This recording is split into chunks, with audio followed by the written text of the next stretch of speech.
The sun rises over the battlefield. The American flag flaps gently in the wind. The world is silent. Bang! The door slams open, and the boy runs out of the house, making plane noises with his mouth. The toy bomber in his hand arcs and soars, dipping and diving, as it makes its imaginary bombing run around the backyard. Over the sandbox, swooping low through the thick grass, past the pond, under the swing set, and up and away into the sky, climbing higher and higher in the direction of the treehouse with its American flag flapping in the morning breeze.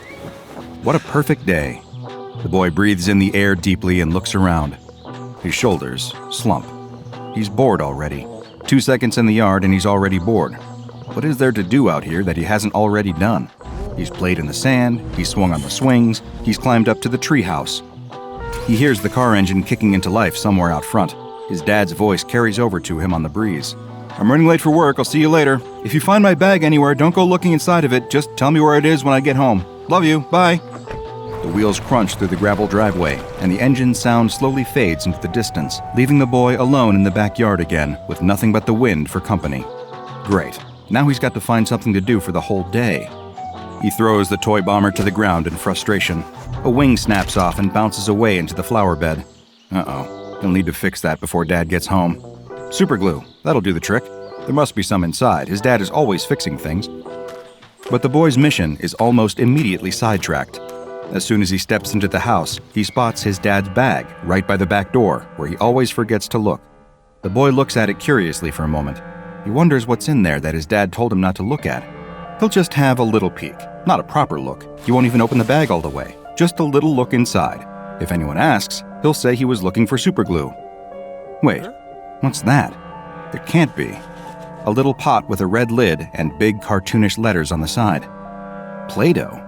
What's his dad doing with a pot of Play-Doh in his bag? He thought his dad had a really grown-up job.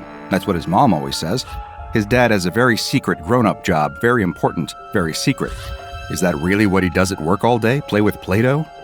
The boy is far too grown up for Play-Doh. He hasn't played with it for years because it's for babies. No way is he going to play with it now. Nope, he's a big boy who plays with real toys. But still, a little look won't hurt. He'll take it out, squeeze it in his hands a bit, remember how babyish it is, and put it back. He definitely isn't going to play with it. The boy pops the red lid off and peers inside. Yep, just as he thought. Boring. Just a lump of red putty. Sitting there being all boring. But as the boy tips the pot out into his hand, it feels a bit weird. It moves a little in his palm. Is there an insect inside it or something? It feels like a pair of little legs. He rolls the lump over into his other hand and peers at it. Yes, a pair of legs sticking out from the red ball. Only they're not insect legs at all. They're tiny, about the size of insect legs, but there are only 2 of them. They're totally red, matching the color of the Play-Doh, and seem to have a tiny pair of boots on the ends of them. The legs wiggle around helplessly, sticking up into the air, until all of a sudden, a hand appears sticking up out of the clay. It looks like a tiny person has somehow been buried in the Play-Doh upside down. The hand gets a good grip on the red ball and pushes and pulls at it, steadily freeing the rest of its body until suddenly, a fully formed tiny man pops out of the surface. Roughly the size of the boy's fingernail, the little red man stands up straight and takes in his surroundings. Not only is the tiny person wearing boots, he's also got a backpack and a helmet on his miniature head, all made of Play-Doh. In fact, this tiny person looks just like one of those little green Army Man toys that his dad had when he was little. The little soldier looks up and sees the boy staring down at him, jumping back in fright. The boy laughs. He guesses he must look pretty scary to someone so small. He smiles at the little Army Man. The little Army Man very slowly lowers himself down to his knees, reaching down to the Play-Doh floor he's standing on. His little red hand seems to be feeling around for something in the putty. In fascination, the boy stares closely as the Play-Doh under the soldier's hand morphs into the shape of... what is that? A gun. The soldier lifts the tiny red rifle to his shoulder and points it straight at the boy's eye. He fires, and to the boy's surprise, something comes out. A stream of teeny tiny Play-Doh bullets pepper his eyeball. The boy throws the Play-Doh ball as hard as he can and blinks hard. A tiny scream goes with it. The bullets didn't really hurt that much, but his eye is a little watery now. The tiny soldier has a real working tiny assault rifle. He's starting to understand why his dad is still playing with Play-Doh. Where did that Play-Doh go? He must have thrown it into the backyard. The boy runs outside and looks around. There it is, just next to the sandbox. He creeps up to the ball cautiously, trying to see if the little soldier is still there. Wait, hang on. There he is. No, there he is. Is that another one? He kneels and peers at the small crowd gathering around the ball. He can't quite believe what he's seeing. Dozens of little men are milling around the red ball, with more marching out of it in formation every few seconds. Little red Play-Doh tents are being erected in a perimeter around the ball. A couple of tiny soldiers chop down a twig with tiny red axes and start a campfire. A mini red jeep weaves its way through the grass, and a general hops out, with a cowering officer by his side. The tiny general barks tiny orders. It's difficult to hear what the man is saying, but it sounds like he's speaking English, only really high-pitched. He points to a group of soldiers who immediately rush over to the ball of Play-Doh and pull a ladder out of it. They rest the ladder against the edge of the sandbox, and a couple of them hurry their way to the top. Climbing up onto the wooden board, the pair of them split up, rifles in hand, checking the area is clear. The general is the next up the ladder. He surveys the yard with a battle-worn wariness, eyes coming to rest on the treehouse. He pulls out his binoculars and takes a good hard look at it, studying every inch of the tree before spotting the flagpole rising from the top. Lowering the binoculars with evident satisfaction, the general points a tiny hand at the enormous tree and cries out an order at the top of his little voice. A high pitch rises from the troops on the ground. They pump fists and slap backs. The army has grown already. As the boy looks back down at the platoon gathering in the grass, he sees a dozen more tents have sprung up. A group of soldiers stand in formation around the ball of Play-Doh, keeping watch in every direction. And there, a soldier sits on an acorn crying. Helmet in his hands, he weeps openly. There is a red cross on the tent next to him. That must be the medical tent. The boy crouches down on all fours and peers inside the tent. There, on the tiny red bed, surrounded by tiny red nurses, lies a soldier. His legs are bent out of shape, and he's crying out in pain. A doctor approaches and gives him the bad news before readying the saw. The boy sits back up. He can't watch. A high-pitched cry echoes from the tent, loud enough to dampen the commotion around the rest of the camp. The boy recognizes that scream. It's the same scream he heard when he threw the Play-Doh out of the door. That first brave soldier, defending his brothers in arms from the giant. What had the boy done? The soldier outside the medical tent picks up the phone and informs the tiny soldier's tiny family what had happened. He had lost both his legs, but not his life. He was a hero. The battalion is mobilizing. No time to mourn. Snipers climb the ladder onto the edge of the sandbox and set up nests all along the wooden beam as trucks rumble through the thick grass below. On the other side of the sandbox wall, a desert platoon makes its way through the scorching heat. Soldiers sit atop tanks, shaking the last remaining drops of doughy water from their red bottles and wiping sweat from their brows. All of them heading in the direction of the treehouse. The boy stands up, surrounded by tiny soldiers. He has to be careful where he steps now as they fill the grass around him. A couple of tanks rumble between his feet, flattening the blades of grass as if they were as weak as, well, blades of grass. All of the soldiers, all of the equipment and vehicles, everything is coming from the little ball of red Play-Doh. And little is the right word for it. With every new unit deployed to the front line, the ball shrinks slightly. It's getting smaller and smaller by the minute. They're going to need reinforcements. The boy rushes into the house and returns in just a few seconds, arms laden with Play-Doh. He's got every pot of it from when he was little. He pops them all open, one after the other, and throws them onto the ground in the midst of the camp. The only slight issue is that all the Play-Doh is that gross brown color that it goes when you mix all the colors together. That won't matter, will it? Gunfire breaks out almost immediately below him. The boy jumps back in surprise, stepping on a communications mast by accident. Tiny brown soldiers rush out of the Play-Doh balls all around the camp, diving into cover and opening fire on the red soldiers. It's a massacre. Red soldiers taking a rest from the front line, calling their loved ones, getting ready to go home on leave, lying injured in beds.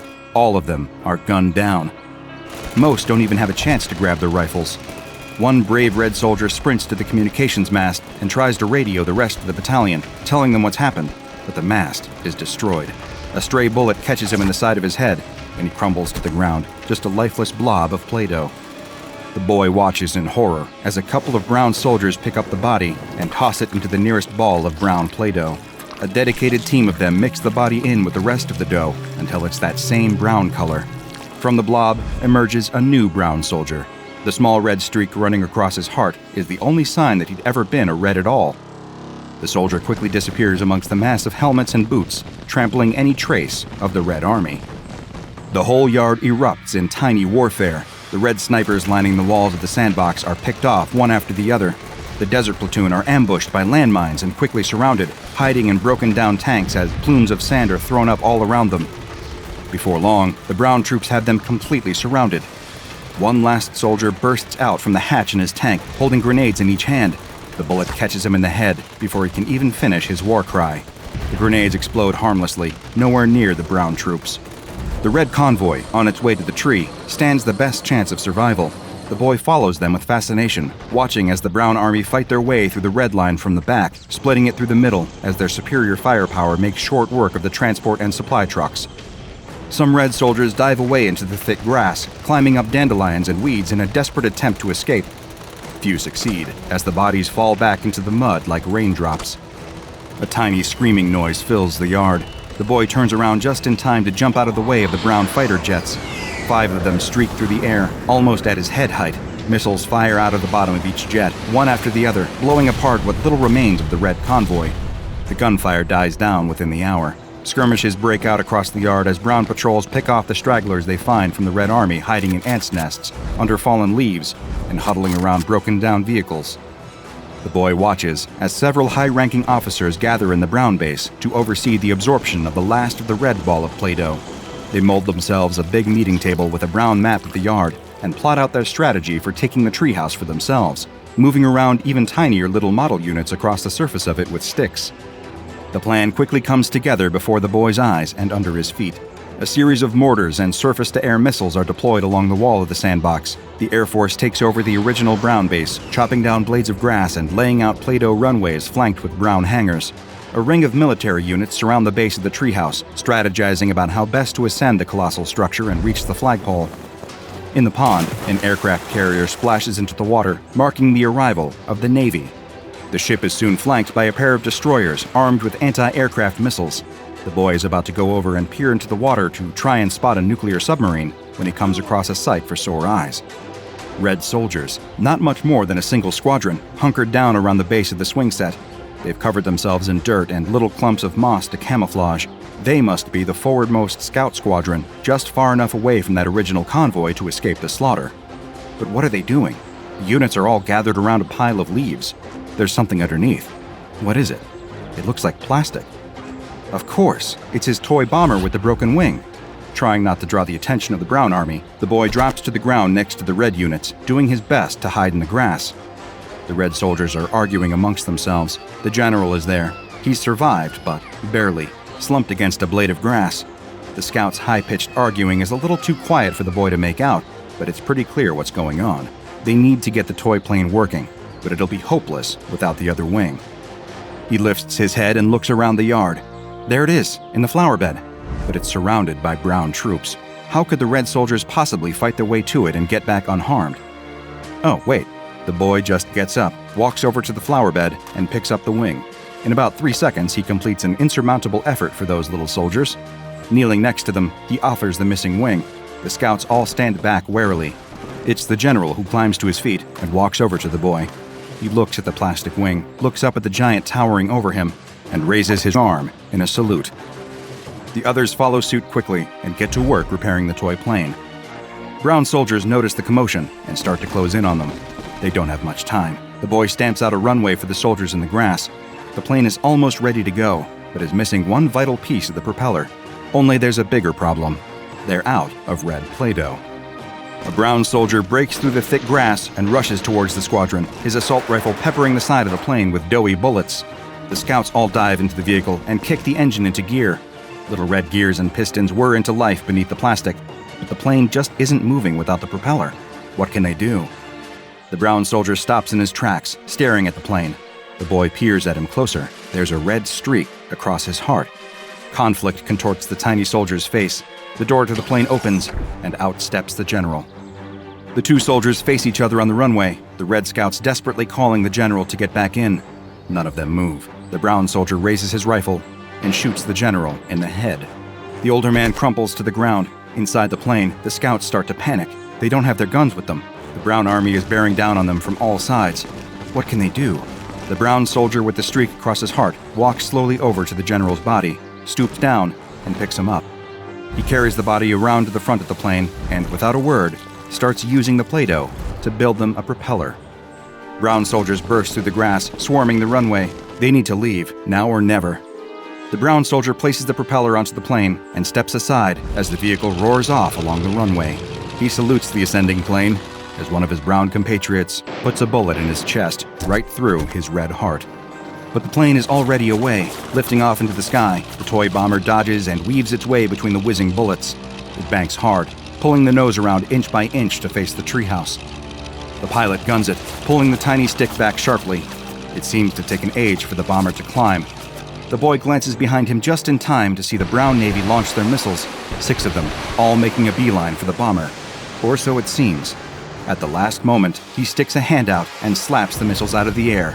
A couple of them explode, leaving streaks of brown Play-Doh on his hand. The others spiral to the ground, where tiny soldiers dive for cover. The Brown Air Force scrambles, but it's too late. As the jets shoot across the yard, the bomber has already reached its destination. The scouts jump out, deploying red Play-Doh parachutes as they circle their way down onto the flagpole. A jet catches up to the bomber and blows it out of the sky. The scouts don't have time to mourn their lost pilot, or any of their dead for that matter. Quick as they can, they cut the American flag free.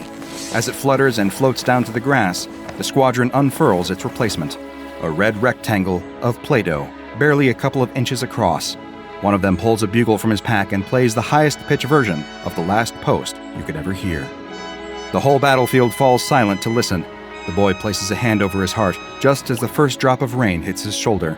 From somewhere inside, his mom's voice calls, "It's about to start raining. Come inside before you catch a cold. I'm making cocoa." The boy grins and runs into the house. Outside, the rain pours, and all trace of the war washes away into red and brown streaks in the dirt. And with that, you'd be forgiven for thinking that SCP-705 had never even been in that young boy's backyard. Most adults would just dismiss the boy's afternoon entertainment as a figment of a child's imagination, but most adults have not encountered SCP-705, otherwise known as militarized Play-Doh. The results of a redacted megacorporation's research into creating a self-molding product. The specific mechanics of how this militarized Play-Doh was created are hazy, to say the least.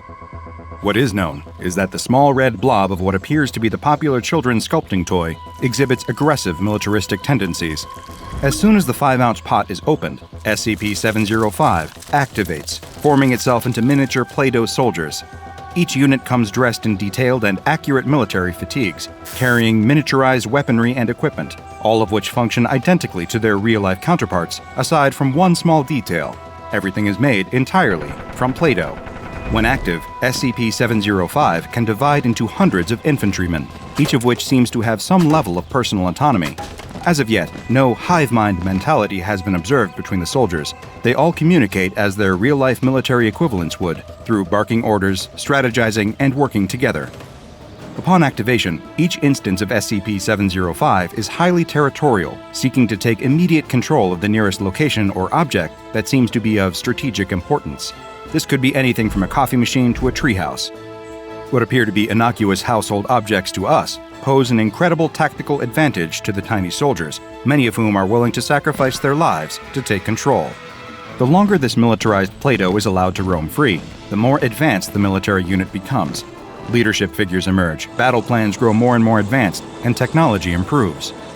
While the Play-Doh may initially take the form of a handful of infantry units, if left to their own devices, these units will soon be riding on the backs of tanks, firing miniguns through the doors of attack helicopters, or even developing rudimentary navies and air forces.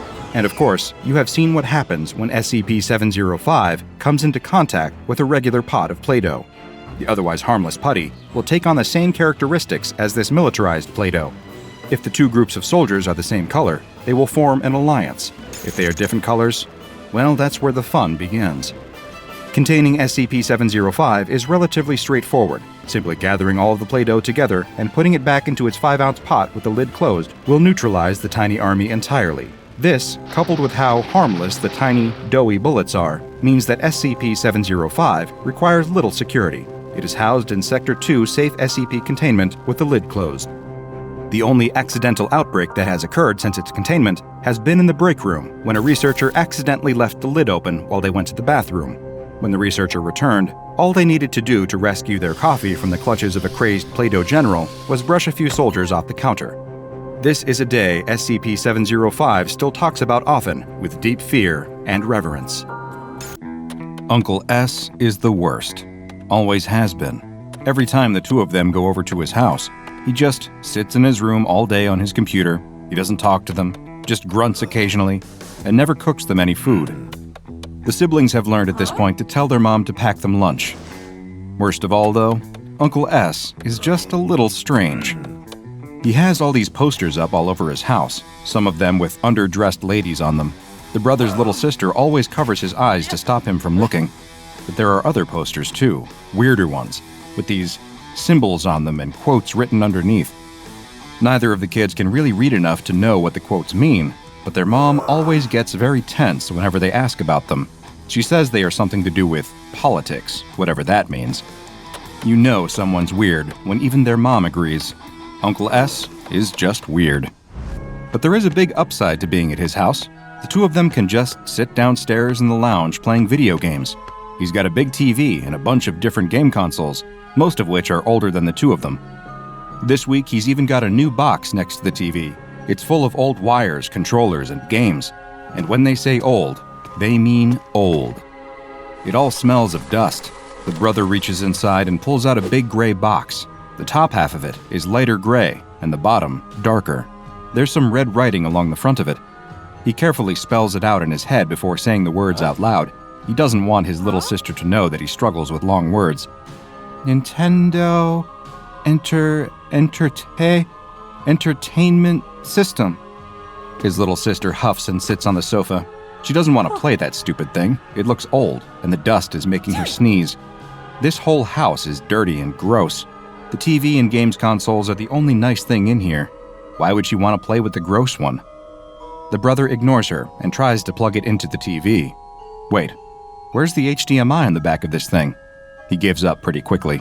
On the sofa, his sister switches on the TV and grabs the Xbox controller.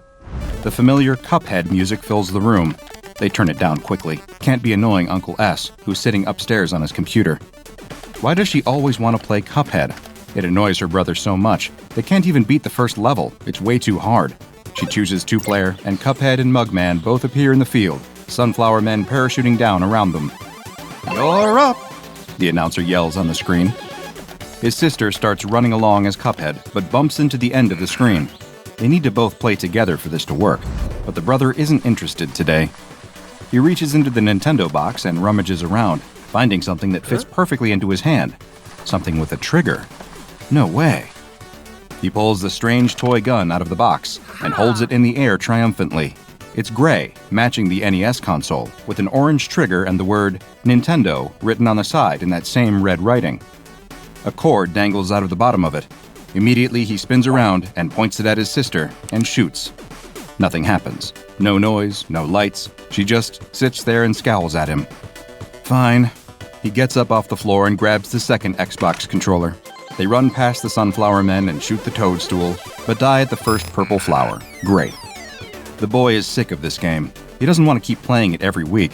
He wants to play with the gun. Imagine what games he could play with that. He picks it back up. Cuphead and Mugman respawn, and the music starts over again. Very carefully, he peers down the barrel and takes aim at Cuphead. He squeezes the trigger. Bam! A puff of smoke, and Cuphead turns into a red ghost, pink heart beating. Wait, how did that happen? His sister didn't run into anything. She yells at him. That wasn't fair. The brother is very confused. He looks back down at the gun. It wasn't even plugged in, and it wasn't an Xbox gun. So, how come it worked? He points it at Mugman and shoots. Bam! Another puff of smoke, and Mugman's ghost floats off the screen. The menu pops up, and the brother hits retry. The level starts again. The music kicks off, and the announcer yells, but Cuphead and Mugman aren't there. His sister wiggles the stick a few times. Nothing. The characters don't appear. What are you doing? Keep playing, she yells at him. But the brother can't see any characters left on the screen. Why is she pretending to see them still? Footsteps creak the floorboards above their heads. Uh-oh, now they've done it. Uncle S appears on the stairs, scowling at them both. Immediately, each sibling points at the other one and blames them. Uncle S doesn't say a word. Instead, he glares at them as he walks over and snatches away their controllers. He turns and goes back upstairs. No more video games. No fair. The two of them slump on the couch, arms crossed, not saying anything. The NES Zapper sits between them. Looks like they'll just have to watch TV instead. It's the brother's turn to choose something. He goes on Netflix and puts on Avatar: The Last Airbender, her least favorite show. The opening credits roll, telling them all about the Fire Nation's attack. His sister snatches the gun up from the seat and points it at the screen, aiming at all the characters that pop up. Her brother ignores her. She's just being silly again. The episode starts. Aang is in a city in the Earth Nation, walking around a market surrounded by... His sister squeals. He looks at the TV, confused. Nothing has really happened. The characters are just standing around at the market talking. But his sister stares at the screen wide-eyed, almost a little scared looking. What's she doing? She points at the screen in amazement and says that Aang is dead. She pointed the gun at him and shot, and now he's dead. Yeah, right. Aang is perfectly fine. He's standing right there talking to Katara. The brother snatches the gun back and fires it at the screen. Bam! A gunshot rings out through the town square, and Aang crumples to the ground. Katara screams and runs over to him. She tries desperately to wake him up, but there's no use. He just lies there dead in the square. No blood, of course. This is a children's show, after all. Katara starts sobbing desperately and looks imploringly at the screen. The brother's mouth hangs open. Seriously? That's how the show ends? He thought there were a bunch of episodes left. How are they supposed to defeat the Fire Nation now? Who'd be the next Avatar? He looks over at his sister. Her mouth is hanging open still as well. Very hesitantly, he raises the barrel again and takes aim at one of the market stalls. He pulls the trigger. Bam! A watermelon explodes into red mush. The characters all jump back and run for cover. Sokka peers out from behind one of the carts, staring straight at them, before ducking away again. This show is weird. I don't want to watch it anymore, the brother says, throwing the gun back down on the sofa and pressing back on Netflix. He's going to pretend like that didn't happen. His sister snatches the remote out of his hand and goes across to HBO Max. She puts on Roadrunner and Wile E. Coyote. That's a safe option. They've seen every episode of that. No surprise endings, no characters dying, and most importantly, they both like it. The episode opens the same as it always does. Roadrunner is out running around the canyon. Wile E. Coyote has a new plan. He's going to paint what looks like a tunnel into the side of the cliff and make Roadrunner run straight into it. Foolproof. But suddenly, his little sister has snatched the gun up off the sofa and is firing it here, there, and everywhere at the screen. But that look of horror is gone. She's laughing. No fair. He can't see what she's enjoying so much. It's just a normal episode. So he snatches the gun back from her and points it at Roadrunner. He squeezes the trigger. Bam! But Roadrunner just sidesteps the bullet and gives his trademark meep meep. He fires again. Bam, bam, bam! But every bullet seems to miss Roadrunner entirely, who dashes off into the sunset as out from the bush creeps a very injured Wile E. Coyote. Bullet wounds all over his body. He scowls at the brother and trudges off down the road, walking straight into the fake tunnel he painted. After a moment, the brother breaks out in laughter too. This gun is amazing. What should they watch next? Who have they always wanted to shoot? What if they shoot a hole in the dome around Sandy the Squirrel's house? Or killed a shredder? Could Sonic outrun a bullet? Or what about all those silly children's shows his sister watches? Could he finally get those characters to stop singing all the time? He's laughing so loud, in fact, that he doesn't hear the footsteps coming down the stairs. He doesn't realize Uncle S is there until the shadow falls over him. Having fun? The brother tries to explain as best he can, but the gun is already out of his hands. The TV is off, and the remote disappears into Uncle S's pocket. In a grump, the two children sit there bickering quietly until their mom comes to get them an hour later. That evening, Uncle S is doing the same thing he always does. He lies on the couch, feet kicked up, instant ramen in his hands. The news is on, running a lame story about the president visiting some kindergarten in the run-up to the next round of primaries. What a joke. Uncle S lies there seething, thinking to himself, as if that guy cares about any of those kids. If he did, he'd be clamping down much harder on the borders to stop foreigners from coming and ruining their futures. How are these true-blooded Americans going to have any chance in life when their own country is being overrun? He switches over the channel. There's some cartoon playing. He hates cartoons even more.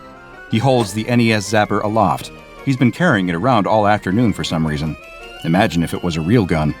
Without thinking, he points the Zapper at the TV and pulls the trigger. Bam! A gunshot makes him jump out of his skin. Was that outside?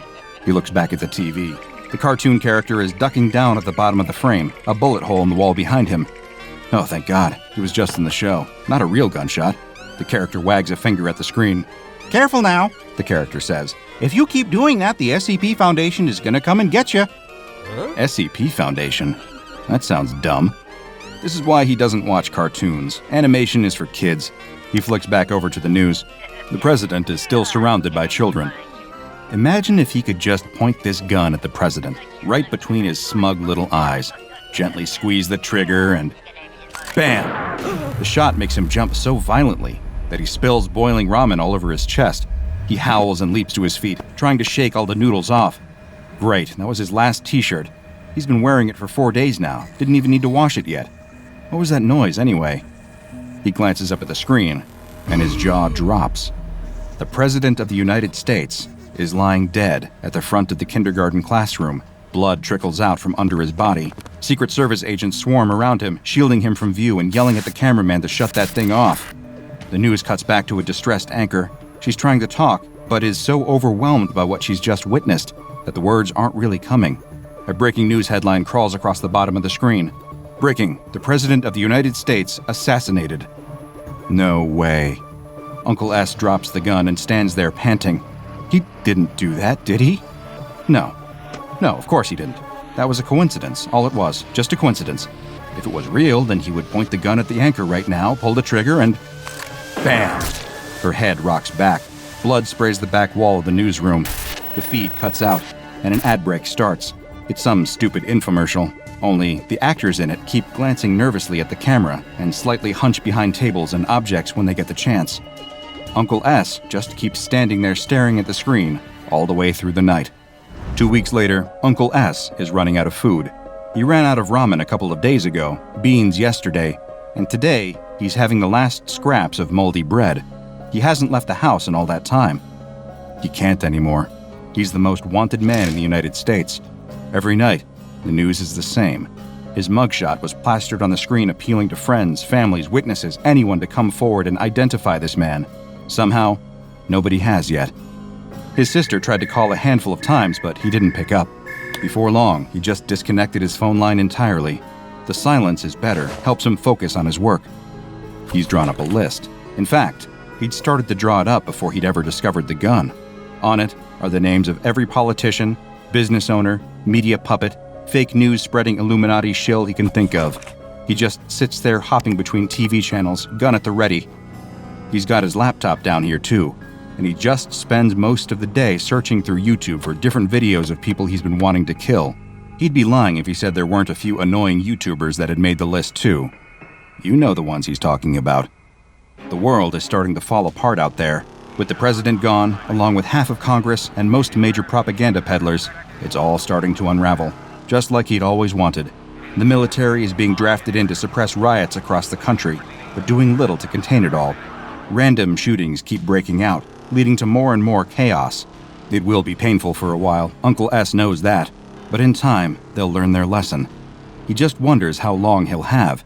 He can't keep getting away with this forever. Something's gonna give soon. It's got to.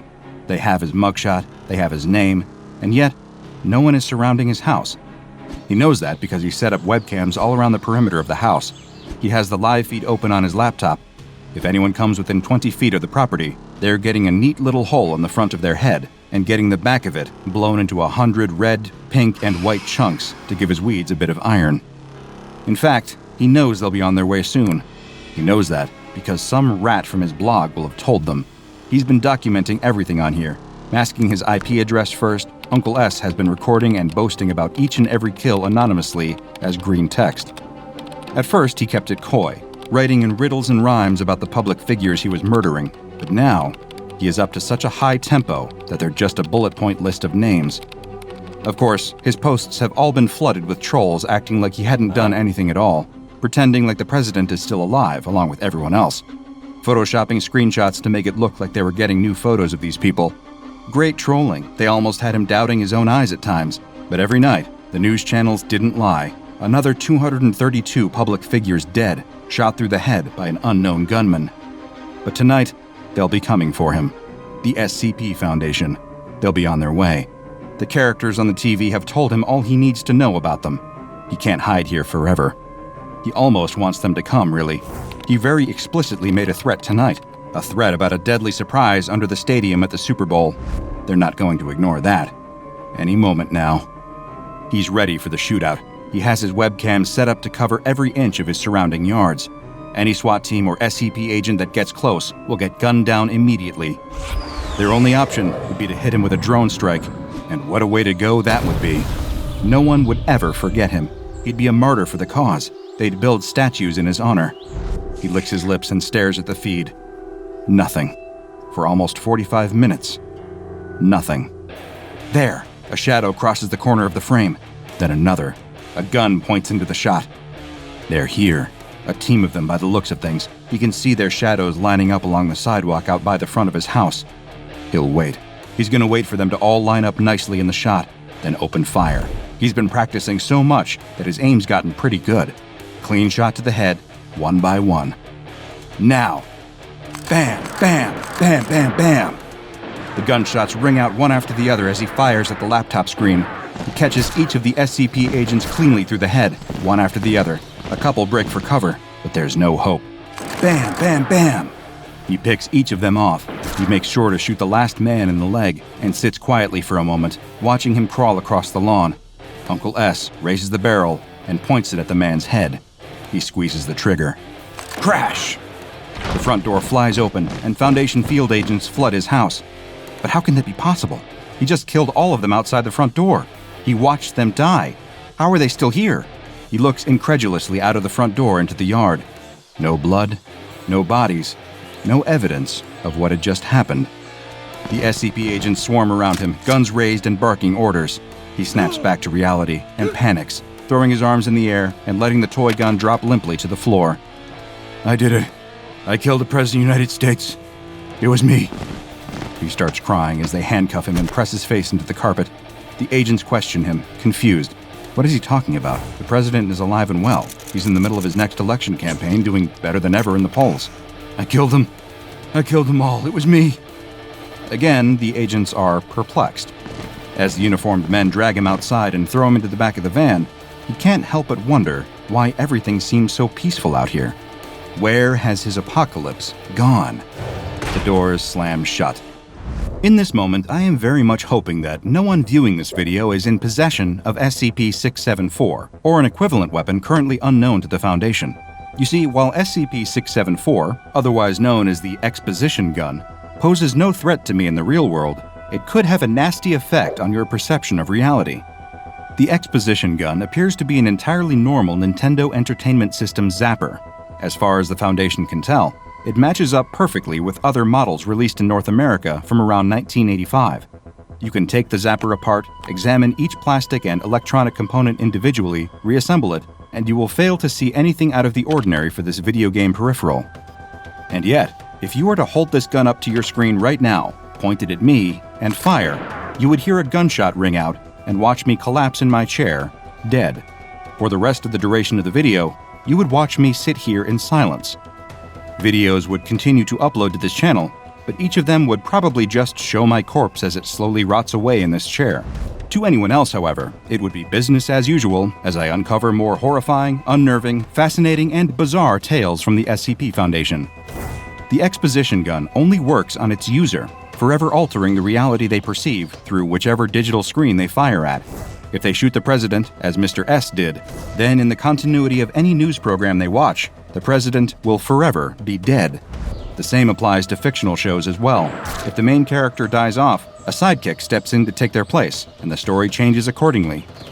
It is to be noted that each show or movie follows its own internal logic, however. The children were unable to shoot Roadrunner because he always gets away, but in classic cartoon fashion, all of their missed bullets ended up hitting a very forlorn Wile E. Coyote. In this context, however, the gun was proved not to be fatal, as in the universe of that show, explosions, electrocutions, falls from cliffs, and drownings can never kill the coyote, so of course a gunshot would be no different. What is most interesting, however, is the gun's apparent awareness of the SCP Foundation. Users who fire the gun into the camera frequently will find characters soon breaking the fourth wall and warning them to stop it soon, for fear of being caught by the Foundation. Perhaps most chilling and still unexplained to this day was Mr. S's ultimate demise. Between rounds of questioning, he was locked in a cell with a lone security camera watching him. Mr. S was observed conversing with the camera frequently, apparently hearing replies, though none could be heard in any of the recordings. Over time, these debates grew more and more aggressive until, all of a sudden, he was shot down in his cell. Researchers and agents rushed in, but were too late. 3 .38 caliber bullets were lodged in his chest, with no evidence of a shooter in sight. The man died on the scene, and researchers have since been wary about experimenting too much with the Exposition gun. A storm rages outside of the little old house, as inside, a little old woman bounces a little baby on her little old knee. The baby coos and laughs as the old woman makes funny faces and noises for the child, trying to keep it entertained as they wait for his parents to return from their much-needed night out by themselves. The old woman herself needs a rest now, though. She's forgotten how exhausting it can be to watch a child. "Okay, that's enough. It's time for both of us to take a little nap before your parents get back." She gets up and takes the baby into a nearby room that looks as though it was a nursery at one time, but it hasn't been used for many years. As she goes to set the child into the crib, a strong gust of wind blows through the room. She places the baby down and rushes to the window and closes it shut. It must have been left cracked open by mistake. Brr, the room is cold from the wind, but she has just the thing to fix that. She moves to a small closet and opens the creaky door. The little old woman strains to reach up to the top shelf and feels around. Ah, there it is. She pulls down a baby blanket, a soft baby blue with colorful animals printed on it. It looks as though it's been up there for a long time, and she gives it a good shake before walking back to the crib. "Look what we have here. It's your daddy's own blankie." She gives it another shake. "There we go, good as new." She leans into the crib and wraps the small helpless child in the blanket before giving him a gentle kiss on the forehead. "Now you get some sleep. Your mommy and daddy will be back before you know it, and we want to show them what a good babysitter Grammy is, don't we? That way I get to see you all the time." The little old woman switches off the light and exits the room, leaving the door cracked just a few inches. She heads back to the couch and plops down on it. Almost as soon as she does, though, the baby starts crying. With a sigh, she gets back up and goes back to the nursery. "What's the matter, little dear?" she says as she turns the lights on. "Oh no!" She rushes to the crib. "You've kicked your blanket off. You must be freezing." She grabs the blanket from the end of the crib and tucks it around the baby once again. "There you go, that's better." The old woman leaves the room and quietly closes the door shut, leaving it open just a few inches. The moment she turns around to go back to the couch, though, the crying starts again. With a sigh, she opens the door and goes back into the room. Once again, the blanket is stuffed at the end of the crib where the baby has kicked it off. "Fine, don't want a blanket? That's fine." She picks the baby up out of the crib and rocks him in her arms until it stops crying. She sets him back in the crib. "There you go. No blankets, just please get some sleep. Grammy's tired." The old woman takes the blanket out of the crib and leaves the room. She closes the door most of the way and, incredibly, this time the child remains silent. The old woman resumes her place on the couch and starts to yawn. Just as she does, the wind outside picks up and howls loudly. The old woman shivers. She looks next to her and spots the baby blanket. She picks it up and examines the cute animal print, remembering when her own son was a baby wrapped in it. She smiles at the happy thought and throws the blanket around her shoulders. She leans back on the couch and finds that her eyes are growing very heavy. She'll rest them for just a moment. She won't fall asleep. She'll just rest. "Mom, it's us. We're back. Thanks again for..." The couple both scream when they enter the house to find that the old woman is lying face down on the floor in a pool of blood. The source of the blood is obvious. Chunks of flesh from her shoulders and upper back have been torn out, leaving jagged holes, as if she were mauled by an animal. As the man runs to the old woman, trying to do anything he can to help her, the woman runs to the nursery to find that the baby is sleeping peacefully in his crib. The woman picks up the child, tears streaming down her cheeks, and returns to the living room to see her husband kneeling beside his dead mother. Both the husband and wife are so shocked by what they have found that neither notices the baby blanket lying on the couch, or that the cruel, blood-covered mouth on it is slowly fading from view until it disappears completely. There is little in life that is more comforting than a favorite blanket. Perhaps you've had the same one since you were a child, or You have a heavy one that you like to wrap yourself in when you're feeling down, or maybe it's just one that's especially fluffy and warm that you'd do anything to keep. Today's anomaly plays on those very feelings, using them against its victims to become one of the more insidious predatory anomalies in the SCP Foundation archives. This is SCP-799, also known as the Carnivorous Blanket. SCP-799 is a type of creature that can vary in shape, size, and appearance, but, as the name implies, always takes the form of a blanket of some kind. The exact material the anomaly is made out of is unknown, but it is a very soft fiber that in many ways resembles a high-quality merino wool blend, though one that retains heat even more effectively than its natural counterpart. SCP-799's weight can vary from between half a kilogram all the way to 6 kilograms, and while examples have been found in nearly every color imaginable, it seems predisposed towards pastels and will frequently have patterns featuring stylized, friendly depictions of various animals. Both the pastel colors and the childish patterns are especially common in instances of SCP-799 that weigh less than 2 kilograms and would colloquially be known as baby blankets. While SCP-799 is undoubtedly a living organism, there is some debate as to whether it is itself an animal or perhaps a type of fungal colony. Instances of 799 are incapable of locomotion, lying motionless for long periods of time, and require little in the way of nutrition. What small amount they do need, they appear to be able to gain almost entirely from the organic particles present in normal household dust, such as animal dander and dead human skin cells. The blanket feeds via a series of minute, filter-feeding mouth-like structures that are spread across the surface of the creature, which wait for nutrients to fall into them, not unlike a sponge on the ocean floor. Instances of SCP-799 can survive for quite a while in this state, and one specimen was noted as having lived for multiple years in a damp attic, subsisting entirely on the small organic particles that would drift down from the rafters above. Should an instance of SCP-799 be forced to go for long periods of time without a source of nutrition, though, like when, for example, it is placed inside of a sealed closet or drawer, it will begin to undergo certain physical changes, which result in it metamorphosing into its predatory form. These changes aren't noticeable from only casual observation and consist of the blanket converting its many filter-feeding mouths into a single, large one that is lined with multiple rows of extremely sharp teeth. The blanket creature also develops a new form of tissue inside its cloth-like structure, one that is similar to muscle and capable of contracting and squeezing. Once its metamorphosis is complete, the instance of SCP-799 will lie in wait for an unsuspecting creature to cover themselves with it or wrap it around their body. Once they do, the blanket will bide its time until they enter a state of rest, usually waiting for them to fall asleep entirely, at which point its feeding phase will begin. Once the creature has detected that its victim is dormant, it will use its newly formed muscle to latch onto them, holding them in place as it opens its tooth-lined maw. It will begin to bite at its confined prey, tearing off several kilograms of flesh, bone, and any other organic material it can, swallowing it, and converting it into a thin slurry that it spreads through its body almost immediately. This traumatic, violent process nearly always leads to the victim dying of blood loss. Within 10 minutes of the attack, the mouth on SCP-799 will have been completely reabsorbed, leaving no signs that it is anything other than a normal, everyday blanket, though one which now mysteriously weighs several kilograms more than it did before. By 40 minutes after the attack, the entire digestive system within SCP-799 will have demetamorphosed back into its original form, with a single digestive tract being changed once again to the many dispersed filter-feeding mouths. While SCP-799 is more than happy to feed on any warm-blooded animal, including humans, it shows no interest in cold-blooded ones or inanimate objects. It appears then that its senses may be limited to only touch and heat, using those as signs that it is now wrapped around a potential meal.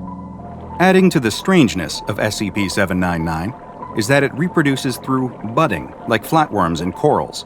When it has absorbed enough nutrients and sufficiently increased its mass, either very slowly through filter feeding or rapidly via its carnivorous phase, it will begin to take on a quilt-like appearance. Over several weeks, one of the quilt squares will puff up and slide off the blanket. This new, smaller instance will resemble a doily or a throw pillow, until it too begins to feed and grow. The new instance is a perfect clone of its parent, identical in every way, and it will eventually grow to a similar size and begin its own reproductive cycle. It is unknown exactly how long it takes SCP-799 to reach full maturity, but the current best guess is that when kept in its filter-feeding phase, an instance will reproduce every 50 to 60 years. Instances of SCP-799 are quite prevalent across the planet, and the SCP Foundation currently has hundreds of examples in containment. Unfortunately, it is unknown just how many still exist in the wild, as it is very difficult to identify instances, with one of the only reliable means being through genetic testing. Should any instances be located, though, they are to be destroyed immediately, as the Foundation already has a large enough population in containment for research purposes, and they pose too much of a risk both in terms of harm and exposure to the general public.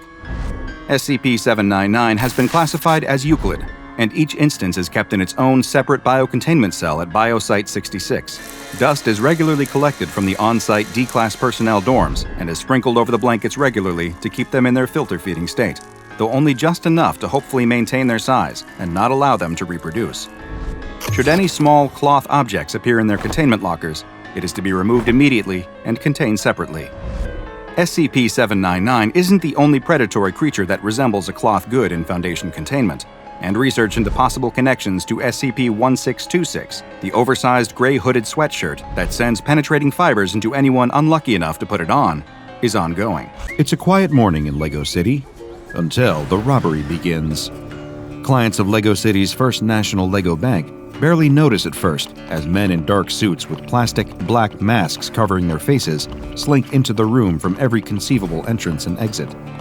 When these same 10 sinister Lego strangers all pull out guns, everyone pays close attention. "This is a robbery," their leader says while firing his gun into the air.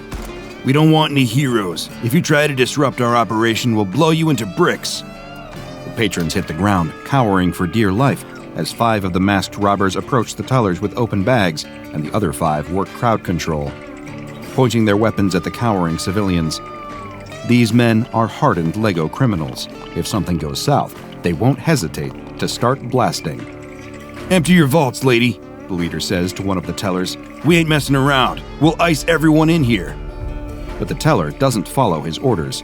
Instead, she reaches under her desk and presses a tiny red button hidden from sight. Suddenly, the room erupts in red flashes and alarms as the bank's security system activates. Robbers and hostages alike feel themselves beginning to panic, but the leader, he stays cool and still. Less than 10 seconds pass before the alarm stops. You could hear a pin drop in the room. Locks deactivate and shutters roll back up.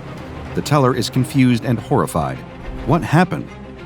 Little does she know, in a van parked outside, an 11th member of the Lego robbery team is working on a sophisticated computer setup. He's hacked into the bank security system, and he's been able to both shut down the alarm system and intercept the message that goes out to the local police precinct. The plan is unfolding perfectly. "Nice try," the leader says, and shoots the Lego teller dead. Everyone in the room, including the other Lego robbers, gasp. Nobody is prepared for things to get this ugly this quickly. "Anyone feel like helping me out here?" the leader says. "Or am I going to need to start wasting more tellers?" The surviving tellers read the message loud and clear. They open up the vaults and begin wheeling out stacks of Lego cash, which the robbers begin stuffing into containers and duffel bags. In total, they steal over 2 million Lego dollars. Each member of the team is going to get a hefty payout. With the mission completed, there's no sense in hanging around. They need to hop into their Lego getaway cars and be out of there before the Lego cops show up. But by the time they're leaving the bank, it's already too late. Lego cop cars are tearing down the street towards their parked getaway vehicles. It doesn't make sense. Their operation was perfectly planned, military in its precision. The whole thing had been over in less than 3 minutes. How are the cops on them already? But none of them have time to think. The cop cars screech to a halt, and armed officers start climbing out, training their guns on the gobsmacked team of Lego robbers standing in front of the bank. "Freeze! Put down the weapons in the bags, or we'll be forced to take action!" A Lego cop screams over a Lego megaphone. The only reply they get is gunfire. The leader levels his Lego gun and starts blasting, taking out 2 cops and forcing the rest to scramble for cover behind their vehicles. Taking advantage of the moment of opportunity, the robbers scatter like cockroaches under a newly lifted rock. Most make it to their cars, but in the confusion, the Lego police are able to return fire. One of the robbers, the tallest but slowest of the hardened criminal team, goes down in a hail of bullets. Another one of the robbers, who'd been his friend, screams in rage and turns his gun on the police, firing like a madman, not even caring if he hits his target. A conveniently placed police sniper in the building across from them wings him with an expert shoulder shot that drops him to the ground, alive but too injured to escape. He's nothing but dead weight now. The remaining 8 robbers pile into 3 Lego getaway vehicles, 2 classic cars manned by getaway drivers, and the van where the team's elite Lego hacker had been doing his high-tech work. Now, their job is a lot more simple. Get out of here without getting caught or killed. Immediately, the chase spills out onto the streets. They'd planned for this possibility. After completing the job, they'd each head to 3 different pre-designated safe zones, so if one was followed, they wouldn't implicate the others. The plan is complicated by seemingly having every single one of the city's cops on their tail now. Contact between the 3 vehicles immediately breaks down. The leader of the robbers is in the fastest of the getaway cars, with 3 others, the driver, the rookie, and the old-timer. Behind them, scores of Lego police cars surge through the streets. Armed officers hang out of the passenger doors, opening fire on their escape vehicle, hoping to hit them or at least pop the tires. "You want to play rough, huh?" the leader says to his panicking fellow criminals. "We'll show them how to play rough." The leader and the old-timer grab a pair of Lego submachine guns that are lying across the floor of the car. They lock and load before leaning out of the car windows to return fire. If they're going to go down today, it's going to be in a blaze of glory, not bruised and humiliated in a holding cell. "You'll never take us alive, coppers!" the old-timer barks as he and the leader open fire on their pursuers.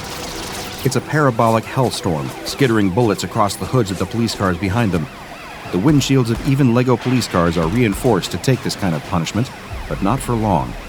Soon enough, the surge of cars is buckling under the weight of fire from the leader and the old-timer. Cars are crashing into each other and piling up as the criminals take off. What should have been a simple robbery is quickly spiraling into a nightmare for all involved. The death toll is already in the double digits, and the chase goes on, with frequent gunfire exchanged between the Lego robbers and their Lego boys in blue pursuers. Above all this, above the chase, above the gunfire, above the robbery, 2 almost godlike giants stare down on the whole chaotic display. These godlike giants are, in fact, a pair of young boys, aged 8 and 9. Less than an hour ago, these boys were just bored kids who'd run out of games to play on their Xbox. They had decided to go a little retro and switch up the Minecraft for a classic box of Lego. One of the 2 young boys remarked, "I think my dad has a big red box of Lego in his office. He probably won't mind if we use it." Of course, what the boy didn't know was that his father wasn't, contrary to his own belief, an accountant who worked in the city. He was actually a mid-level researcher working with the SCP Foundation, and quite the workaholic at that. He had a tendency to bring his work home with him, metaphorically, and in the case of some safe-class SCPs, when given the proper clearances, literally. One such SCP was SCP-387, the Living Lego, a toy that genuinely has a mind of its own. While completely inert and seemingly normal inside their red box, when removed and even partially constructed, the Lego comes to life and begins playing out its roles, from planes to tanks to hospitals to war zones. And these Lego creations are extremely committed to their parts. After finding the box, the young boys did what all children do when they happen upon a box full of Lego. They started building. And thanks to their vast juvenile imaginations, it didn't take long for them to construct an impressive Lego city in the living room. But a standard city full of Lego running smoothly is no fun. The boys needed to introduce a little extra excitement to the proceedings, like, say, a team of bank robbers. The one thing the 2 young boys don't expect is for the bank robbers, when introduced to the city, to start independently planning and executing a heist on the city's biggest bank. Still, there are worse ways to kill a rainy Sunday. Back on the ground of the Lego City, the other getaway vehicles are running into trouble. The other car had initially managed to pull ahead from the police, but while trying to cross a bridge, it runs into an unexpected roadblock. Literally, the Lego police have built a roadblock on the other side of the bridge, and now it's too late to reverse. "Open fire!" An enraged Lego police captain yells to his assembled squadron behind the barricades, and they raise the guns, and do so. Lego bullets pepper the getaway car. They can't drive through the barricade. All they can do is make a sharp left turn and hope to avoid the onslaught. Instead, they smash through the Lego barricade and tumble off the bridge. The car sails into the freezing Lego River, where the sudden cold paralyzes the robbers and the getaway driver inside. They go into shock and drown moments later. Across the Lego City, the van containing the hacker, the getaway driver, and another robber had somehow blended in with the traffic and has managed to escape the relentless police chase. Everyone inside the van breathes a sigh of relief, knowing they've already done better than most of their fellow criminals tonight. If they manage to make it through, there'll be much to celebrate. For them, the next stage of the mission is clear. They need to make their way to a warehouse in the industrial district, their designated drop-off area, where they could hide their stolen money and disappear like leaves in the wind. They've already been through the hard parts, the planning, the robbery itself, the shootout, and car chase with the police. They're out of the woods now. Or so they thought. When they arrive at the warehouse and drive inside, parking their van, they immediately realize that something is off. But by now, it's too late to do anything about it. They suddenly hear footsteps and the screech of tires as heavy police tactical vehicles squeal into the warehouse all around them, boxing them in. Lego SWAT team operatives climb out of each vehicle and train their weapons on the trapped van. One of them yells, We have you surrounded. There's no way out. Drop your weapons and surrender if you want to walk out of here alive. And so, with no other options, this is exactly what they do. When they exit the vehicle with their hands behind their heads, the Lego SWAT team tackles them and claps cuffs around their wrists. They'll likely be spending the rest of their lives in jail for this fiasco, but at least they get to live. Across the city, only 4 members of the robbery team remain alive and free. The leader, the old-timer, the rookie, and the remaining getaway driver, all of whom narrowly managed to escape the extensive police detail following them. It had been a mix of skill and blind luck. The leader knows that one thing about this whole situation has nothing to do with luck.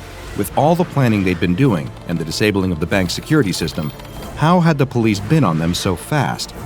There's only one logical answer. They'd been set up. One member of the team was secretly working with the Lego City police, and they'd sold the rest of them down the river. The leader doesn't know who specifically ruined this entire operation like that, but he intends to find out, and when he does, he's going to make them pay dearly for their betrayal. But for now, he stays quiet.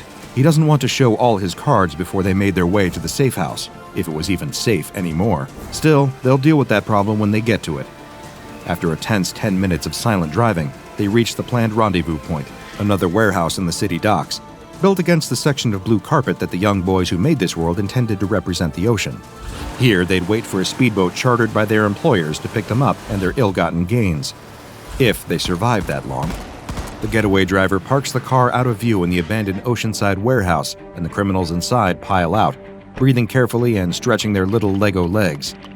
There's tension in the air, and of course, it's the leader who breaks the silence. Someone here hasn't been entirely honest with us, he says, taking out his Lego handgun. There's no way the cops could get on us that quickly if they hadn't been given some kind of tip. Another grim silence falls over the room. The old-timer, the rookie, and the getaway driver share a suspicious glance. Who among them could be the imposter? The daring escape they'd managed to perform no longer gives them comfort. The millions of dollars in the trunk of their little Lego car may still be forfeit if one of the people in this warehouse is a police informant.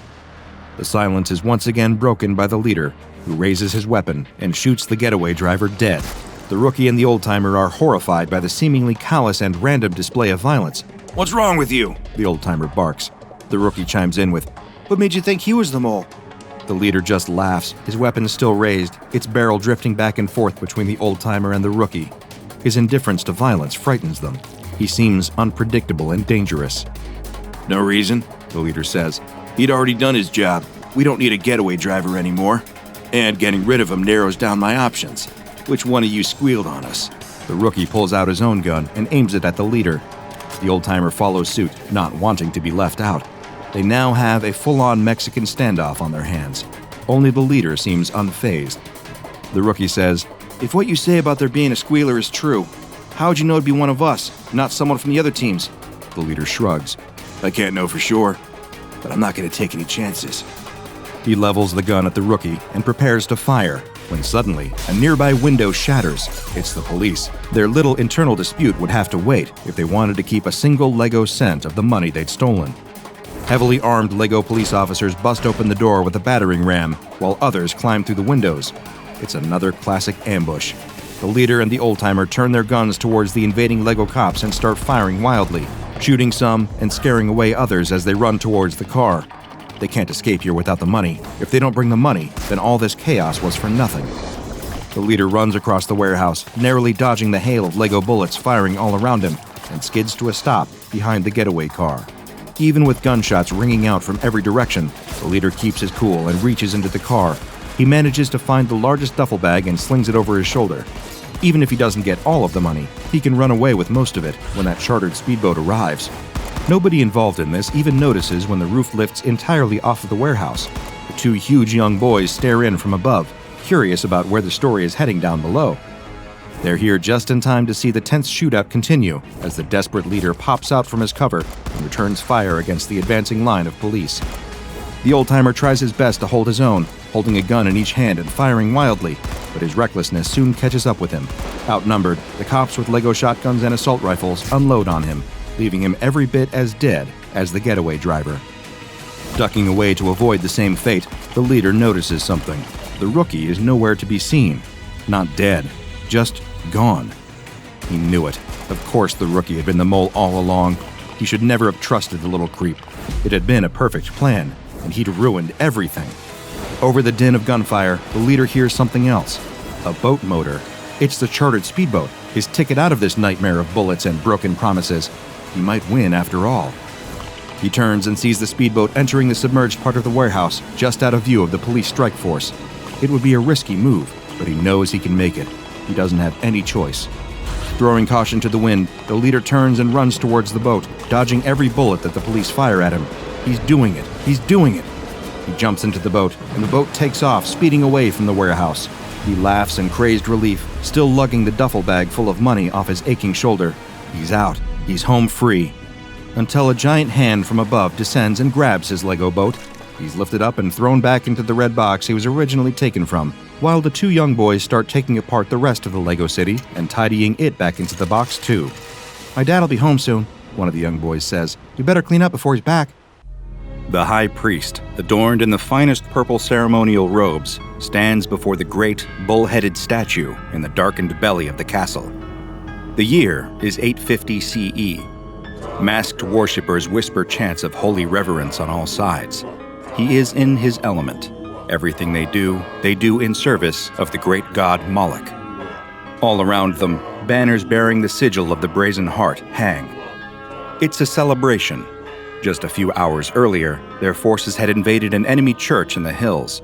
They'd slaughtered most of the congregation in a sudden whirlwind of bloody violence, staining their swords in the great Moloch's name.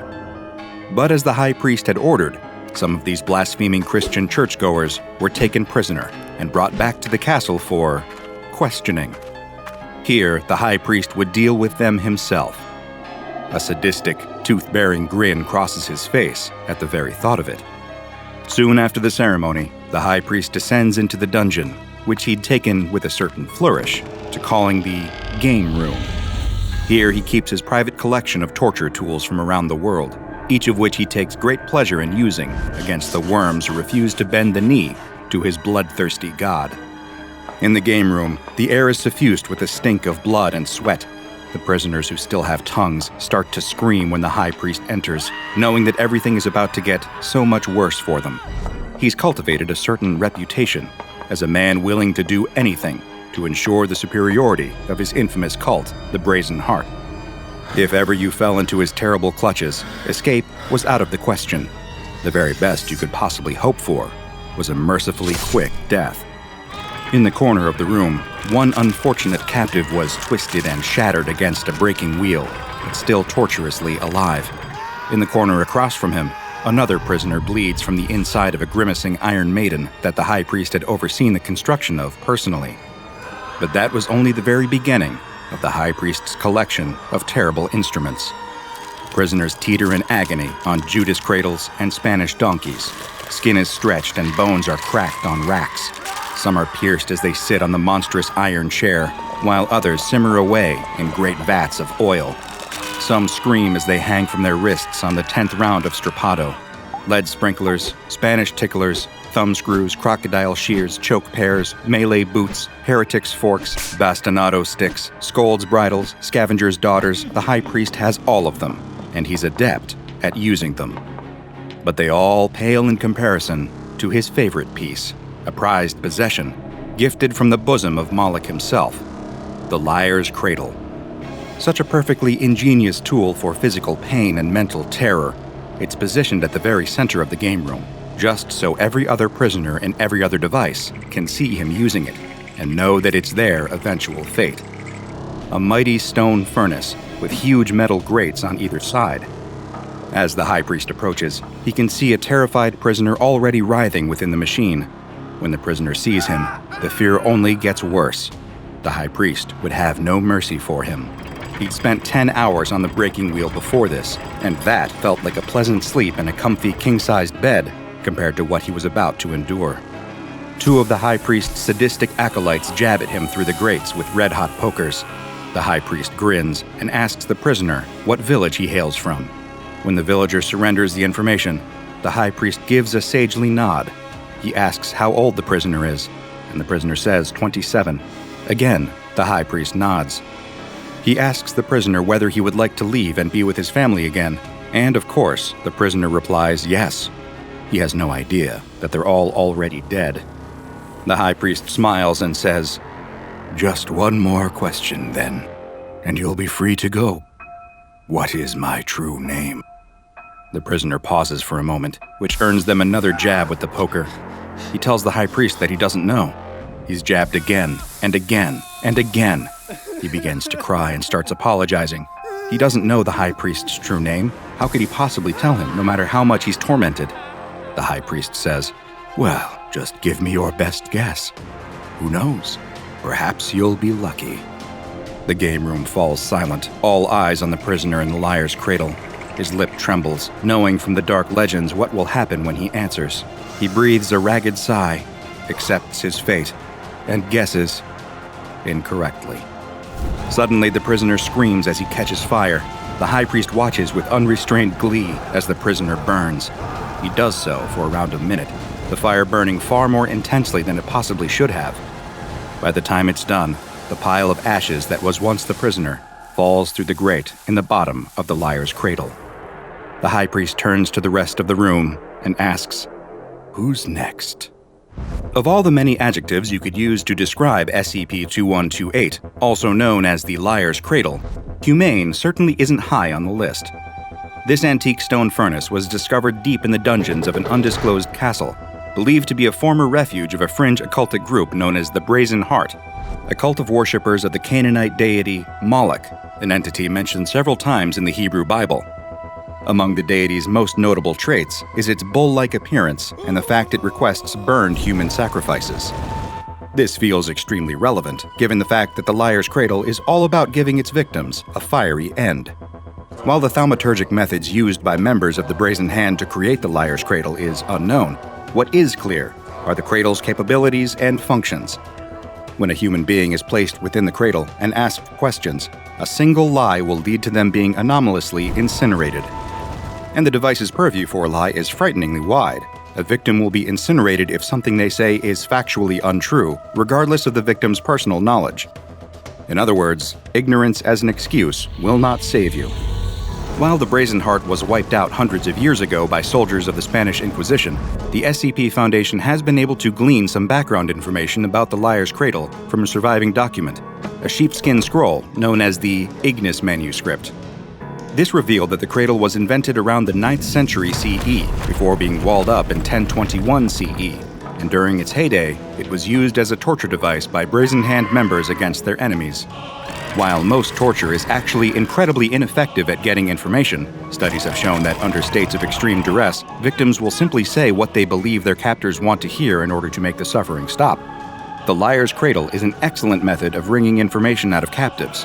Well, aside from the fact that one lie means the captive is immediately reduced to ashes.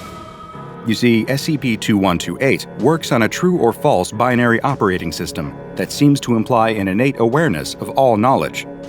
If you have enough captives to burn and know the right deductive or inductive questions to ask, it's possible to know almost anything in enough time. It's believed the Brazen Heart used the Liar's Cradle both for practical purposes and their own twisted amusement.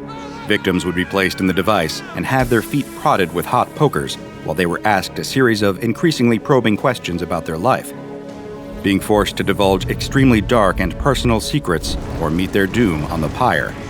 It was a depraved combination of physical and mental torture. If even hearing about all this makes you feel a little queasy, nobody could blame you for that. The SCP Foundation, however, looked at the Liar's Cradle and saw incredible potential. As mentioned earlier, The Liar's Cradle bases its judgment on raw factual knowledge, not the knowledge of its particular victims. So anyone with enough people to burn can conceivably work their way towards discovering any binary answer. And given that the SCP Foundation has an almost unlimited number of D-Class personnel at their disposal, it didn't take long for them to realize all the knowledge that was up for grabs. They just need to make a few sacrifices along the way, hoping to save more people in the long run. Moloch himself would probably be proud. It was this somewhat morally dubious chain of thought that led to the creation of Experimental Protocol 37 Sparafusel, the Foundation's plan to utilize the Liar's Cradle to discover more information that would assist in their mission to contain anomalies and protect the human race. The protocol is outlined in a 5-step procedure that is as follows. 1. One D-Class employee, referred to as the Messenger, will be laid inside SCP-2128. 2. The messenger will repeat statements as instructed from the prepared list. 3. After each statement, if the messenger remains unharmed, the statement is to be marked as true. 4. As soon as the messenger is incinerated, a new messenger is to be provided. The statement that triggered the incineration is to be marked as false. 5. A new messenger will be assigned. Repeat as needed. While the total extent of these tests remains off the record, the official files on SCP-2128 have some fascinating supplementals about some of the results of Experimental Protocol 37 Sparafusel. The first set of tests was designated EP-37 Sparafusel-22, Keter Checkup, and was conducted on January 10, 2014. The messenger in this case was D-6238. The first statement this D-Class was fed was, "The human race is in danger of extinction right now." Seeing as D-6238 didn't immediately go up in flames, this was found to be true. The second statement was, "The danger comes from an item in Foundation custody." Much to the relief of the D-Class, this was also found to be true, and he lived to make another statement. This statement was, "The dangerous item in question is located at a site in North America." This was, sadly, the D-Class's last words, as this statement proved to be false, and he was immediately burned to death for his troubles. The next messenger brought in was a woman now known as D-6239, after she committed an armed robbery that killed several innocents and landed her on death row. Her statement was, "The dangerous item in question is located at a site in Europe." This caused her to be immediately incinerated. The SCP Foundation then continued to narrow their focus on this matter over the next 13 D-Classes. With the information they gained, they were able to narrow down that SCP-752, a subspecies of humans who are eager to displace and replace non-anomalous humanity, would be the cause of a containment breach that could potentially end the human race's dominance if they weren't stopped. D-6253 was given the statement, "SCP-752 will breach containment within the next month." The answer was true. Next came SCP-752 will breach containment within the next week. Also, this proved to be true. D-6253 would finally meet their maker with a false statement, SCP-752 will breach containment tomorrow. But this opened the door for the final correct answer delivered to us by D-6254, that SCP-752 will breach containment today. Armed with this vital information in the nick of time, the Foundation dispatched MTF Nu 7, also known as Hammer Down, their largest and most well-armed mobile task force, to the site in question. This quick thinking allowed them to quell the threat at the exact right time and save the world from an SK-class dominance shift scenario that would have left humanity in the dust. Using the Liar's Cradle, the SCP Foundation had just saved the world as we know it, and all it had taken was a handful of D-Class lives. So naturally, the tests with the Liar's Cradle didn't stop there. Next came EP-37 Sparafusel-23, Knowledge Measure. As the name suggests, this test hoped to ascertain the extent of the knowledge the Liar's Cradle possessed, seeing as it could continue to come in handy for Foundation purposes. The first messenger was D-7784, who was fed the statement, SCP-2128 knows everything. This turned out to be false and led to the D-Class's immediate incineration. However, the lead researcher on the case decided to take a different approach. Perhaps, he thought, the Liar's Cradle didn't accept the numerical designation that the Foundation had placed on it. The next messenger, D-7785, led with the statement, the Liar's Cradle knows everything, which proved true, because that allowed him to live long enough to be incinerated by his next statement, the Liar's Cradle will tell us everything. After his incineration, D-7786 stepped up to the metaphorical plate, first saying, the Liar's Cradle will tell me everything I need to know. The Cradle judged this to be true. It did not, however, take kindly to, "The liar's cradle will tell the Foundation everything they need to know." It declared this statement false by immediately incinerating the D-Class. After this incineration, the EP-37 Sparafusel project was out of its daily allotted D-Classes and decided to call it a night. Their next test was the mysterious and controversial EP-37 Sparafusel-24 Sunday School song, which utilized D7891 as its messenger. She was fed the statement, "Jesus loves the little children, all the children of the world." The results of this particular test have been permanently expunged from SCP Foundation records. Next came EP-37 Sparafusel-25 Pinocchio Paradox, which was an experiment intended to see how the liar's cradle would react to logical paradoxes. Spoilers, it doesn't involve as much incineration as you might expect. First came D8232, who provided the statement, "Telling the liar's cradle a paradox is dangerous to Foundation personnel." This was proven to be false, and ironically, he was burned alive immediately. Next came D8233 with the statement, "The liar's cradle is going to kill me right now." The liar's cradle bent its own rules by declaring this false, but only incinerating the D-Class enough to permanently disfigure him rather than killing him. D8234 was shoved into the cradle after that, making the statement, "The liar's cradle is going to burn me right now." This was proven through empirical observation to be false. 10 seconds passed without incineration. However, when D8234 exited the cradle, he complained about sustaining a small cut on one of the rocks that made the cradle while climbing out of it. This caused D8234 to rapidly succumb to a previously undiscovered form of gangrene and pass away in minutes. Finally, D8235 entered and said, "The liar's cradle is going to inflict physical harm upon me right now." This was proven false, and D8235 climbed out of the liar's cradle unharmed. At this point, however, he began to cry and scream out the word, "Goodbye," before dying via altogether more unpleasant means that I don't wish to discuss in great detail here. The last experiment we have on record here is EP-37 Sparafusel-26, Subjective Opinion, which intended to see if the liar's cradle liked to turn logical gray areas into logical charred black areas. Messenger 1, D9224, made the relatively uncontroversial statement, "Golden retrievers are cute." The cradle seemed to disagree, immediately incinerating him. The next messenger, D9225, delivered the counterpoint, "Golden retrievers are ugly." And just like that, he was up in smoke.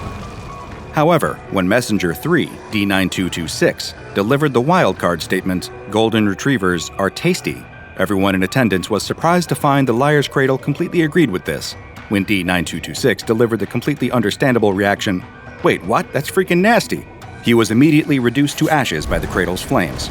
With this line of questioning concluded in the strangest manner possible, the new messenger, D9227, was brought in. Before becoming a member of D-Class personnel, his name was Stephen Kemp, a cannibalistic serial killer who'd murdered and eaten 14 women before being captured, tried, and put on death row for his crimes. He delivered the statement, "I'm a good person." Surprisingly, the cradle felt this was true and let him live. However, when Stephen decided to get cocky and chime in with, "Joke's on you, jackasses, apparently I'm Mother Teresa," he was immediately incinerated due to the fact that he was not, in fact, Mother Teresa. His ashes were soon accompanied by that of D9228, who made the statement, "The liar's cradle is sometimes incorrect," before being burned to death. Next came D9229, who allowed for the longest streak of unbroken statements in the history of tests performed on the liar's cradle. He said, "The liar's cradle speaks only infallible empirical truth." True. He said, "The liar's cradle is hungry." True. He said, "The liar's cradle's hunger can never be satiated, no matter how full it becomes." True. He said, "The liar's cradle would like to incinerate me right now." True. He said, "The liar's cradle is growing impatient." True. He said, "The liar's cradle sees delicious, warm meat on its plate and would very much like to be fed." True. He said, "The liar's cradle is angry that it is continually denied its meat." True. He said, "People meat is delicious." True. He said, "I am delicious." True. He said, "My skin is warm." True. He said, "The crackling of fire upon boiling drips of fat and rapidly cauterizing flesh gives the liar's cradle pleasure." True. After such an incredible streak that also allowed for a frightening insight into the apparent personality of the Liar's Cradle, D9229 was withdrawn alive. He was replaced by D9230, who said, "The Earth is round," and was immediately incinerated. It's widely believed that this outcome came from the Liar's Cradle maliciously interpreting Earth as dirt, rather than the planet Earth, just so it could incinerate the subject. Just because the Liar's Cradle is largely objective doesn't mean it isn't incredibly petty, it would seem. Because of the static nature of SCP-2128, it has been given the rare, safe object class. Containment Site 403 has been built around the castle that currently holds SCP-2128, and a healthy supply of D-Class personnel is regularly siphoned off for EP-37 Sparafusel. The sadistic sorcerers of the Brazen Heart may be long gone, but in a strange and disturbing twist of fate, the researchers of the SCP Foundation are keeping the spirit of their work alive even today. A satellite floats in the cold depths of space above our pale blue dot. It positions its targeting array down at a point thousands of miles below and fires. Clack, clack, clack. A tired-looking man sitting in a coffee shop types away on his computer, taking advantage of the free Wi-Fi to send off yet another job application. Nearby, a barista is writing down orders while a businessman takes a call between quiet sips of his mocha. A teenage girl texts her friend, giggling occasionally. An old man chews his bagel just a little too loudly for comfort. Nothing appears all that out of the ordinary, until the blast hits. Intensity level 25. The job seeker notices a faint whisper in his ear. It startles him, and he turns to look around the coffee shop, but he can't spot who was whispering to him. How odd. He turns back to his keyboard and carries on typing, but a strange feeling hangs over him. This pervasive sense that something is very wrong. His eyes turn to the businessman, and he notices something. His phone is gone, but he's still loudly talking to someone who isn't there. The barista is smiling as she seems to note down orders, but in her notebook, she's scrawling the words, "getting closer," again and again and again, and she doesn't have any idea why. The teenage girl, with shifty, furtive eyes, texts her friend a message saying, "This is gonna sound crazy, but I feel like someone's watching me." As the job seeker tries in vain to fight the feelings of unease, he keeps hearing the old man chewing. Loud, incessant, cow-like chewing. It's really beginning to get on his nerves. Suddenly, the thought crosses his mind that he'd actually like to kill this man. He'd like to squeeze his throat and break his jaw so that he could never chew like that again. The sudden appearance of this alien thought frightens him, and it's about to get so much worse. Intensity level 35. The job seeker starts to wonder if there's any point to this. He suspected that he'd been fired from his last job because nobody liked him. Did he really think he had a chance at getting this one? Really? What a stupid pipe dream. He's bombarded by thoughts like these that make typing more and more difficult. He notices that his hands are shaking. The chewing behind him is still so loud. He can't turn around. He knows on some level that if he does, he'll say something to the old man that he can't take back. The barista stares off into the distance, a haunted, contemplative look in her eye. The businessman gazes into his mocha like a crystal ball. The teenage girl begins to weep. The job seeker looks up when he notices something strange is happening outside. A middle-aged woman walking her dog suddenly clutches her chest like she's having a heart attack. She bends over and breathes deeply. Her dog barks at nothing, enraged by some invisible force that's all around them. Intensity level 50. Something's wrong. The voice in the job seeker's head is no longer a whisper. It's hissing and barking cruel words at him like useless, worthless, lazy, disgusting. Each one boring into his head like a power drill. But far more frightening than the voices themselves is the fact that he believes every single thing they're saying. He's lulled into a trance by their venomous rhythm. The only thing louder is that unending chewing. The waitress calmly walks back to the counter. She picks up a jug of blistering hot coffee and begins to swig directly from it. She can feel it sizzling in her mouth, and she couldn't care less. The businessman begins an intense screaming match with somebody who isn't there, snarling and practically foaming at the mouth. The job seeker can't take that chewing anymore. He turns to the old man, ready to unload on him, but when he opens his mouth to speak, nothing comes out. He sees that the bagel is gone, but the old man is still chewing. He smiles at him, red liquid streaking his lips and teeth. The job seeker looks down at the table and sees the outline of a fingerless hand under the old man's blood-soaked napkin. Intensity level 75. Inside the coffee shop, pandemonium breaks loose. The old man lies catatonic in his booth. The businessman fights a nearby wall, knuckles and toe bones cracking against the bricks. The waitress has the teenage girl in a headlock as the girl shrieks in agony and stabs at her assailant's leg with a table fork. The job seeker looks out the window at the violence suddenly unfolding on the street. Complete strangers are attacking each other with murderous intent, biting, gouging, punching, clawing, tearing, strangling. It all looks like fun. He picks up his laptop and tosses it through the coffee shop window, shattering the glass, as if he was ever going to get that stupid job anyway. He steps through the broken window, a new man, and picks up a large, jagged shard of broken glass, ready to join in on the festivities. Intensity level Keter. Thousands of people are changed. They do unimaginable things to each other and themselves. There is chaos in homes and out on the streets, as everything collapses in a wave of terrible, unspeakable violence. Nothing will ever be the same. Thankfully, the horrors that you just observed were only part of a simulation, one created by the SCP Foundation, and intended to demonstrate the worst-case scenarios of various anomalies on their roster. These events have not yet come to pass, but they very easily could if there was even a minor accident with the rogue anomalous satellite known as SCP-923. The SCP-923 satellite consists of a large parabolic dish made from unknown alloys, as well as a powerful internal reactor that produces massive quantities of energy and radiation, all to power the satellite's mysterious anomalous firing mechanism. 923 appears to select specific targets that it then fires a blast of energy at. Those in the proximity of the target when the beam hits are also affected, with the severity of the damage contingent on the intensity of the blast. Like many anomalies, its origins are shrouded in mystery. SCP-923 displays a degree of artificial intelligence and posts reports on its own condition and operations to the O5 Council Secured Information Relay Network, a classified communication network reserved for Foundation employees with Level 5 clearance.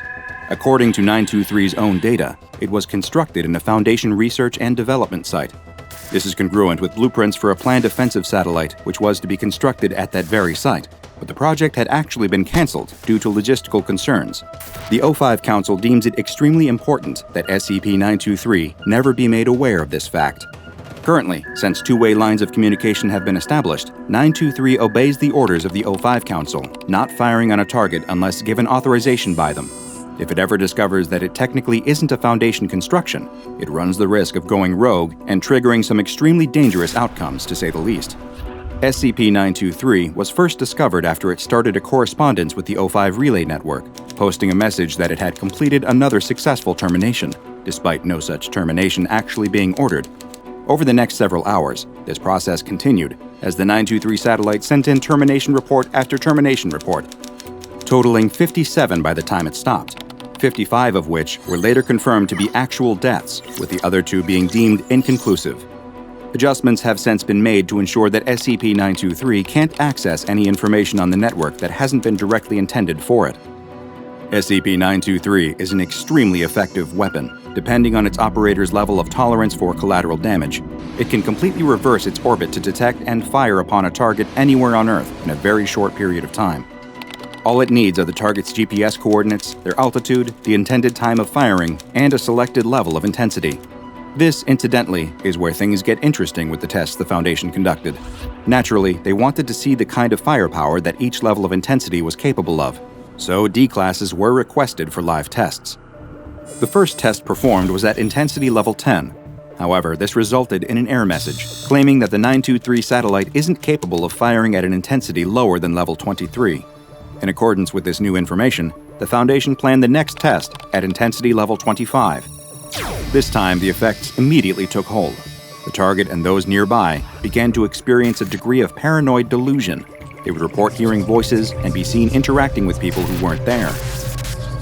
They would experience a sense of crushing terror, impending doom, and also report the growing desire to cause harm to others. Most of all, in debriefing interviews, they would claim that they felt like they were being watched, though they refused to elaborate on what exactly they meant by that. Recovery time from this condition was measured at being between 15 and 19 days. Next came the test at intensity level 35. Everyone affected experienced symptoms similar to intensity level 25, except with powerful new self-destructive compulsions. The area of effect also grew with the increased power. Researchers who thought they were safe over 10 meters away collapsed to the ground in intense panic attacks. The effects were much longer on this setting too, and recovery from this intensity took 6 to 8 months. Interestingly, during the test, there was a severe disruption to the audio-visual equipment. Some devices had been displaced, others were fused to the ground. The video footage was corrupted beyond use, but the audio retrieved displayed nothing out of the ordinary. However, when survivors of the test were asked to listen to the recorded audio, they claimed to once again hear the voices that were in their head that day and experience the terrible feelings and compulsions start up again. One of the researchers appended a note to the file which read, "It looks like this thing actually has a blast effect to it and is not just a laser of madness." The audio and video feed disruptions are particularly interesting.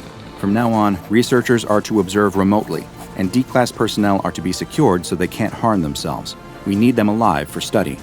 Next, the intensity was brought up to level 50, and the test was conducted once again.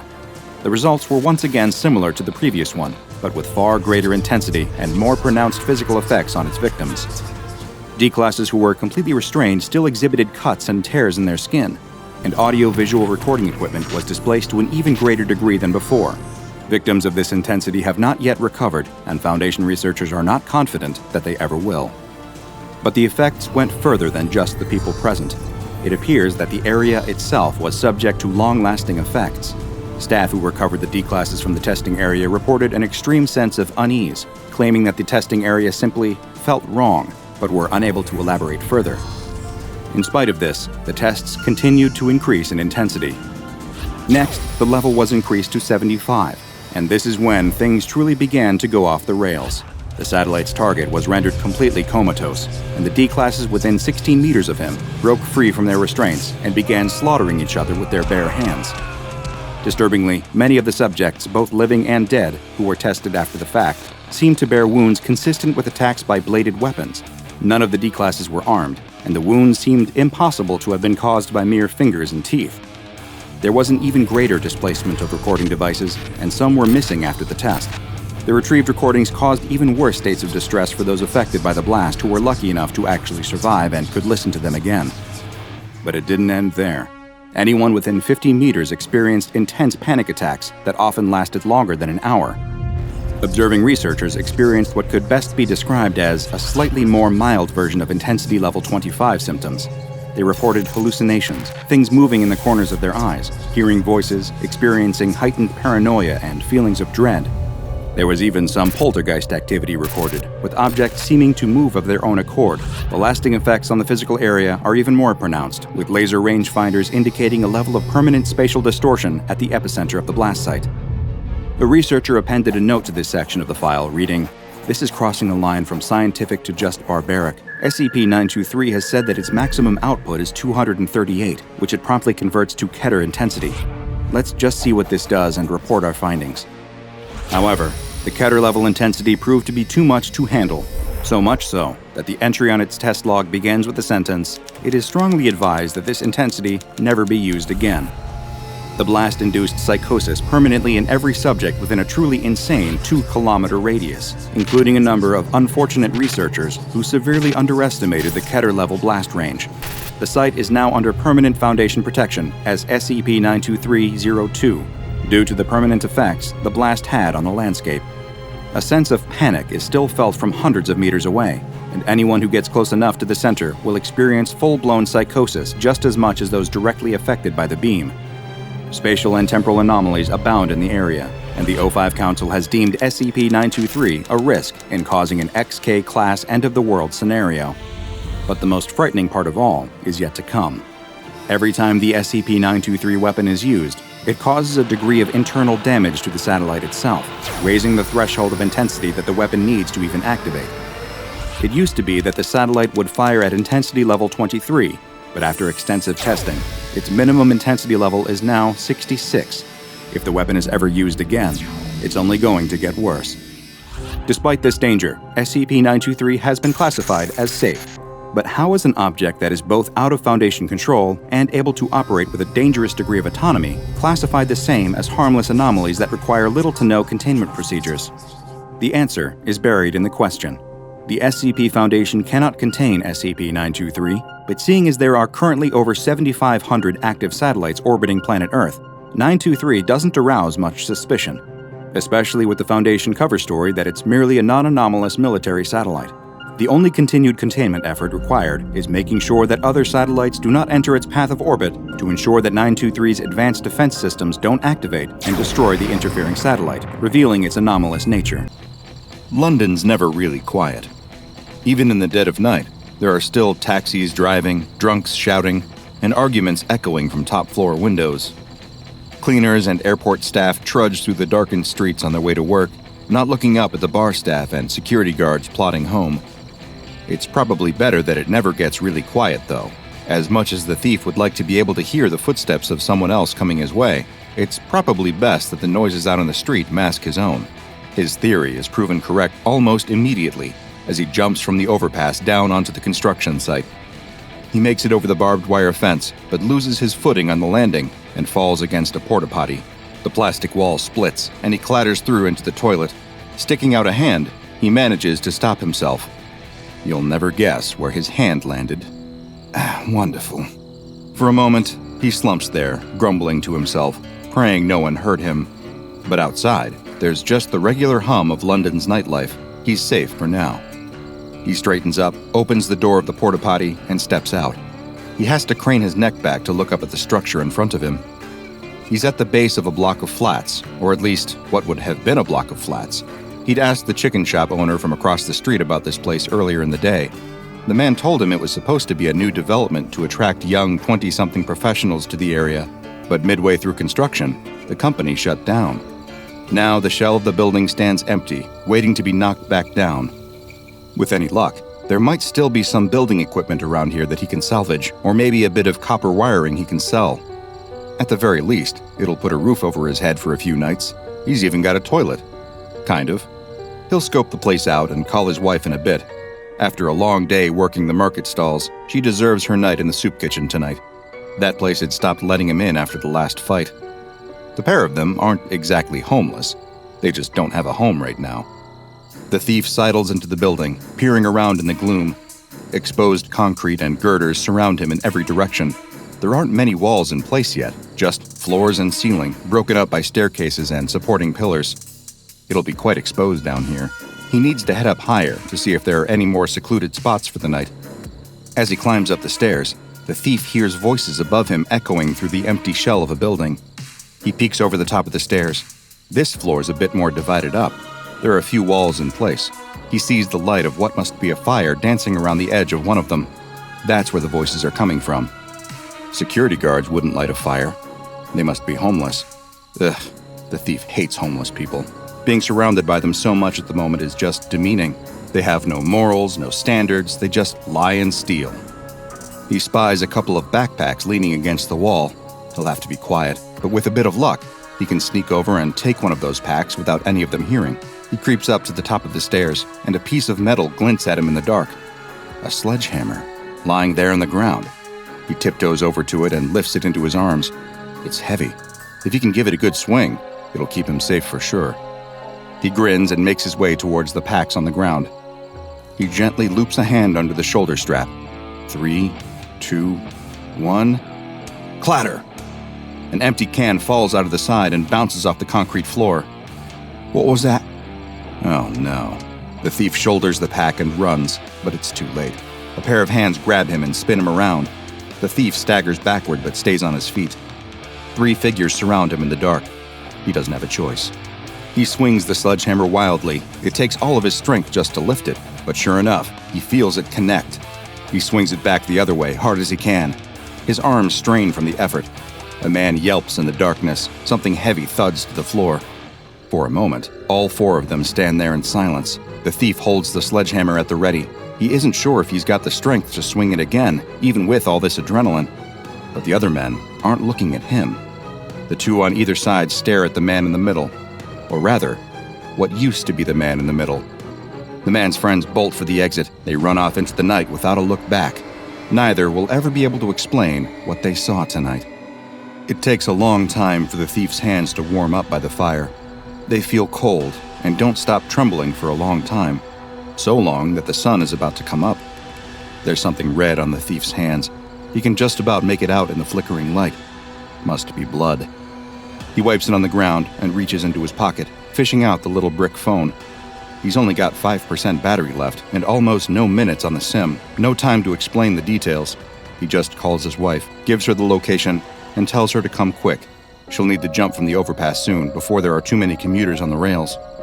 He's moved the body, of course. He's sitting next to it right now, actually. Couldn't leave it out in the open for anyone to see. In this little nook with the fire, he's well hidden from the outside world. There's graffiti on the walls. This must be a popular spot. If anyone comes and disturbs him, he knows what he's doing with them. The sledgehammer leans against his leg. After about an hour, he hears footsteps on the concrete behind him. He whistles once. 2 whistles come back. His wife stops dead when she rounds the corner. He hadn't told her what had happened over the phone, just that he'd found them a new spot. She's staring at the body lying next to him. Rose petals and candles usually work better. He shrugs and looks back at the flames. Not his fault. Self-defense, as always. But she doesn't stop staring.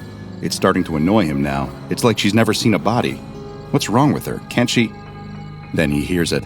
Soft, rasping breathing. Very slowly, the thief turns his head. Lying there on the ground next to him, with half of his head caved in, the man is still alive, staring at them both through one horrified eye. The thief grasps the sledgehammer and stands up. That just makes no sense. His wife looks puzzled too. They look at the man lying on the ground in more detail. A chunk of his head is missing completely, but the wound underneath is healed over. The flesh and brain underneath looks like it's been cauterized, as if he'd been burned. And surely you can't still be alive with that big of a chunk of your brain missing. Strange, his wife mumbles. Her hand joins his on the hilt of the sledgehammer.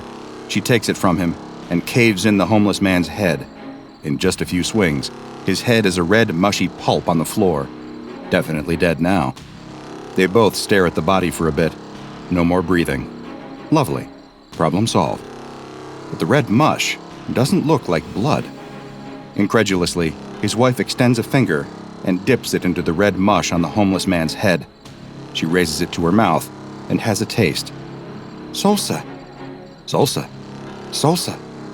He doesn't believe her. He leans down to take a nibble of the red mush on the ground. Sure enough, the cool taste of pico de gallo meets his tongue. It's not bad, you know. Ignoring the sweaty grime of the homeless man's flesh, it's actually pretty good. The thief looks over at his wife. She scoops 2 fingers through the goop and sticks it in her mouth. A grin spreads across her face, a glint lighting up her eye. He's been married to her long enough to know what this face means. She's got a plan. Finding the jars proves to be the biggest issue, or at least finding intact jars. Dumpster diving has never been the thief's favorite pastime. Feels a bit too homeless for him. But as he climbs out of his 12th bin of the day with nothing to show for his efforts but a measly little glass jar, he thinks he's had enough. He tosses a rotten potato at his wife. It splatters in her hair. It would probably stink anywhere, but amongst all this trash, the potato is probably the best-smelling thing around. You throw one more bit of trash at me, and I'll be dipping tortillas in what's left of you, she says. The thief's had enough. He clambers out of the dumpster and storms over to his wife. This plan sucks. Why does he have to be the one covered in trash all the time? Why is he the one always breaking into construction sites? He raises a fist above his head, just as she spots the jar in his hand and squeals in excitement. She pecks him on the lips and excitedly tells him that they should have enough of them now to get started. Her lips taste of rotten potato. Back in the construction site, they get to work. Taking it in turns, they raise the sledgehammer above their heads and bring it down on the homeless man's body. With every hit, they expect the magic to stop working, but it doesn't. Dollops of salsa pool where bruises would normally form. While one of them pummels the corpse, the other scoops the salsa into jars, carefully screwing on the lid and writing little labels to go alongside. Artisanal pico de gallo, £3.50. Salsa made straight from the heart. It's not all made from a heart though, is it? The thief says. Only one jar will be. The rest will be made from the bowels and stuff. It's all connected, innit? You can taste some in a bit and tell me if any of it's different. He doesn't really fancy trying bowel salsa, but his wife makes him. She's the one holding the hammer. You know what? If he didn't know it was bowel salsa, he never would have guessed it. Tastes pretty much the same as all the rest. The pair of them managed to mash about half of the body into salsa that day. The remaining carcass lies on the concrete rather neatly. There's no blood or gore at all. If anything, this is a pretty sterile affair. Just salsa. What we calling our business then? The thief asks. How about Joe's? His wife rolls her eyes at him and thinks for a moment. El martillo y la pulpa. The thief doesn't know any Spanish, so he just laughs and pretends he gets the joke. At least, he hopes it was a joke. 2 days later, business is booming. From the first thing in the morning until late in the afternoon, the jars of salsa are selling like hotcakes. The two of them can hardly believe it. At lunchtime each day, the thief has to go back to the apartment and restock. Those are their code words for going back to the dilapidated apartment complex and pulverizing the corpse of a homeless man with a sledgehammer, just in case that wasn't clear. At £3.50 per jar, their handmade recipe is pulling in the big bucks. Who'd have guessed that the homeless could be so profitable? The market they're selling in apparently has a strong Mexican migrant community living nearby. On top of that, a handful of local moms started sharing photos of the artisan salsa from the local market, which surged the demand. It might even be time to start jacking up the prices. Only, they've got a problem. As the thief arrives at the market with a wheelbarrow full of freshly filled jars, he pulls his wife to one side to have a whispered conversation with her. They're almost out of stock. And of course, by the word stock, they really mean the cold, rotting dead body. His wife looks at him incredulously. Does he really not see the solution here?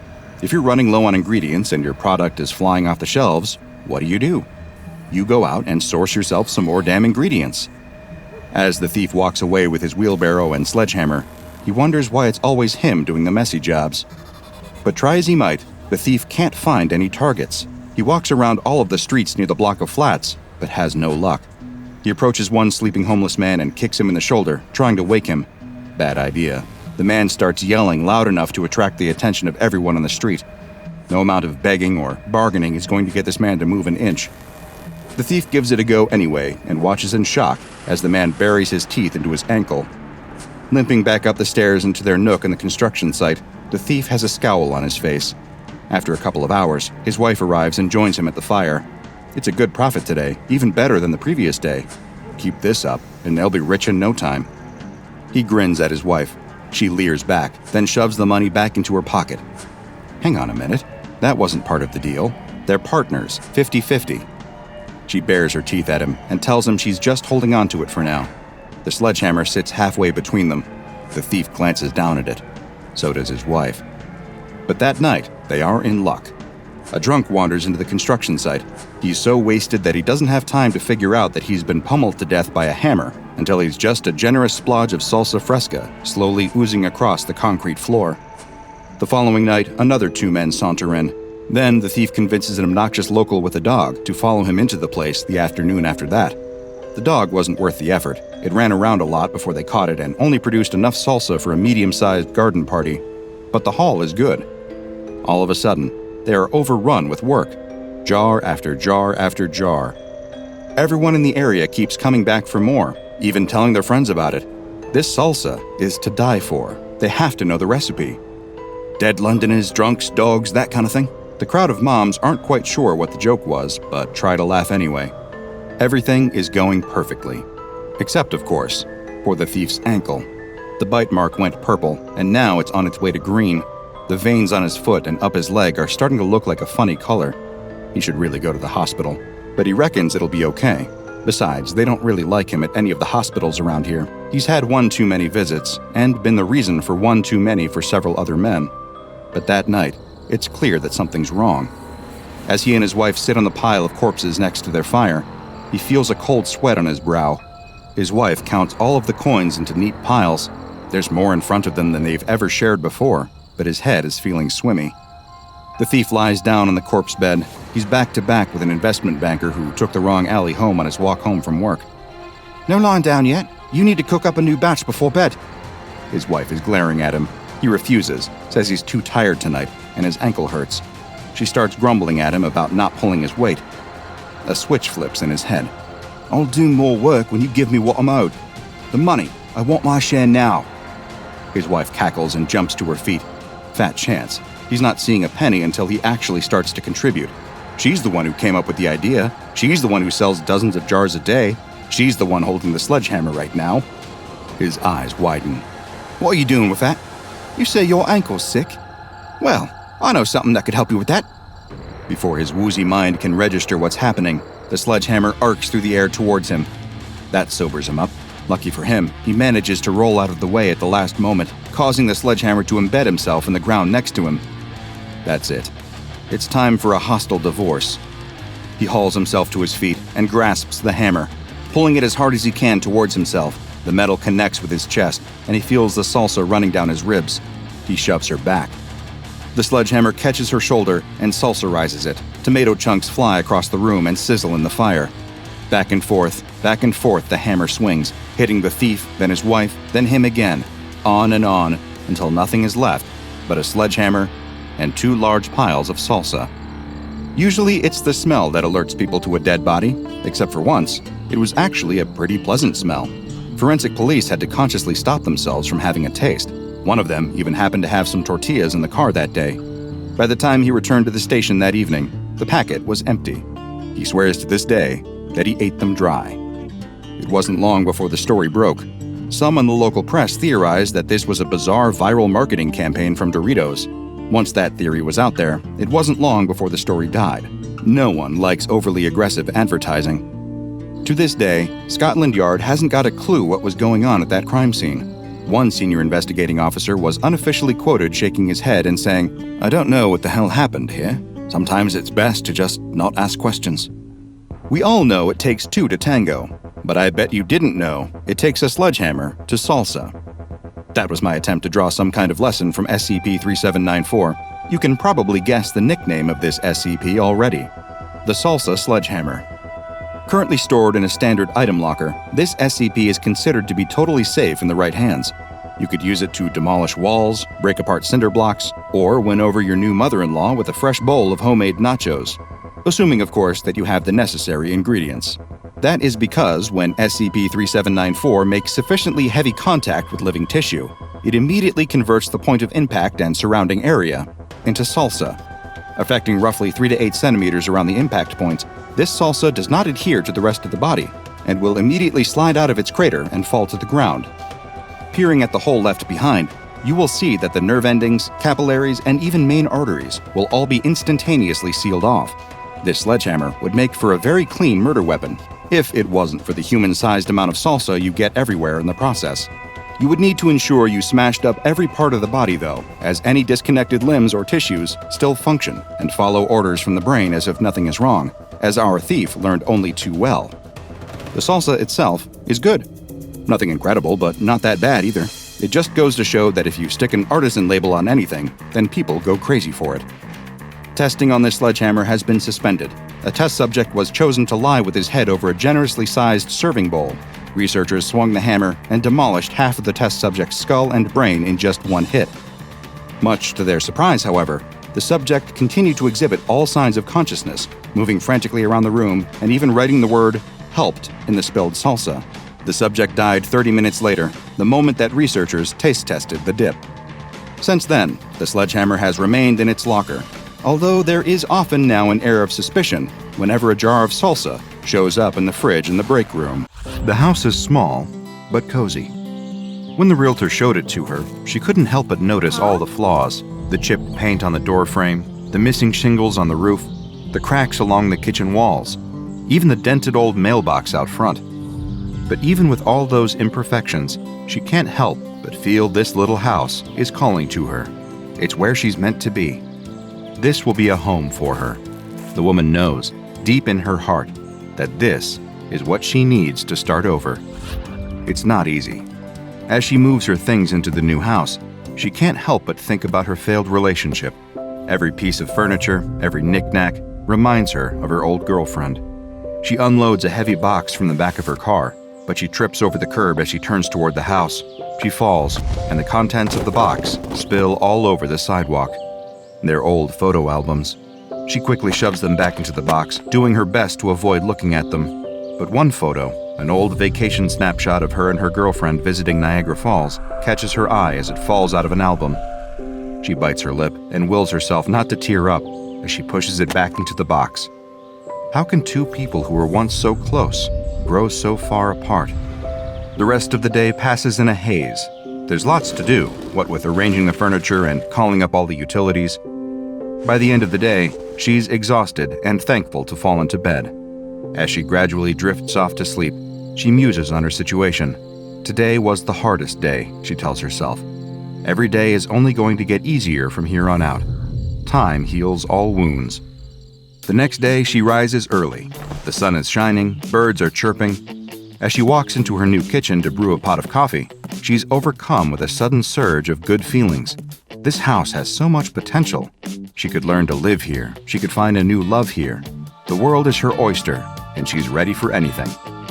Yes, she tells herself, all I needed was a good night's sleep. Now, she feels totally revitalized. A little while later, she hears the mail truck arrive and depart. Looking out the window, she sees that the delivery person has shoved the little aluminum flag into the upright position, indicating that she has mail. She ties her bathrobe around her waist and, still cradling a mug of steaming coffee in her hands, walks to that battered black mailbox at the end of the walkway. That's the first thing that ought to go, she mumbles to herself as she imagines all her plans to redecorate the house. Maybe she'll get one of those fun mailboxes that come in the shape of a wacky animal or a birdhouse. Something different, something eye-catching. Her old girlfriend never let her do anything fun. She pulls open the mailbox and pulls out a stack of envelopes. Still thinking about the possibilities for a new mailbox, she quickly shuffles through the letters, scanning the return addresses with little interest. It's mostly junk mail. That's no surprise. She just moved in, so most of her friends don't know her new address yet. But there's one letter at the bottom of the pile that has no return address. That's weird, she says. It's probably just more junk mail. She knows that some advertisers don't leave return addresses as a way to pique a recipient's interest and trick them into reading their sales pitches. Nevertheless, she's intrigued enough to tear it open. To her surprise, inside is a handwritten letter. "Hello," says the letter. "I couldn't help but notice you today. I'm really excited to see a new face in the neighborhood. I hope you enjoy your stay here.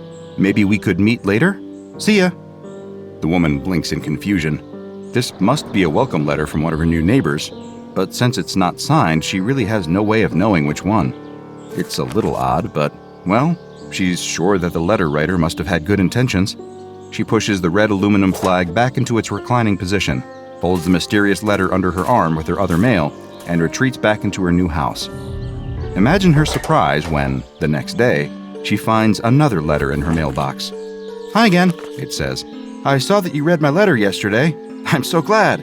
I was afraid that you wouldn't like me, but now I see that we're going to be great friends. Maybe you'd like to get coffee together sometime?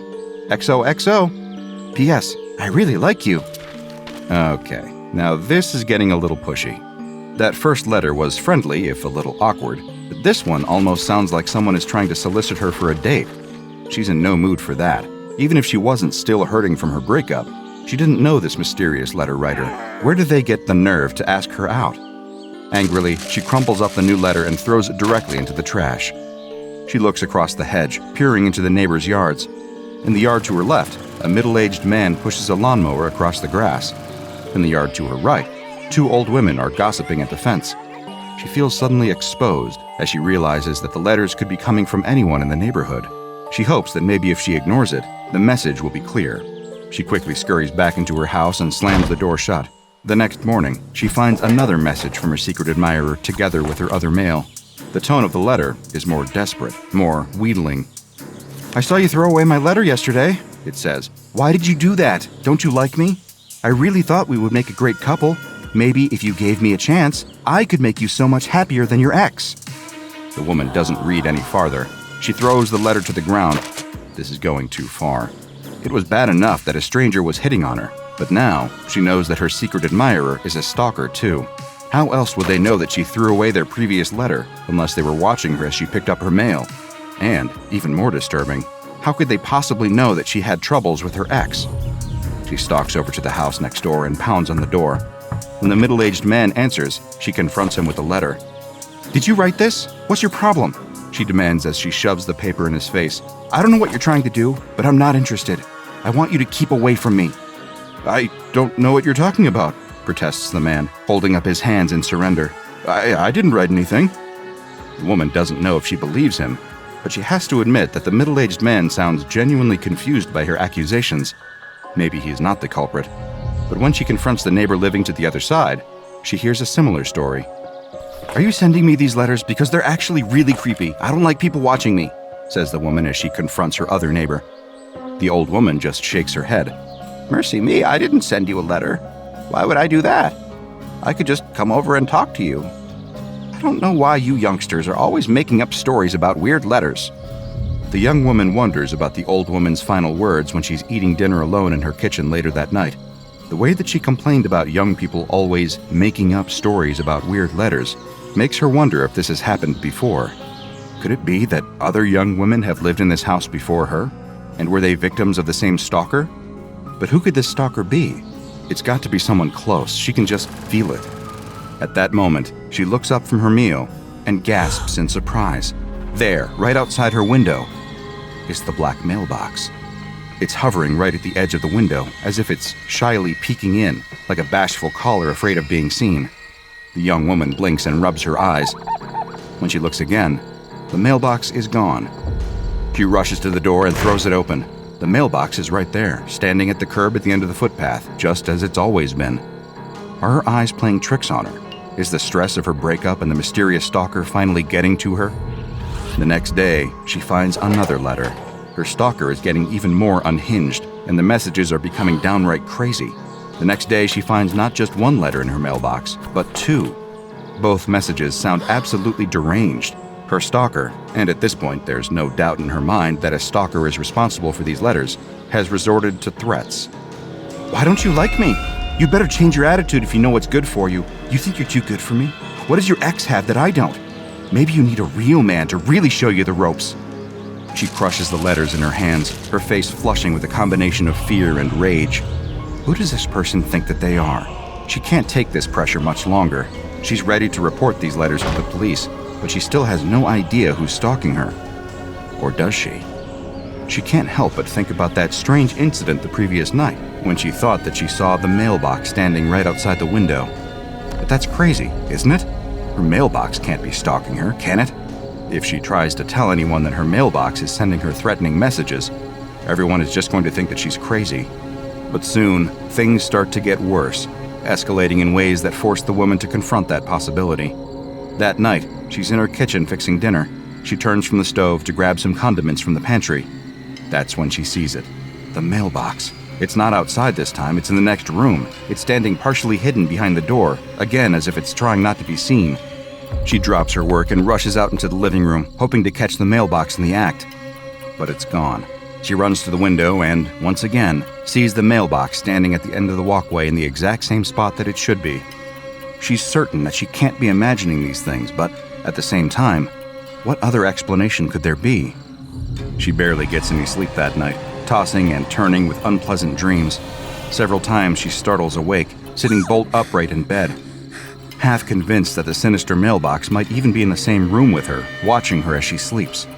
The next day, the exhausted woman rises early from restless dreams and sits on the front porch, waiting for the mail truck to arrive.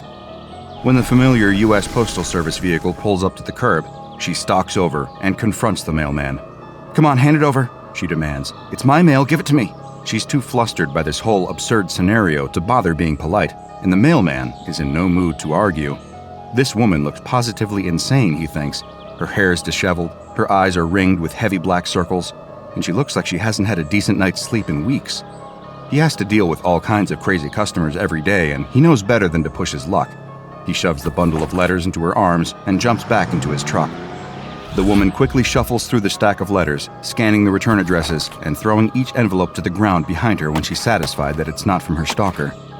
Just as she thought, none of these letters match the description of the blank envelopes that her stalker uses for his messages.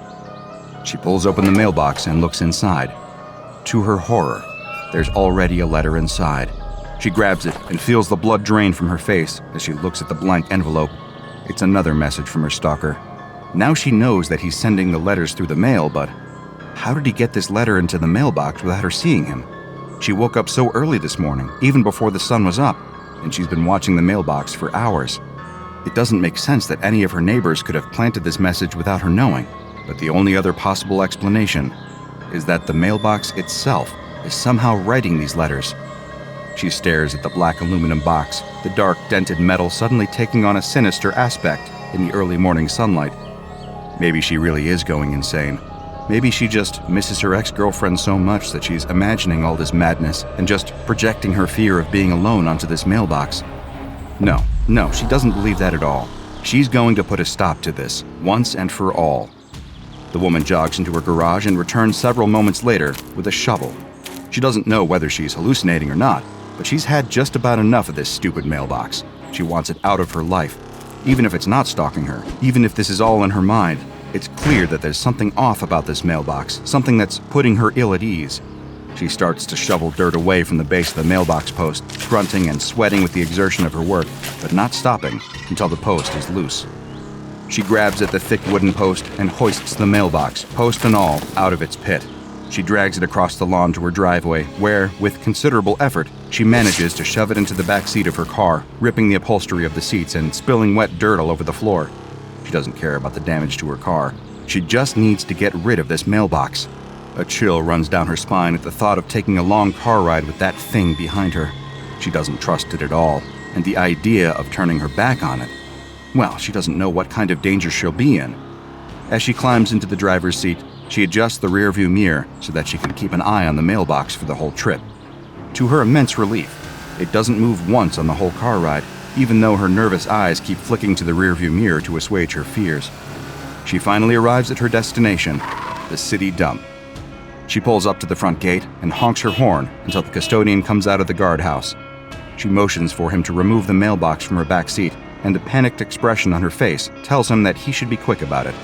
He's barely pulled the mailbox clear the door when the woman peels away, skidding along the curb and gunning the engine to drive away from the dump and the abandoned mailbox as fast as possible. After a few minutes on the road, she starts to calm down. She breathes a deep sigh of relief, a new sense of calm finally settling over her now that she's removed that awful mailbox from her life. She adjusts the rearview mirror to look at her reflection, wincing at the sight of her haggard eyes and blotchy skin. The stress of the last few days must have been really getting to her, but now she feels like she can finally move on with her life. She manages a tense chuckle at the memory. The whole idea that her mailbox was stalking her seems increasingly absurd the further she drives from the dump, but she can't help but feel much better. But when she turns the corner to arrive at her home street, she sees something that she cannot believe. Her eyes bulge from her head, and her fingers tighten around the steering wheel, her knuckles going white. It can't be. The mailbox is back. The same black aluminum box and wooden post. Of course, after all she's been through, she would recognize it anywhere. It's still there, in her front yard, at the end of the walkway. But she's certain that she just dropped it off the dump, right? There's no way that she could have imagined digging up the mailbox and lugging it all the way to the junkyard. Could it be possible that the mailbox somehow followed her home? Could it be that desperate for her attention and companionship? The woman doesn't say a word. She keeps driving, passing her new home without stopping. She can't deal with this anymore. She glances at the rearview mirror, one last look at the cozy little house where she thought that she could start a new life. But she can't live like this. She keeps driving, and she doesn't look back. On the corner, the mailbox stands still and silent, as if it had never moved and never will. Dealing with a stalker can be a frightening and dangerous situation, but it can be even worse when your stalker isn't even human. That woman never had to see the mailbox again after she left the property, but the SCP Foundation is very familiar with this dangerously obsessive romantic, which it calls SCP-1269. SCP-1269 looks like a perfectly ordinary mailbox situated in front of a perfectly ordinary house somewhere in Massachusetts. It is made of black aluminum, possessing a red flag and a white plastic post. It stands at 1/3 of a meter tall, and the house number of the corresponding property is printed on its side. It is unknown how long SCP-1269 has resided at the property, although dents and bruises on the mailbox chassis indicate that it's probably been there for some time. SCP-1269 remains a perfectly ordinary mailbox when its corresponding house is unoccupied or else occupied by a male resident. But when a woman aged 23 years old or older takes up residence on the property, SCP-1269 will start to manifest its anomalous properties. About 2 weeks after the woman moves into the house, SCP-1269 will start to manifest unaddressed romantic letters targeted towards the resident of the house. Surveillance within SCP-1269 has shown that the letters manifest approximately 3 seconds after mail delivery. SCP-1269's anomalous properties will manifest only when a single female, 23 years or older, hereafter referred to as the occupant, resides within the same property as SCP-1269. Approximately 2 weeks after the occupant moves in, SCP-1269 will start to manifest unaddressed letters every 4 days. The contents of the letter are romantic in nature and are targeted towards the occupant of the house. Surveillance within SCP-1269 has shown the letters manifest approximately 3 seconds after the occupant's mail has been delivered. At first, letters will manifest once every 4 days, but SCP-1269 will quickly escalate its obsessive behavior to the point that multiple letters will appear daily. The letters will become more obsessive and less coherent as SCP-1269's stalking behavior intensifies. When not under direct supervision of the house occupant, SCP-1269 will teleport to a location near the occupant and face them as if it's trying to watch them. It will always manifest in an area where it is partially obstructed, such as peeking through a window or behind some shower curtains. Sometimes, when the resident is asleep, SCP-1269 will teleport near the occupant without obstruction. SCP-1269 will not follow the occupant off the property, and all anomalous properties will cease manifesting if the occupant moves out of the house.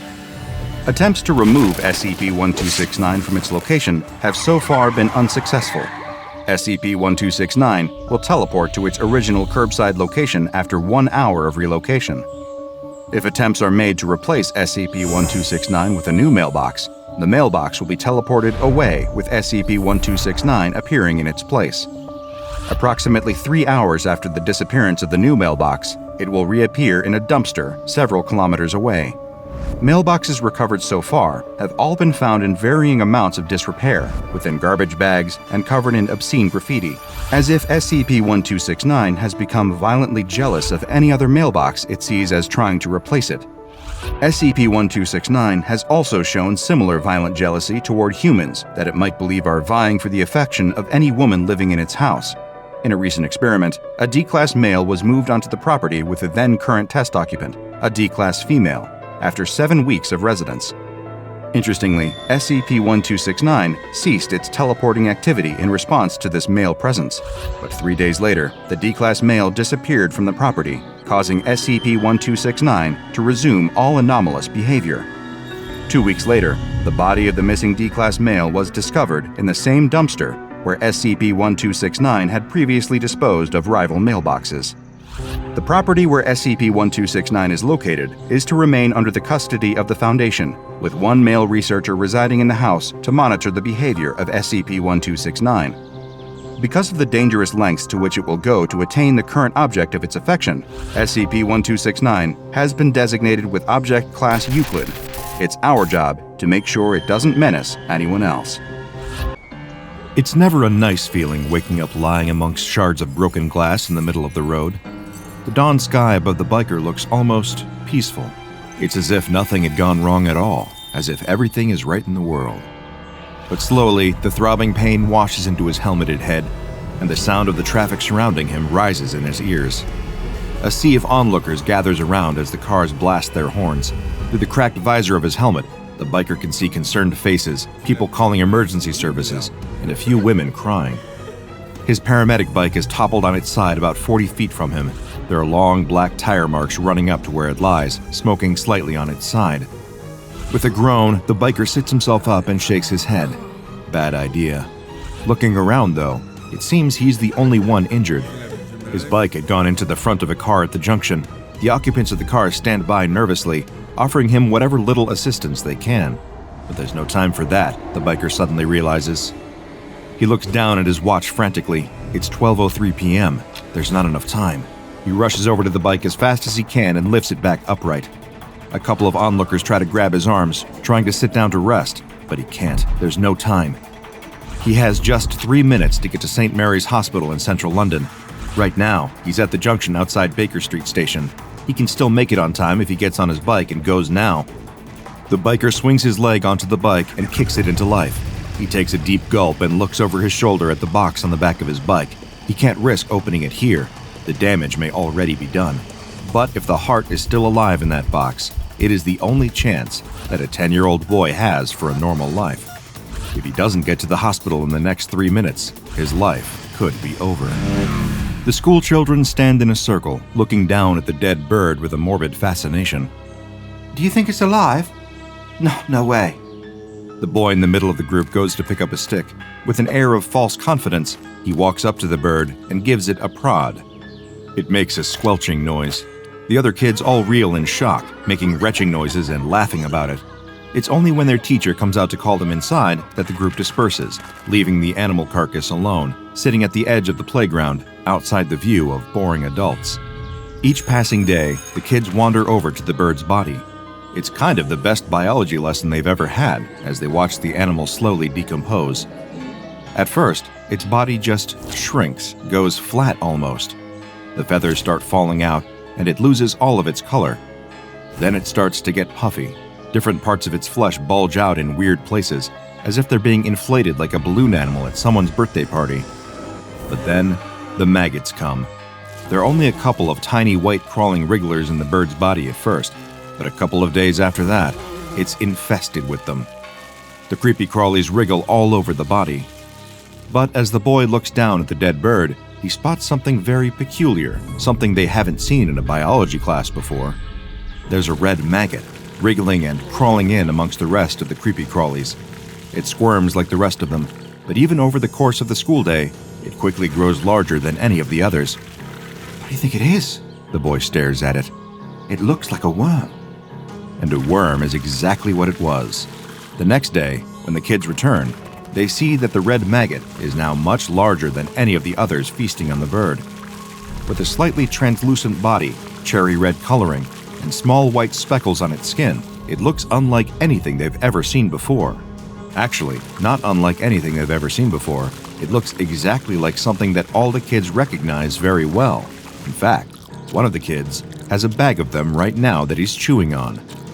A candied worm. The kids stare in curiosity, first at the bag of candy that their friend has in his hand, and then down at the worm, slowly eating its way through the decomposing bird. As far as their eyes can tell, the two things are exactly the same. Except, of course, that the one eating the bird seems to be alive. Kids being kids, the next thing that happened was sort of inevitable. One dares the boy to eat it. He almost retches in disgust. There's no way he's even touching it. And then, another one of the children throws down the poison chalice and dares him. The boy stands there nervously. He knows that he's not allowed to eat worms. That had been a lesson ingrained in him from a very young age. But his mother isn't here right now, and this thing doesn't look like any kind of worm that he's seen before. It almost looks a bit tasty. In exchange for eating the worm, another one of the children promises he'll give him 5 English pounds. The kids around the circle gasp. That's a lot of money. None of them have even got 2 pounds on them, let alone 5. Think of all the sweets you could buy with that kind of money. But the boy is adamant. He puffs his chest out, he stands up tall, and he nods firmly. 5 pounds, or he wouldn't do it. After some intense schoolyard debate, the deal is sealed.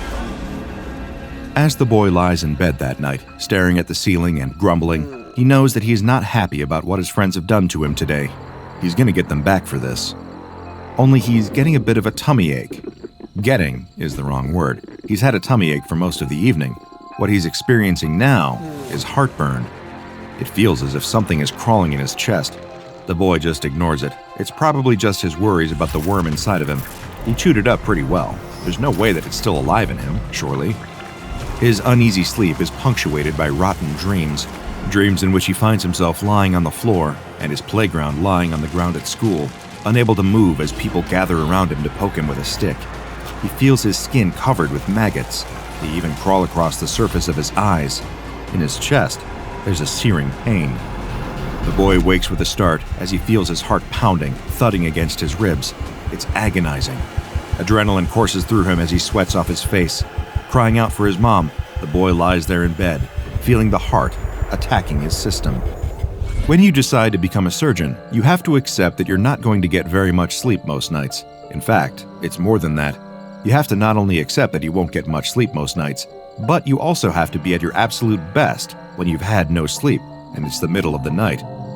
With over 40 years under his belt, the surgeon doesn't need coffee anymore, even when the junior doctor offers it to him as he strides toward the operating theater. Instead, he asks them to fill him in on the situation. Who's his patient? What's going on? What needs to be done? The doctor accompanying him reads the notes in a calm but hurried voice. They haven't got much time on this one at all. At any moment, the boy's heart could give out. The surgeon asks what's wrong with the organ, and the doctor looks at his notes in apparent confusion. Apparently, over the course of the night, the boy has suffered a 72% reduction in the mass of his heart. The surgeon stops just on the other side of the door. He doesn't want to have this conversation in front of his whole team. He whispers to the doctor in a terse voice, "What kind of infection does this boy have that his heart has undergone that rapid of a deterioration?" "It's not an infection at all, sir. Well, sir, it's a worm." The doctor holds out a sheet to him. The surgeon takes it from him. He looks down at the x-ray to see a scan of the boy's chest cavity. It doesn't look so bad. There's a hole in the heart for sure, but the surgeon has encountered worse in his career. "This was taken when the boy was first admitted." The doctor hands the surgeon a second x-ray. "And this was taken just 1 hour later." It is barely recognizable as a human heart. There seems to be a mass growing in the cavity that was left by the heart, and there, infecting all of the boy's organs, was the shape of a worm. The biker weaves his way through the traffic down on Marylebone Road, eyes darting frantically in all directions. He may have a concussion, and he may not be allowed to drive at all right now. In fact, he knows he definitely isn't. But he is under strict instructions. This heart needs to get to St. Mary's Hospital before it's too late. The bike careens around the corner and skids to a halt outside the emergency doors. An ambulance team in front of him is trying to help an old lady out of the back of their vehicle, but the biker doesn't have time for them. He grabs the organ box from the back of the bike and races into the building. It takes all of his remaining concentration to navigate through the maze of hospital corridors on his way to the operating theater. On a better day, he'd be able to do this with no problem, but with his head injury, he can see the lights starting to blur all around him. Ward 6, Ward 7, Ward 7A, Ward 7B. He runs as fast as his heavy boots will allow him, feeling that energy draining from his system. He can't look at his watch. He can't check the time. He just has to find this boy. Operating theater, there, right up ahead of him, just a couple of 100 feet. There's a doctor waiting outside the door who looks up at the sound of his footsteps. The biker rips his helmet off and holds out the box with the heart in it, panting heavily. It's the moment of truth. Is he too late? The doctor looks shell-shocked, not at the biker's arrival, but clearly at something else she's just seen. The man starts to explain, but runs out of words, and instead beckons the biker to follow him into the observation room. There, the two of them stand looking through the glass at the little boy lying on the operating table with the surgeon standing over him. There's something in the air. The biker sniffs, confused. "Can anyone else smell sugar?" Next time you open a packet of candied worms, take a second to look through the little creepy crawlies in the bag. Perhaps poke a couple of them, just to see if any of them are moving. You can never be too careful.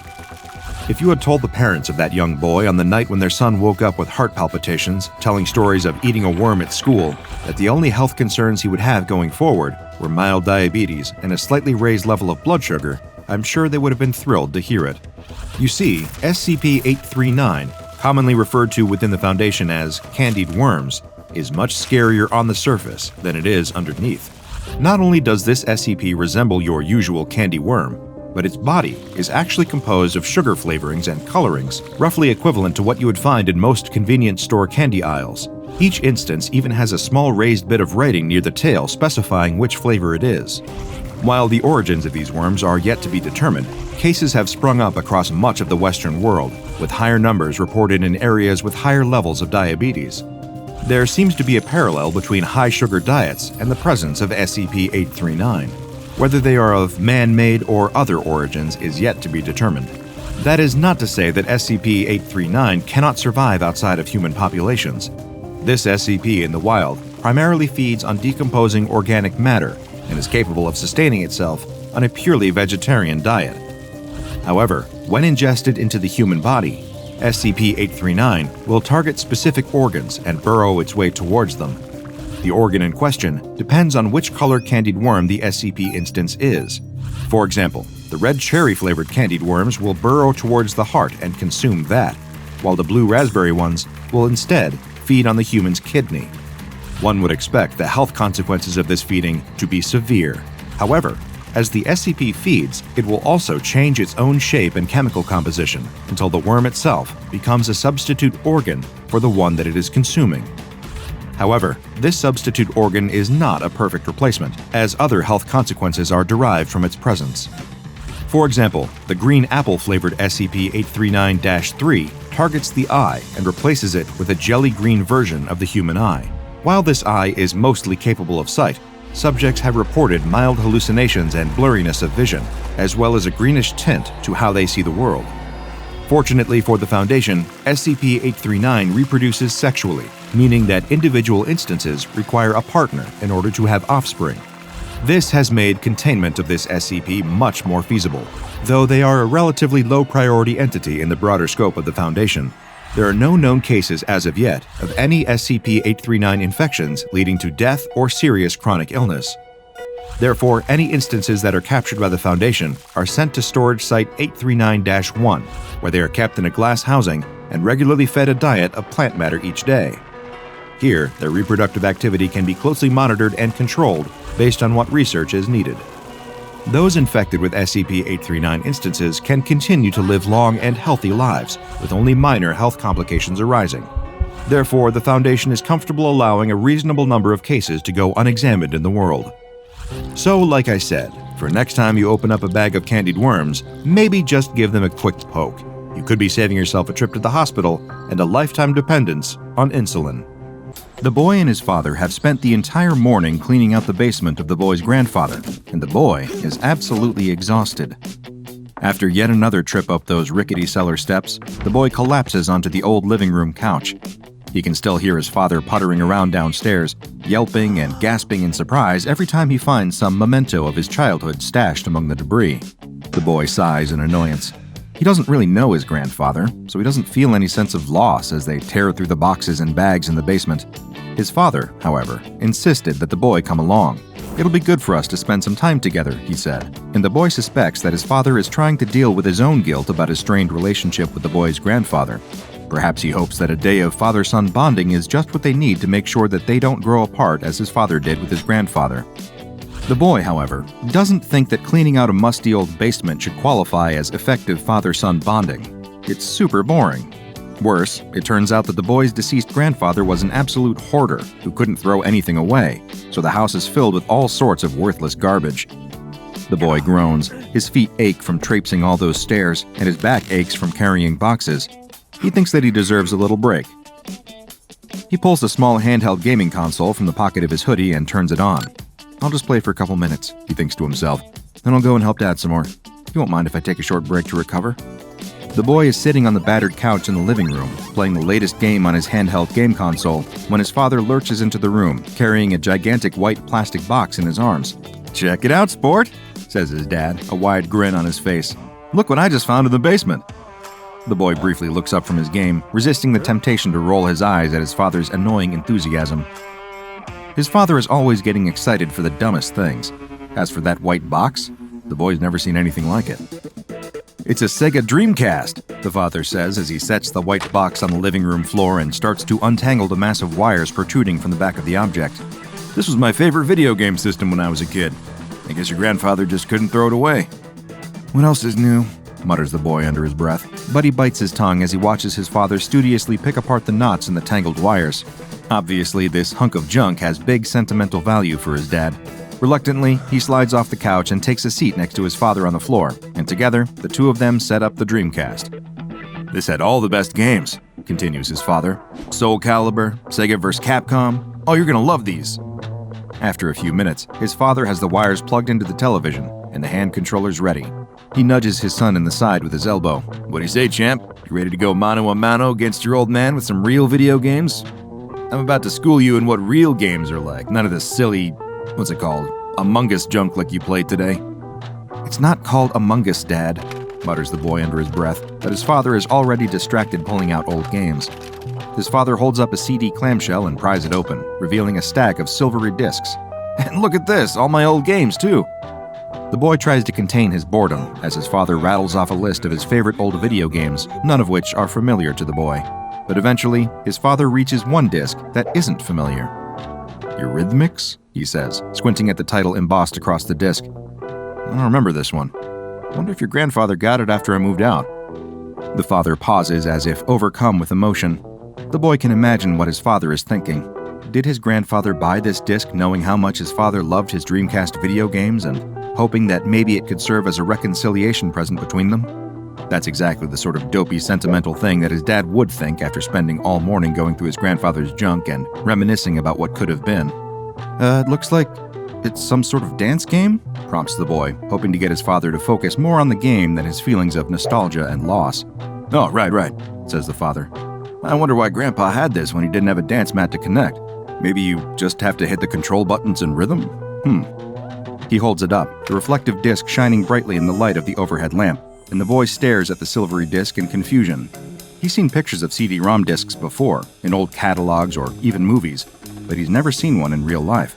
Who even uses discs like that anymore? Everything's just downloadable from the internet these days. "What is that anyway?" asks the boy. "A CD?" "This is not a CD," says his father, a slight edge of annoyance in his voice. The boy rolls his eyes. His father is always acting like he should be familiar with the outdated dinosaur technology of his father's youth.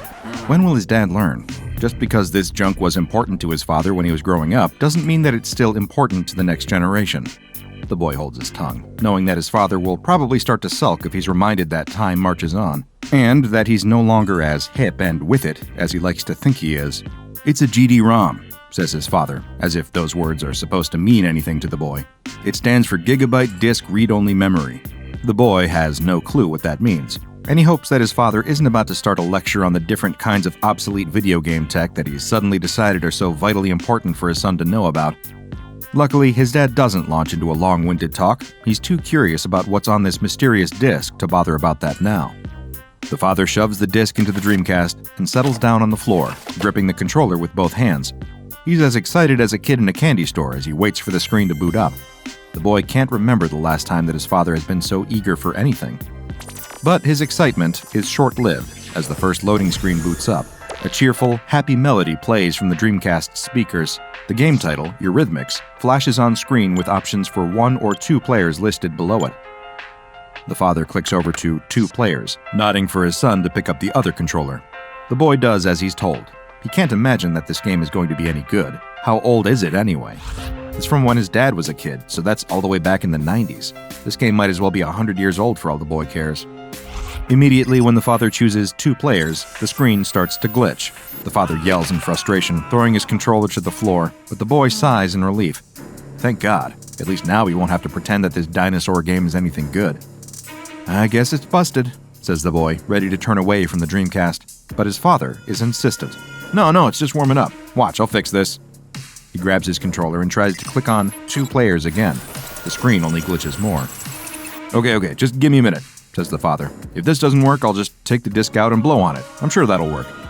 The boy stares in confusion. It's a disc, not a cartridge. He doesn't see any way that blowing on it will have any effect. His father is just desperately grasping at straws, upset that his attempt at father-son bonding is being thwarted. Meanwhile, the cheerful loading screen music starts to fray, stuck repeating a single reverberating note that gradually degenerates into a tuneless cacophony. The pixels shimmy and wobble on screen, the image fracturing worse and worse as the father struggles to get the game console to respond to his commands. The boy watches the screen with disinterest at first, but then... Wait, what's going on? The more he stares at the screen, the more the random noises and broken graphics seem to form into something strange, something unknowable, but also something vaguely coherent? He blinks in confusion, his jaw dropping. He wants to call his father's attention to the bizarre formations on screen, but his father is too busy wrestling with the controller to notice the effect that he's having. Dad, look at the screen," says the boy, grabbing his father's shoulder and pointing. "Huh? What is it? Did it work?" "What the..." The father furrows his brow in confusion as he notices the wildly oscillating image on the TV screen for the first time. That doesn't look like a Dreamcast game at all. It's all broken, I think. The colors swirl around the screen in hypnotic, psychedelic patterns, and both father and son find themselves mesmerized, unable to look away. The boy is only vaguely aware of what computer graphics in the late 90s would have looked like, but he's reasonably sure that no underpowered 90s console could produce something this wild. The boy feels himself getting groggy, his brain fogging over as he stares at the wildly oscillating shapes on the screen. He feels like he could almost make sense of them if he just tried hard enough. It's like looking at one of those old-fashioned magic eye pictures, where the image only collapses into sense if you cross your eyes just right. But these strange swirls of color are something far beyond that. The swirls spiral into distinct vortex patterns to the point that the boy might almost believe that he's looking at eyes. Yes, that's it, he's sure of it. He wants to panic as he becomes aware of the sensation of being watched. He feels like something beyond the screen, some malevolent entity, has somehow gained access to his world via this video game and is now watching him, sizing him up like a predator would size up its prey. He can't think of anything except those staring eyes with their rotating pupils. He wants to fall forward and disappear into the eternal nothingness of those awful eyes. Next to him, his father is silent. Like the boy, he's also enraptured by the infinite eyes on screen. "Oh my God," he mutters, so quiet that the boy can barely hear him. Do you see the eyes? It's your grandfather. He's watching us from beyond. I know that's him." The boy doesn't know whether his father is right. His father is probably just letting his guilt color his perception, because the boy doesn't feel like there's human intelligence on the other side of the screen. Whatever is out there, whether it's an alien mind from beyond human ken, or simply a computer program given awful sentience by a freak accident, it's not something that the boy can even begin to comprehend. He feels his mind shutting down in the face of that terror, as if his brain simply cannot take the strain anymore. He's only vaguely aware of his father hitting the floor in a dead faint. That should worry him. He should be frightened. He should want to rush to his father's side and try to shake him back awake. But his brain can't make his body respond. He feels his arms and legs getting weak and his eyelids getting heavy. It isn't long before his eyes drift shut and the boy collapses onto the floor next to his father. Hours later, after the sun has already set, a car pulls up in front of the house and the boy's mother gets out. She frowns as she looks at the front of the house, noting that the lights are on inside and the front bay window casts a yellow square of light across the front lawn. The boy and his father must still be inside. They were supposed to have finished moving all that junk hours ago. She's tried calling both of their cell phones to remind them that they should be home for dinner, but neither father nor son has answered any of her calls or texts. She's not worried, though. They often ignore their phones when they get really involved in an activity, and she suspects, rightly, that her husband probably found some childhood relic in the basement that's distracted him from getting the task done. She's willing to bet that the two of them probably haven't even finished cleaning the basement. She walks up the garden path and puts her hand against the doorknob. The door creaks open. She frowns. Nothing sinister about that, right? Of course, they wouldn't bother to lock the door if they were still working inside, right? Nevertheless, she feels a strange chill run up her spine. Why is she suddenly so nervous? She pushes open the door and fumbles for the light switch. The foyer is dark, as is most of the house. The only light comes from the living room, and she can see that something within is throwing dancing shadows against the far wall. She hears a toneless, mechanical drone emanating from the living room. Are they watching television? That would be just like them to turn on the tube and completely lose track of time. But what TV show would make an awful din like that? She storms into the living room, ready to read her husband and son the riot act. But then, she stops dead in her tracks. Her husband and son are here all right, but they're lying in crumpled heaps upon the floor, staring glassy-eyed at the ceiling. She screams as she rushes to her husband, praying that she's wrong, that they're just playing a prank on her, that they just got tired and lay down on the floor to rest. But as she presses her finger against his wrist, she feels that he's cold and lifeless. He's dead, and has been for hours. Her son, pale and cold and lifeless, lies next to him. She looks up, her gaze connecting with the television screen. It continues to flash vacillating images in an erratic loop, nonsense static that she can't understand. But if she didn't know better, she might almost feel like it's watching her. The strange, swirling eyes stare back, unblinking and eternal. What started as a misguided attempt at father-son bonding time ended in tragedy, because those GD-ROM discs weren't ordinary discs at all, but rather instances of what the SCP Foundation has dubbed SCP-4904. SCP-4904 is a set of 7 modified GD-ROM discs manufactured by the Sega Corporation. SCP Foundation agents have been able to pinpoint the date of manufacture of each disc sometime between 1997 and 1999. The GD-ROM was a proprietary format originally used for the Dreamcast video game console, developed by Yamaha as an answer to fighting the piracy that was rampant among more standard compact discs, and to offer increased storage capacity without the expense of the fledgling DVD-ROM. The GD-ROM seemed promising at the time, as it had a storage capacity of a full gigabyte, 42% higher than conventional CDs. Ultimately, though, GD-ROMs failed to catch on and were quickly outpaced by DVD technology. The 7 disks in the SCP Foundation storage are visually indistinguishable from non-anomalous GD-ROM disks, except for their serial numbers.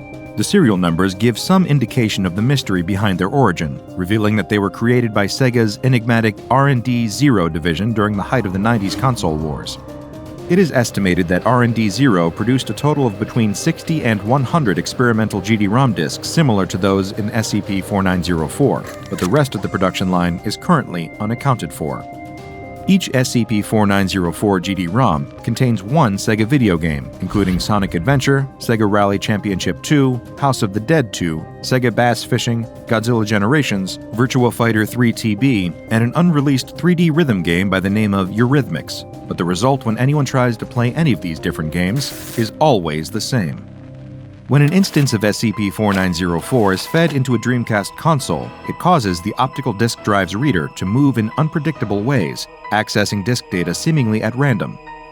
At first, the game boots up as expected and seems perfectly ordinary, but when a player progresses past the loading screen, the game very quickly becomes illegible.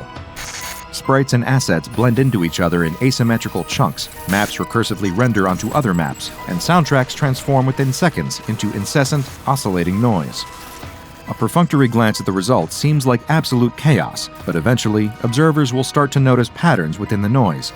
These eventually coalesce into complex renderings of landscapes and figures wildly inconsistent with the content of the original games, and computationally impossible for 1990s-era video game hardware to render. Repeated tests by SCP Foundation agents have turned up a recurring motif in the images shown by SCP-4904, spinning discs that resemble malevolent eyes. SCP agents hope that research into R&D 0 and the man responsible for the disk's creation might help to explain the reason or the purpose of SCP-4904. R&D 0's former lead hardware programmer Ken Matsuya has said on record that the team encountered numerous problems in implementing the disk's anti-piracy encryption measures. The result was unplayable. Frustrated by this failure, Sega ordered that the encryption project be abandoned and the prototype disks quietly destroyed. However, it does not appear that Sega's orders were carried out to the letter. Matsuya himself rescued 7 of the disks, hoping to learn more about the issue on his own time, and it's possible that other disks not currently known to the Foundation also survived. With the help of improvised Sega hardware, Matsuya spent the next 4 years trying to understand the cause behind the disk's erratic behavior. Notebooks recovered from his apartment contain numerous sketches of the disk-generated visuals, depicting fractal combinations of landscape and figures seemingly drawn from places outside of the game data themselves, and stylized spinning discs in the shape of eyes. Matsuya himself met a strange and untimely end when he was found dead from a heart attack in his apartment in August 2003. Stranger still, an autopsy revealed that large portions of his brainstem and limbic system were missing. His death puzzled authorities since there was no evidence of any human, or even non-human, intrusion.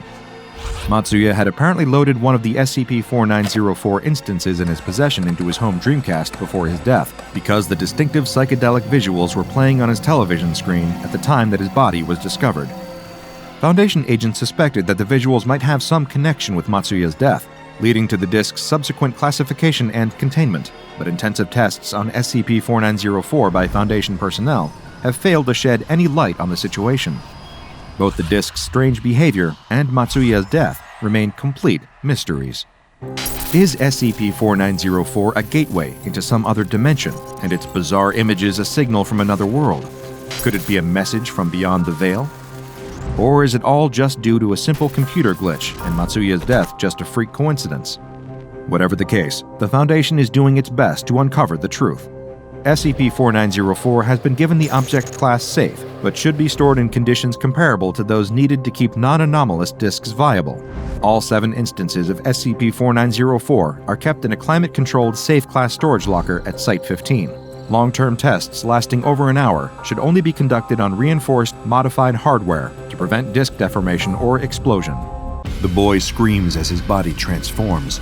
His bones warp and twist as feathers emerge from his pores, and his skull sharpens into a long, hard beak. He's in a living nightmare. And who could have guessed it all started with an innocent attempt to play hooky? It's an ordinary Monday morning. And all over town, children are waking up and reluctantly dragging themselves out of bed for school. Some are oversleeping, hitting the snooze on their alarms, and getting a bit of extra shut-eye before their exhausted parents notice, wake them up, and rush to get them to school before the first morning bell. In one particular bedroom, a young boy is awake but still in bed, brainstorming as fast as he can. He is determined to skip school today however he can. He usually doesn't mind school very much, but today, all he can think about is the math test he didn't study for and the mean classmate who likes to knock his books out of his hands. But he can't just ask to skip school for no reason. He has to come up with a plan. He runs to the bathroom, splashing hot water in his face to give him a flushed appearance and a warm forehead. Then he hops back into bed and begins to loudly cough and sniffle until his mother comes to check on him. He complains that he doesn't feel well enough to go to school, and, sure enough, when his mother feels his forehead, it is hot to the touch. She agrees to let him stay home from school for the day, provided he stays in bed and gets plenty of rest. He promises that he will, and she leaves to go to work. On her way to work, the boy's mother remembers that there isn't much for him to eat while he's home alone all day. At least, there isn't much that he would want to eat while he's sick. She decides that she can be a little bit late to work for the sake of her son's health, and pulls into a nearby grocery store. She rushes out of her car and into the store, making a beeline for the soup aisle. She reaches for her usual go-to brand of chicken noodle soup, but finds the shelf completely bare. That's right, it's flu season. Of course, the soup is sold out. Oh great, this is exactly what she needs. A sick kid at home, 1 can of chicken noodle soup left at the store, and the machine won't even scan it. She smacks the side of the machine in frustration, and the screen reads invalid code, transaction canceled. With a heavy sigh, she glances over her shoulder. No one is watching. She tried to pay for the can to do the right thing, but the machine wouldn't let her. So she grabs the can and runs out of the store before anyone can spot her. While his mother is out, the boy is at home raiding the pantry for snacks to sate his not at all sick appetite. He fills up on Oreos and toaster pastries, cheesy crackers, and chips. When he hears his mother's car pulling into the driveway, he quickly wipes the crumbs from his face and jumps back into bed, just in time for his mother to find him there, resting like he promised he would. She gives him a kiss on the forehead and tells him that she'll heat up some chicken noodle soup for him to eat. She's in a hurry to make it to work, though, so she'll need to leave it in the microwave for him. She pours the contents of the soup into a bowl, adds a bit of water, and pops the bowl into the microwave for a few minutes. She calls up to her son, letting him know that the soup will be ready when the microwave dings. Then she rushes out the door and heads to work for the day, confident that her son will be fine through her shift. If he happens to need anything, he can call her and let her know. The boy hears the microwave ding, but his stomach is too full from his rummage through the pantry for him to want any of the soup, in spite of its heavenly aroma. Instead, he creeps into the living room and sits down to play video games until his eyes start to hurt. As he boots up his gaming system, he thinks for a moment that he can hear a strange noise coming from the kitchen, a soft, clucking sound, like the chickens he saw on his grandparents' farm. But he quickly forgets about the sound as the screen lights up, and he disappears into the world of his favorite game. He plays for hours, until the grumbling of his stomach interrupts his concentration. He's suddenly very hungry, and remembers the soup his mother left in the microwave.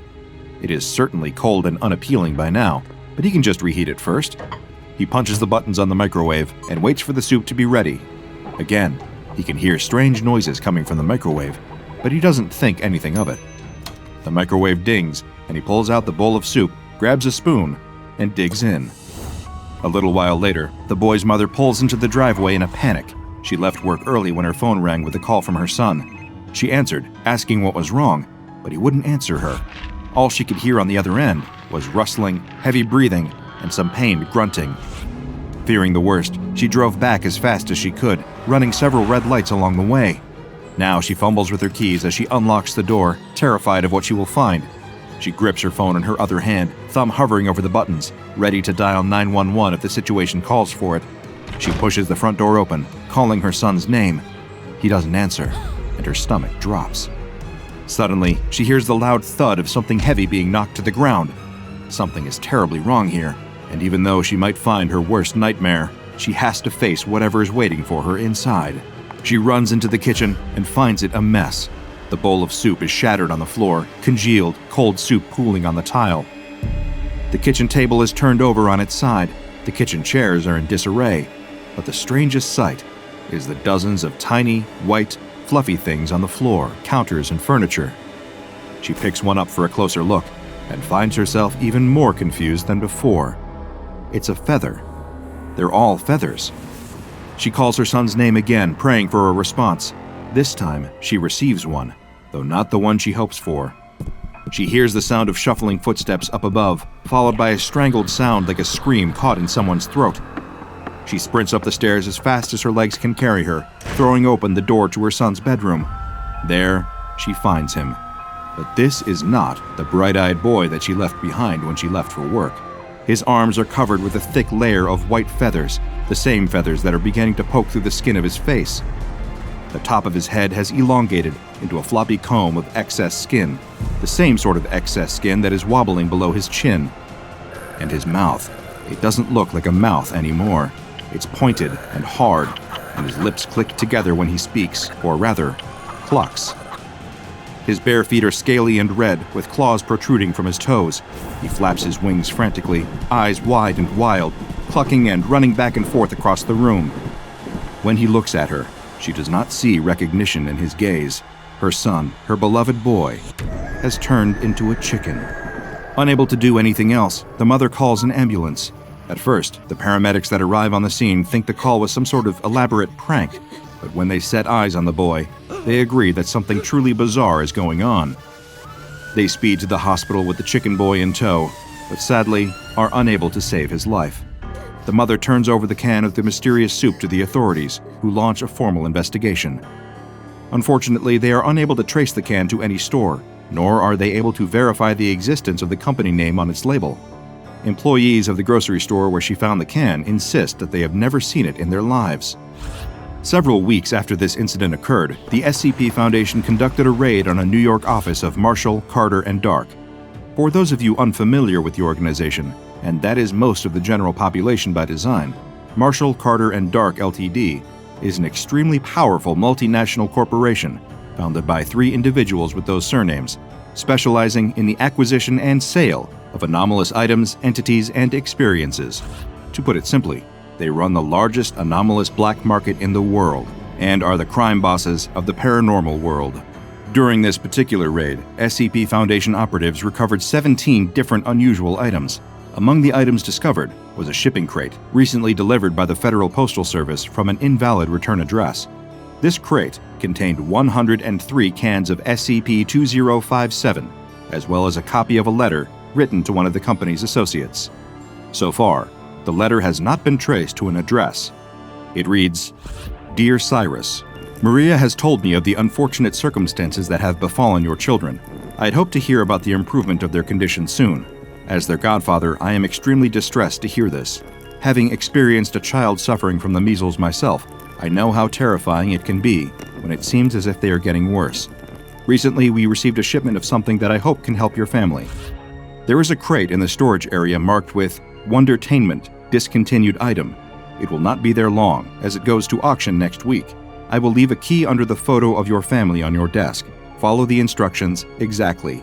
Do not, under any circumstances, do anything different than what is directed on the can. Destroy this message as soon as possible. I do not want any of this to come back on us. Be careful, my friend. Williams." SCP-2057 consists of 92 318-milliliter cans of condensed chicken noodle soup. Each can is covered with a brightly colored label depicting images of noodles, a cartoon chicken, and dancing vegetables.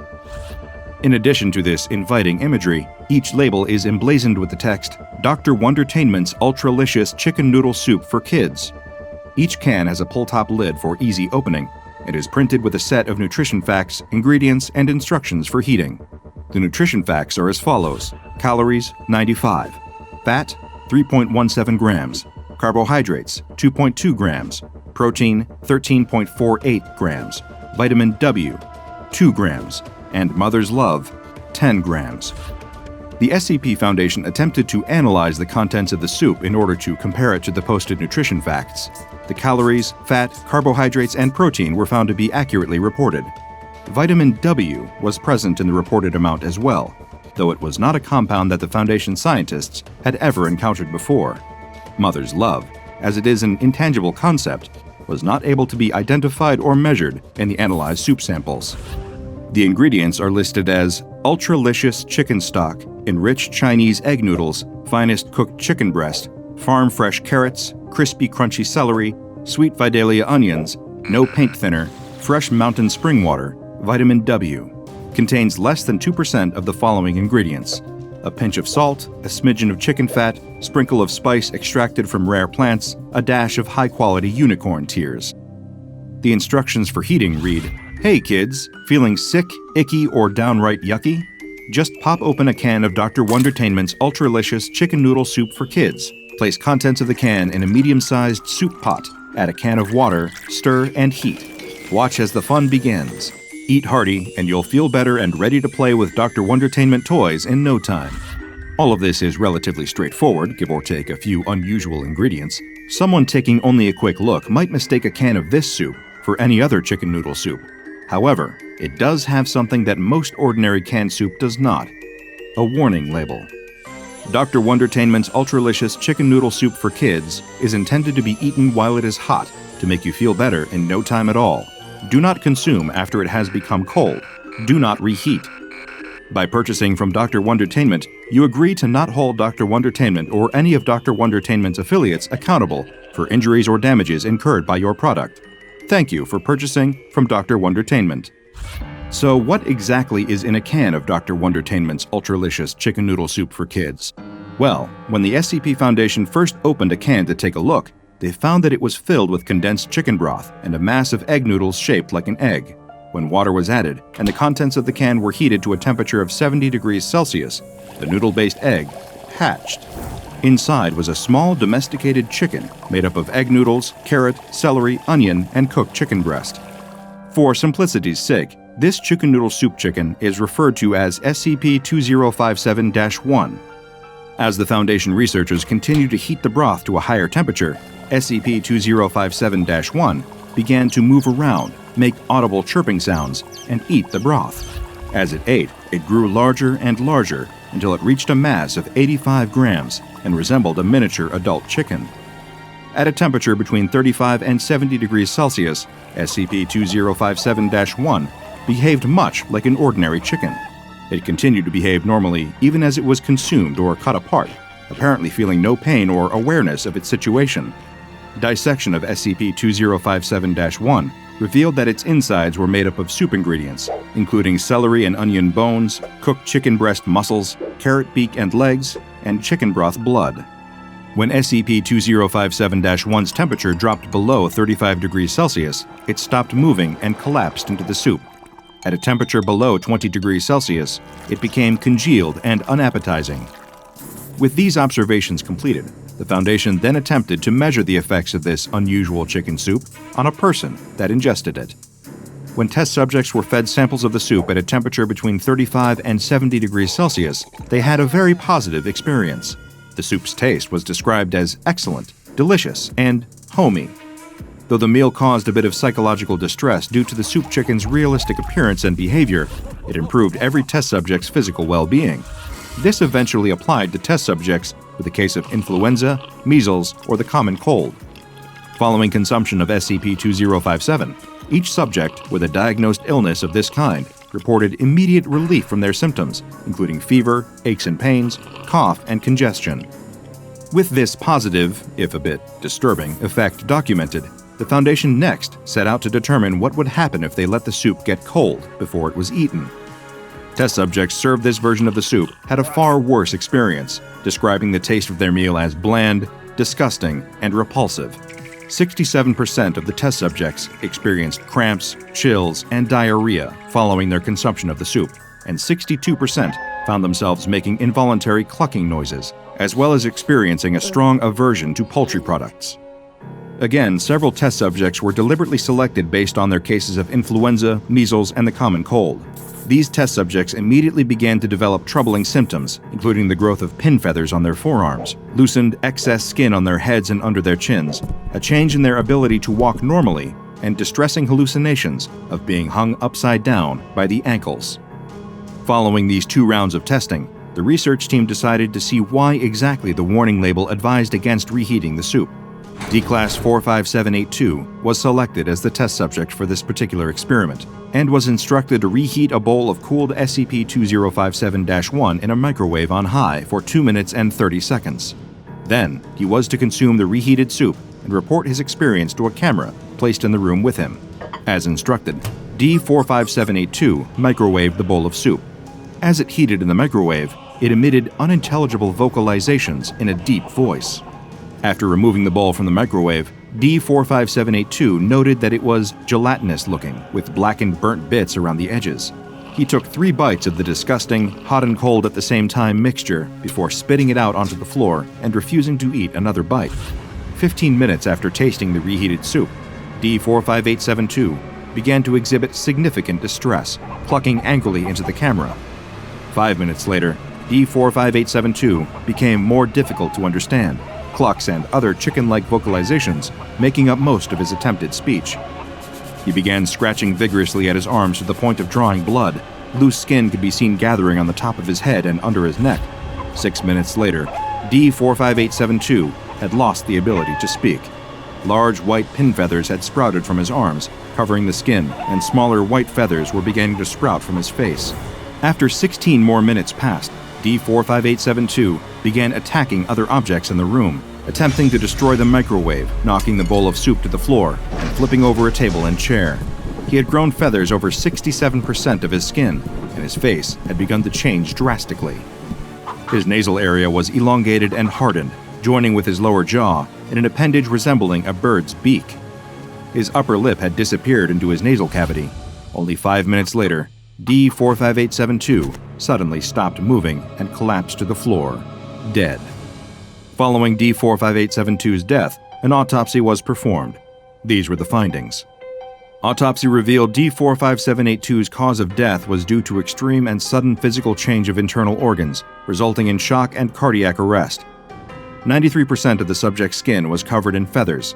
Physical changes in the face resulted in a beak-like alteration of the nose and mouth. Loose skin under the neck and on the top of the head resemble a wattle and comb. Subject's lower legs were found to be covered in thick, scaly skin, with the toes of the subject's feet ending in small, rounded claws. The subject and instance of SCP-2057-1 were incinerated after testing and autopsy. Whenever not being used for approved experimentation, all cans of SCP-2057 must be stored in a standard, large-volume storage locker in Containment Area 27 and kept at a temperature of 25 degrees Celsius.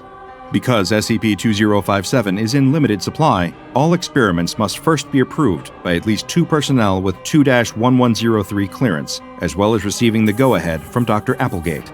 There are still 41 cans of Dr. Wondertainment's chicken soup unaccounted for, and the Foundation has been unable to track them down so far. Who knows where they ended up?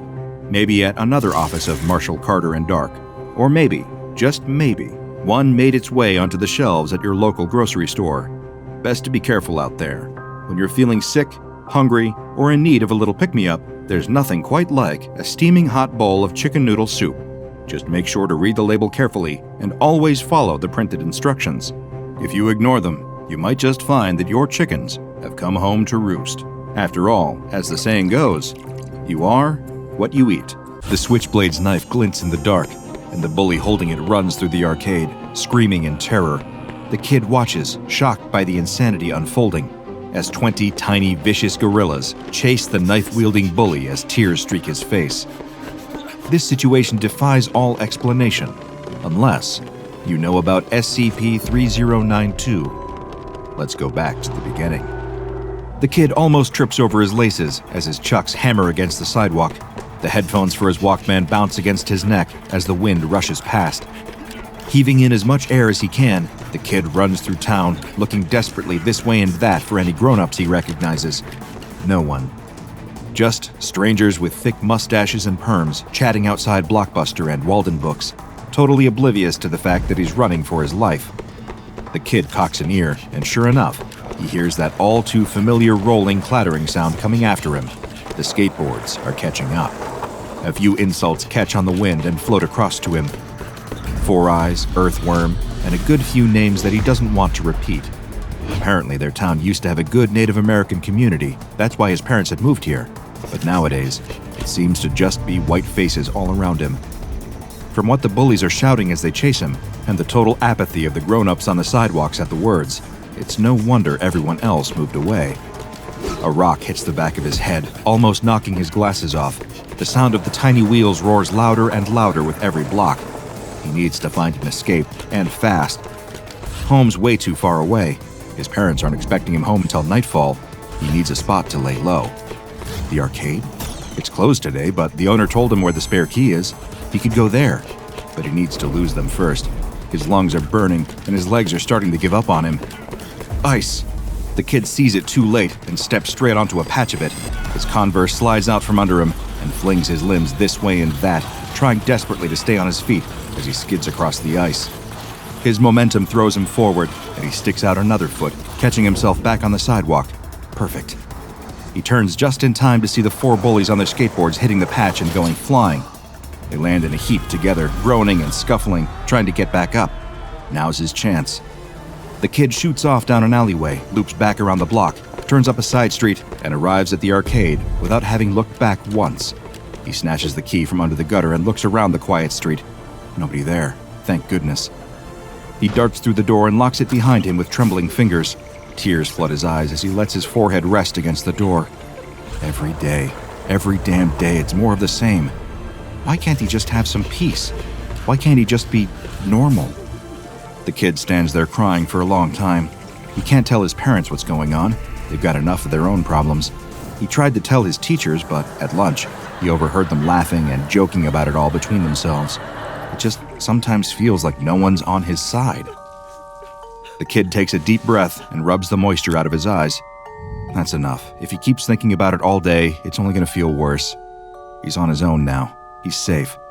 What he needs to do is just enjoy the little bit of peace he has now before it all starts again. And what better place to be laying low than the arcade?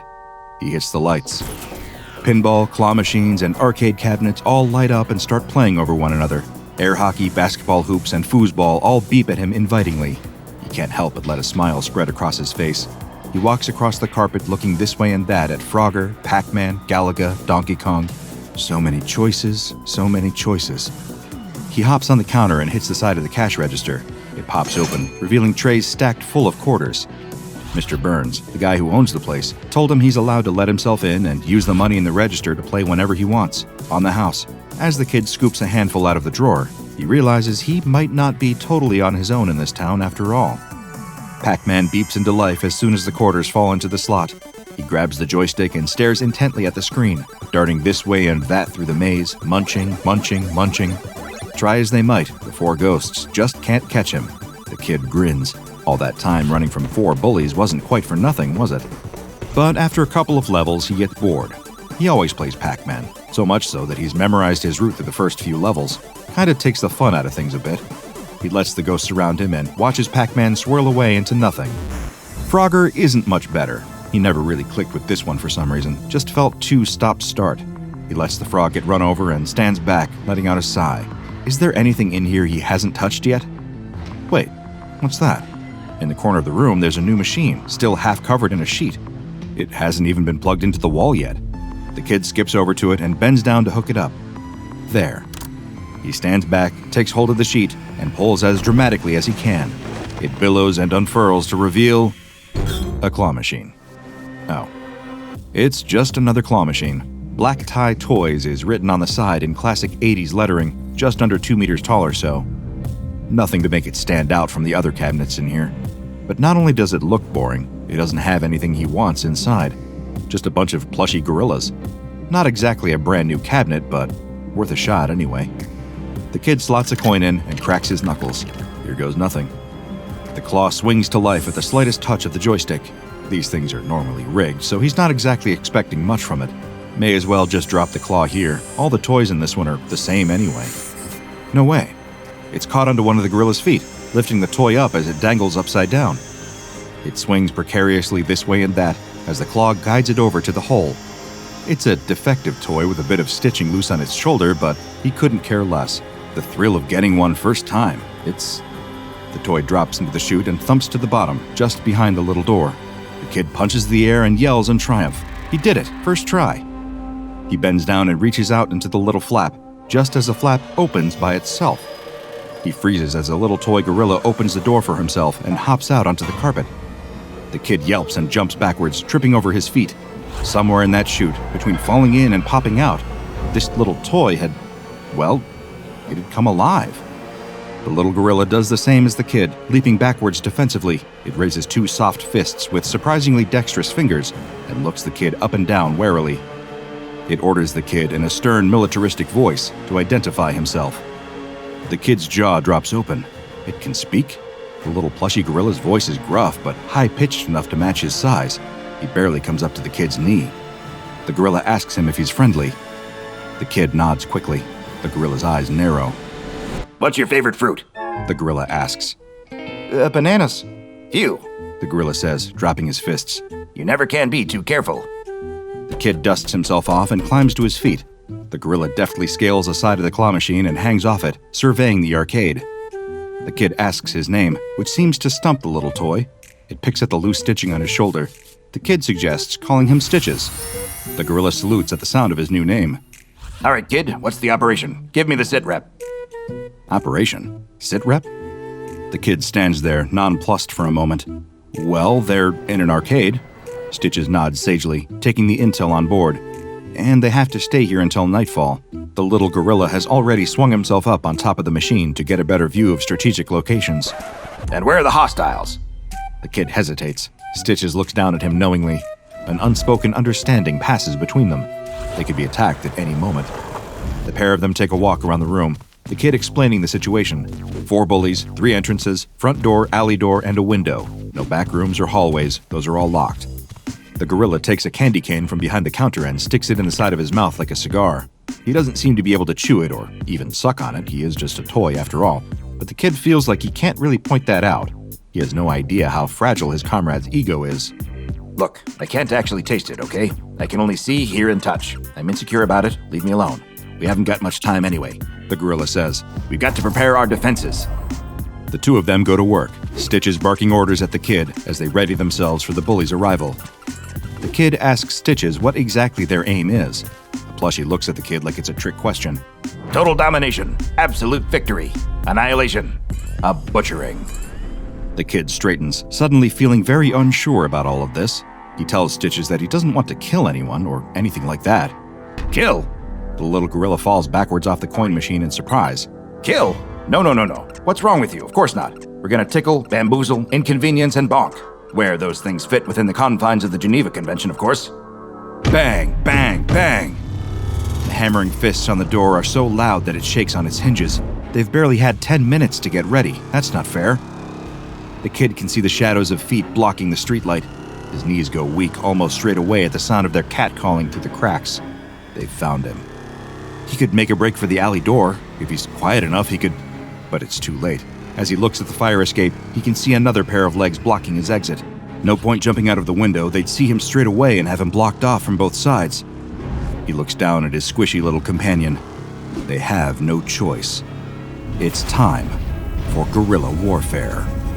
The front door crashes open, splinters of wood flying everywhere, and 3 of the bullies storm in. Front and center is their ringleader, dressed in all-black skater clothes with a constant sneer on his face.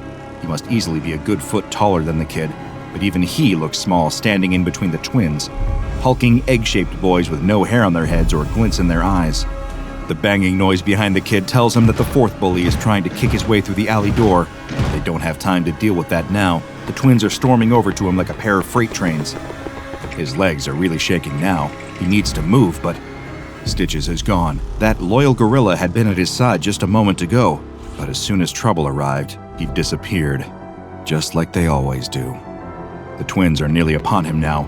The kid doesn't have a choice. He takes a deep breath and closes his eyes, ready for a beating. Yeah! The primal scream fills the arcade. Out of the rafters, a tiny toy gorilla swings down on a loose cable, heading straight for the twins' faces. Their round faces barely have time to go from angry to confused before the cuddly toy is on top of them, pummeling them with its soft fists. Turns out those fists aren't worth much in a fight. Twin 1 pulls the ape off his face and holds it at arm's length. 2 of them stare at Stitches, who's swinging his fists wildly through thin air. Apparently lacking the brainpower to be stunned that an inanimate cuddly toy has gained sentience, Twin 1 tosses Stitches over the arcade cabinets, and the pair of them continue their advance. Except the distraction worked just long enough. The kid grins and runs around the cotton candy machine, which by now is rumbling and banging, letting out a thin plume of smoke. His smile falters as they close in on him. Any second now. But the twins are closing in on him, thick arms outstretched to grab him when... bang! The cotton candy machine explodes. Hot, sugary webbing bursts out in all directions, wrapping around the bullies and missing the top of the kid's ducking head by less than an inch. He can't believe that actually worked. Taking a step back to survey the damage, he looks down at the enormous twins, bound up in cotton candy and arguing with each other. The alley door crashes open, and the fourth bully rushes in. He's skinny, with tattoos all down both his arms. Looking at him now up close, the kid reckons he must be a good 10 years older than the other bullies. Why he's still hanging out with high school kids is anyone's guess. The kid gulps. He's only got one more trick up his sleeve, but 2 bullies left to go. The ringleader's disappeared somewhere. He can't worry about that now, though. He just has to focus on the old one. The man is leering at him from the back of the arcade. He reaches round to his back pocket and pulls out something small and shiny. Flicking open the knife blade, he spins the blade around between his fingers and winks at the kid. He feels all the blood leave his face. This isn't a game anymore. He needs to get out of here. The kid makes a break for it, running towards the open front doors, but in a flash, the old bully is in front of him, playing with the knife and smiling that same sinister smile. He tries to run back the other way, to the alley door, but the bully is blocking him again, before he can even take a few steps. How is he that fast? Be calm, think. The kid reaches into his pocket. Here goes nothing. He turns to run back to the front doors, but this time throws the pinballs all across the carpet. For a second, it looks like it hasn't worked. The old bully steps in the gaps between the pinballs. He looks down to see them all there scattered around in front of him, but too late. His foot is already landing on about 5 metal balls that all shoot out from under him. He goes flying, crashing right into a Galaga machine head first. His leg twitches a couple times, and he goes still. The knife flies out of his hand, arcing through the air, spinning round and round and round, before landing with a gentle thud on the soft carpet. A sneaker treads onto the handle, a sneaker attached to a hairy leg sticking out of a pair of cord pants. The ringleader bends over to pick up the blade, flicks it open, and holds it against the neck of the little gorilla clutched in his arms. It would almost look funny, the bully threatening a cuddly toy, if the toy wasn't writhing around in fear. The kid cries out in panic for the knife-wielding bully to put his plush gorilla friend down. He's got nothing left, no more tricks up his sleeve. It's over. The bully just grins maniacally at him and pushes the knife harder against the squishy neck. He's got Stitches by the shoulder of his arm, just above where the stitching is coming loose. The bully's back is to the cash register. On the wall behind him, dozens of giant cuddly prizes hang lifeless. The bully hisses that the kid is gonna pay for making them run all over town. The kid nods his head. He will, he promises. They can beat him up or whatever they like, just don't hurt Stitches. The bully laughs at the gorilla's name. You gave him a name? You're such a loser. Couldn't come up with anything better than Stitches. What does that name even mean? Let me show ya, the gorilla yells. Twisting away from the blade, he reaches into the gap in his shoulder, crying out in pain, and pulls out handfuls of stuffing, throwing them up into the bully's face. It doesn't do much, but it's enough to distract him. The kid seizes his chance, dashing forward and shoving the bully square in the chest, knocking him backwards and freeing Stitches. The little gorilla runs off to safety straight away. The kid can hardly believe what he's seeing. The bully is getting to his feet now, knife still in hand, snarling, but almost immediately, his snarling is drowned out by the sound of a shrieking primate, then another one. Both kid and bully wheel round to see Stitches swinging across the wall of stuffed toys, giving them high fives. As soon as he touches each of them, they transform, falling and turning into crazed gorillas, all of them rushing straight at the bully. His eyes widen in terror. He turns on his heel and runs out through the open doors, pursued by a small army. He lashes out wildly as he goes, striking one of the gorillas down. Stitches and the kid chase him to the doorway and watch as the little toy gorillas chase the bully off into the night, swinging on lampposts and leaping over cars. Good thing he ran. Stitches climbs up onto the kid's shoulder, popping his candy cane cigar back into his mouth. Our fists are about as hard as Hello Kitty's. Let's see how long it takes him to figure that one out. A whimper behind them sobers the moment. Turning around, they see the body of the gorilla toy that the bully punched as he left. It lies slumped on a pinball machine, stuffing bursting from its chest. Plumes of cotton cover the glass. Stitches buries his head in the kid's neck, sickened and devastated by the casualty. The dying gorilla looks at him with beady little eyes. It raises a dramatic hand towards him, breathing in shaky gasps. Mr. Stitches, I don't feel so good. Like a community theater actor doing Shakespeare, the little toy dies a dramatic death. Throwing his head back, he takes one desperate gasping breath and falls still. The kid stands there in shock, except the little gorilla does seem to be breathing, very lightly, as if pretending he's dead. The kid sidles up to the cabinet and pokes him. "Hello?" He pokes the gorilla again. It opens one eye and looks at him, annoyed. I'm out of the game. Leave me alone. Stitches hits the kid on the side of the head. Hey, let him be out of the game in peace. Show some respect. Sorry. The kid clasps his hands together in humility and stands by the pretend dying gorilla. Stitches salutes. Until they get bored and go off to play a game of Galaga. Foundation field agents draw their handguns, aiming them at the woman and the hapless intern. Those fools have no idea how dangerous the coffee machine is. They could print a biological weapon that could wipe out half the globe. A volatile chemical that could explode and take out half the block. Or some monstrous, gelatinous creature that could slither out of the coffee cup and become an XK-class end-of-the-world scenario by the end of the afternoon. The field agents thought that the woman and the intern were plain stupid to be messing with a device this powerful. Little did they know, the duo were actually much, much more stupid than that, as the woman's handbag full of sloshing black printer ink would imply. But could one final cup from SCP-294, a bubbling green cup of mysterious liquid, save them from the pair of ruthless advancing Foundation field agents, or would it make everything catastrophically worse? And to think, it had all been so normal just a few hours ago. The intern tells her that they're being watched. The whisper came from behind the woman's shoulder so suddenly that she spilled the stack of papers piled high in her trembling arms. Every office drone in every cubicle turns to look at her at the same time, like a swarm of drab zombies. Only instead of getting up to come and eat her brains, they all start tutting and muttering to themselves passive-aggressively. The woman spins around and glares at the intern. He's way up in her personal space, with wide, anxious eyes that dart all around the office. He dives behind a fake plant and beckons for her to join him. She does not. She simply asks, annoyed, who's watching them. She doesn't bother keeping her voice down, which only panics the intern more. He shushes her, grabs her arm, and drags her behind the plant too. She barely knows this kid. Had one awkward interaction with him in the break room a week ago, where he talked at her about something called Battlestar Galactica, and since then, he'd latched onto her. Every meeting she went into, he'd sit beside her. Every lunch break, he'd happen to be in the elevator with her as well. She was getting real sick of it. He tells her that it's not safe, that they need to go to the basement.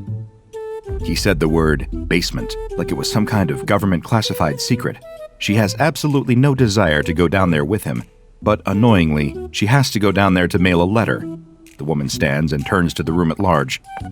He manages to jump through the closing doors behind her and starts wringing his hands nervously as they descend. The doors open, he checks that the coast is clear, and then takes off quickly down the corridor. Refusing to be a part of this whole charade, the woman walks extra slowly behind him.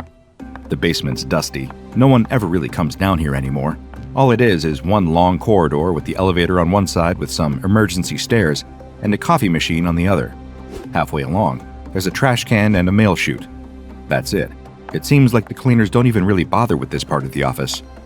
The pair of them stop by the coffee machine, the woman leaning against it with arms folded, the intern running nervous hands through his hair. We've been infiltrated.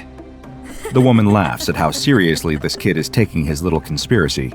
Infiltrated? They work for an asset distribution and holding logistics company. Even she doesn't really know what they do here. What could anyone possibly hope to gain through infiltrating this place? The intern nods his head sideways so subtly she totally misses it the first time around. He does it again, more obviously. The coffee machine? He's nodding at the coffee machine, like a maniac. The woman strides off back towards the elevator, tossing her letter down the mail chute as she goes. The intern is calling out after her, babbling away about covert agents, hidden cameras, and corporate espionage.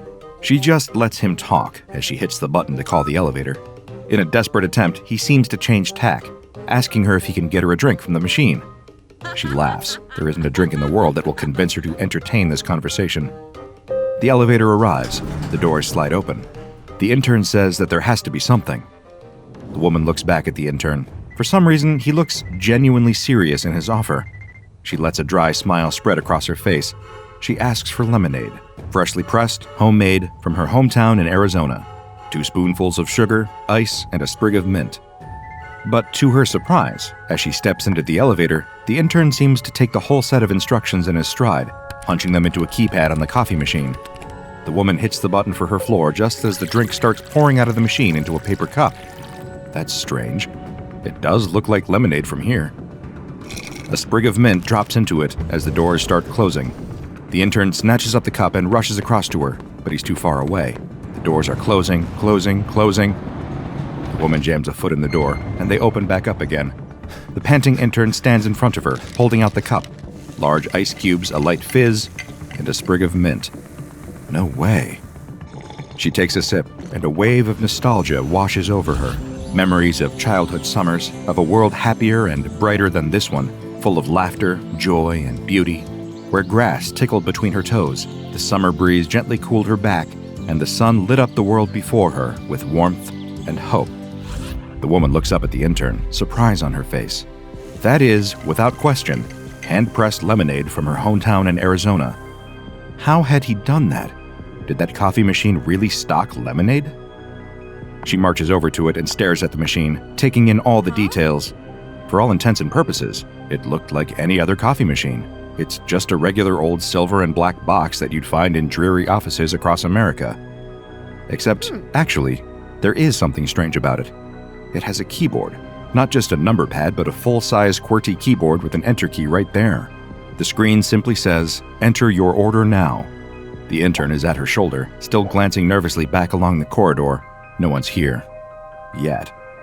Feeling a little ridiculous but unable to deny the cup of lemonade in her pocket, the woman types out the first drink she can think of. Coffee. The intern laughs at such a boring request and tells her to use her imagination. So she does. It takes a while. She hasn't used her imagination in years. Working in a place like this, there's little reason to ever get it out of its cage. After a few seconds of thought, the most exotic thing she can think of is vanilla milkshake. She hits the enter key. Immediately, a paper cup drops into place, and out of the nozzle pours a thick, milky liquid with tiny black flecks in it. She takes a sniff, takes a sip, and then takes a gulp. That's a milkshake, no 2 ways about it. And a pretty good one at that. She laughs and turns to the intern. This is the most fun thing to happen in this office since Keanu Reeves almost came into the lobby, but then realized he was in the wrong place. She'll have to tell everyone about this upstairs. It'll be the talk of the office. But the intern grabs her arm as she goes to leave and pulls her back. There's a very serious expression on his face. Without a word, he pulls her back over to the machine and starts typing. Gasoline. Without hesitation, a new cup appears and out pours a shimmering fluid that hits the woman's nose so quickly she can identify it straight away. Covering her nose, she stares at the cup incredulously. Why would a drinks machine be able to dispense something like that? The intern is fuming with himself. That cup of gasoline stinks to high heaven. If they're being watched and suddenly start walking around the office holding a cup of gas, they'll be found out in an instant. That reminds the woman. Wait, so who is it who's following you? He first noticed it 3 weeks ago. Being an intern, it was his job to hand out the mail to everyone in the office. In a business spanning 13 floors, he was one of the only employees to actually regularly visit each floor. Most people would go to their same desks every day, sit next to the same people, then go home, blissfully unaware of the hundreds of others sitting above and below them. But not him. Every morning, the intern would do the rounds, going from bottom to top floor one by one, handing out the post to each cubicle. Only a handful of people bothered to talk to him, and so he really noticed all of a sudden when one of them stopped showing up to work. A mother in her mid-50s, stable life, stable marriage, she'd always been very warm towards him. But one day, when he rounded the corner, she was gone, replaced by a man in a very neat pressed black suit, dry cleaning tag still hanging from the collar. Not thinking too much of it, the intern had gone about his week a little sadder, but generally unconcerned. Unforeseen circumstances happen all the time, especially in an office this big. But then another employee, a grumpy old man from accounts, was suddenly gone, replaced by a young woman in a neatly pressed new suit. The tag in the wastepaper basket by her desk had the same dry cleaner's logo on it. One by one, dozens of employees were being mysteriously replaced, and all of the workers, too zombified by their jobs, hadn't even noticed. These new employees could only be one thing: undercover agents. But whose undercover agents remained a mystery. The closest that the intern had got was when he overheard a pair of them saying something about a foundation, whatever that meant. The intern turns around and starts typing on the keypad. Gold. And sure enough, quick as a flash, a paper cup appears, and out of the nozzle pours a thick, shimmering golden liquid. The woman stares at it in disbelief. It couldn't be. She reaches down to take it, but can't. It's heavy, really heavy. Is that really? He nods. He explains that he hasn't got a clue why it isn't hotter to the touch.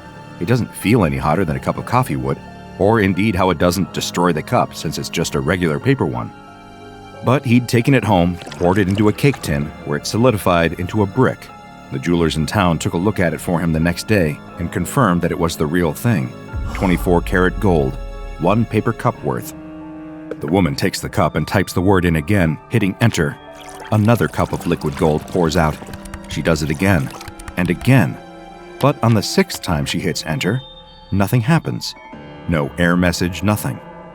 The intern explains that you can only do it 50 times in one go. Then you have to wait for an hour and a half for it to restock. The elevator doors open. 2 people in pressed black suits step out through the doors and spy the pair of them immediately. For some reason, the woman's first instinct is to take off running, but she stops herself just in time, trying her best to act cool, with 5 cups of liquid gold in her hands. From where they are, these must all look like regular cups of coffee she's collecting for a drinks round, but if they get much closer... The agents start walking toward the woman and the intern. All 4 people in this interaction are doing their absolute best to act casually. None of them are really succeeding. There's a trash can exactly halfway between them all. She needs to get there first and dump the cups before anyone can look inside them. Taking off at a hurried but hopefully not panicked trot, she starts throwing as much corporate jargon at the intern as she can. He falls into step beside her, engaging animatedly in the discussion of quarterly growth and stagnating markets. The trash can's getting closer. It'll be close. The agents stop and block off the corridor. Pretending not to see, the woman keeps walking, dumping the cups in the trash and trying not to think about how many thousands of dollars she's just thrown away. In the most confident and offhanded voice she can, she says, "Excuse me," and walks right between the agents and off towards the elevator. As the doors slide closed, she sees the pair of them going over to the coffee machine and looking at it curiously. "Do they know?" She mutters the words under her breath, trying her best not to let her lips move. No. The intern is trembling with fear. "Why are they here then?" The intern says nothing. Instead, getting out at her floor and walking pointedly over to her desk with her, he jabs a finger on a copy of the day's paper. 5.8 million worth of gold vanishes from locked bank vault. The woman's blood runs cold. She looks around the office for a quiet corner and pulls the intern across to it.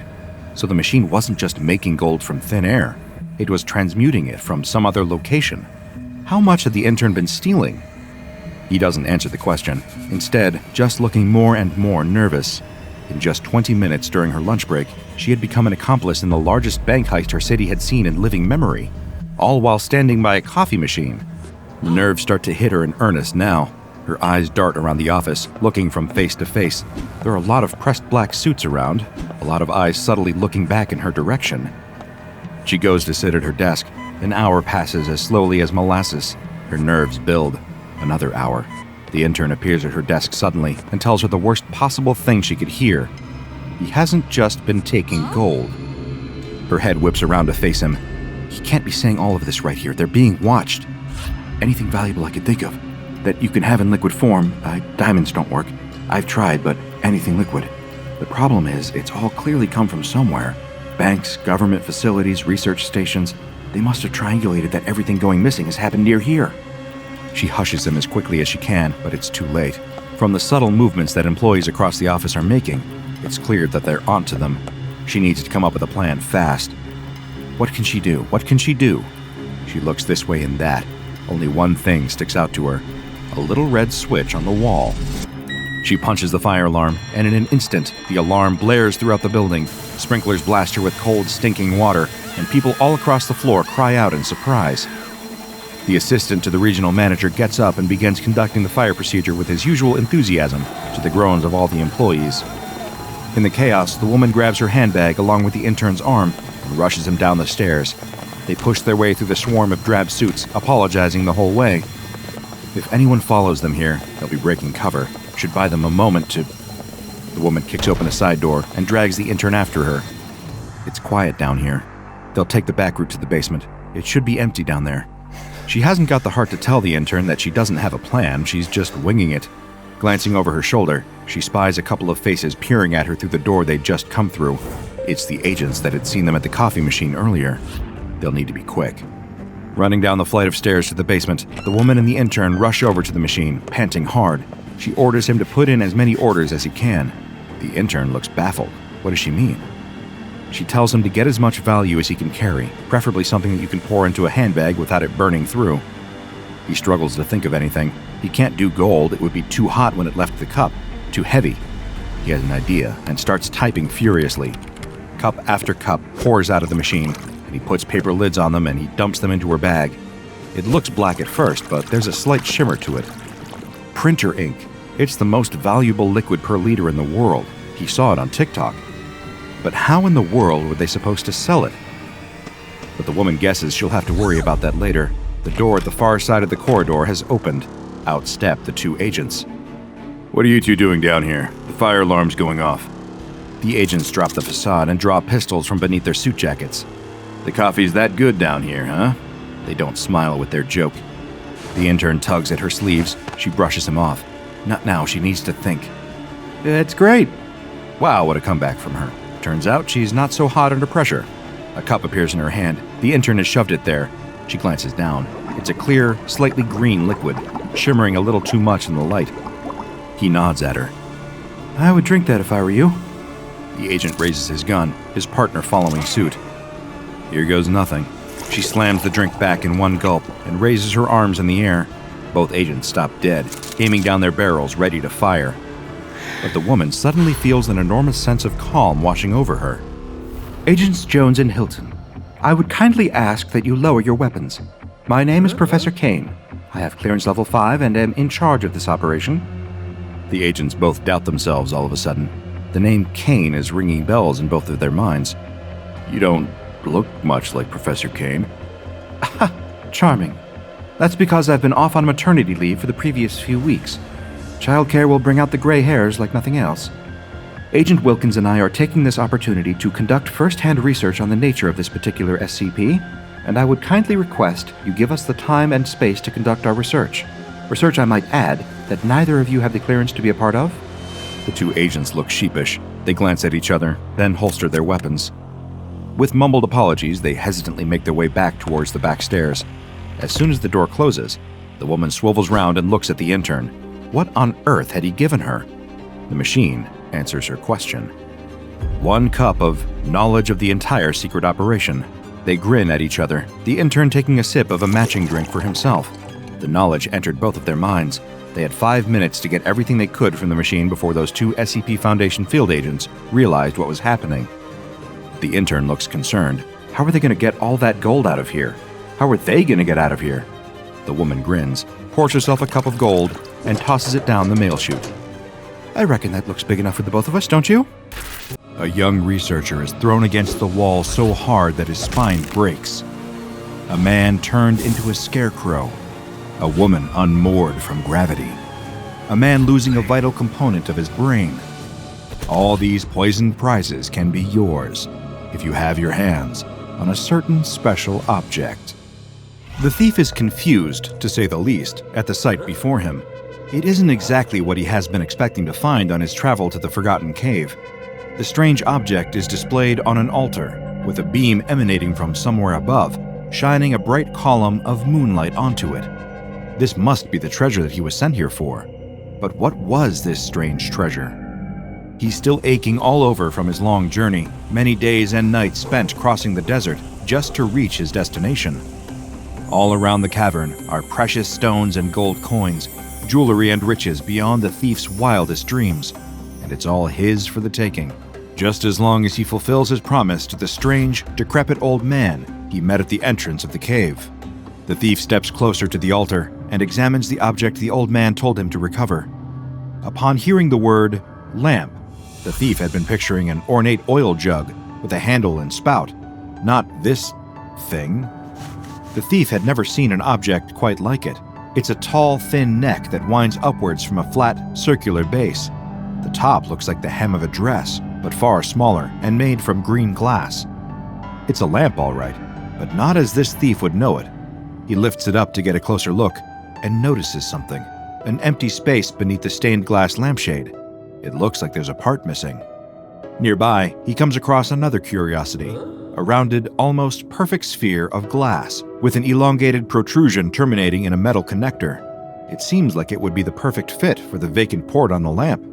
So, figuring out how to affix the two, the thief attaches the light bulb to the lamp. To his surprise, the bulb begins to glow a light blue. Cautiously, he places it back down and backs away, uncertain about what is about to happen next. A sudden plume of blue smoke erupts from the lamp, and the thief ducks for cover, thinking the object has exploded. But there's no loud sound, no flames, and this prompts him to peek out from his hiding place to see a mysterious figure emerging from the cloud.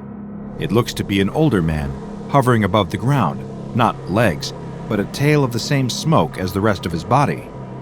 Now the thief recognizes what's going on. He's grown up with stories of creatures almost exactly like this one, and it fills him with a rush of excitement. It's a genie. He can remember as clear as day tales about genies. They are mystical wish-givers, imprisoned within lamps and then bound to the person who discovers them. Once it emerges from its slumber, a genie will then offer whoever freed it 3 wishes. Hey, you there. You gonna hide all night? Come on, kid, let's get this over with. What'll it be? The genie asks rather brashly. The thief approaches the smoky, translucent figure and immediately knows exactly what to do.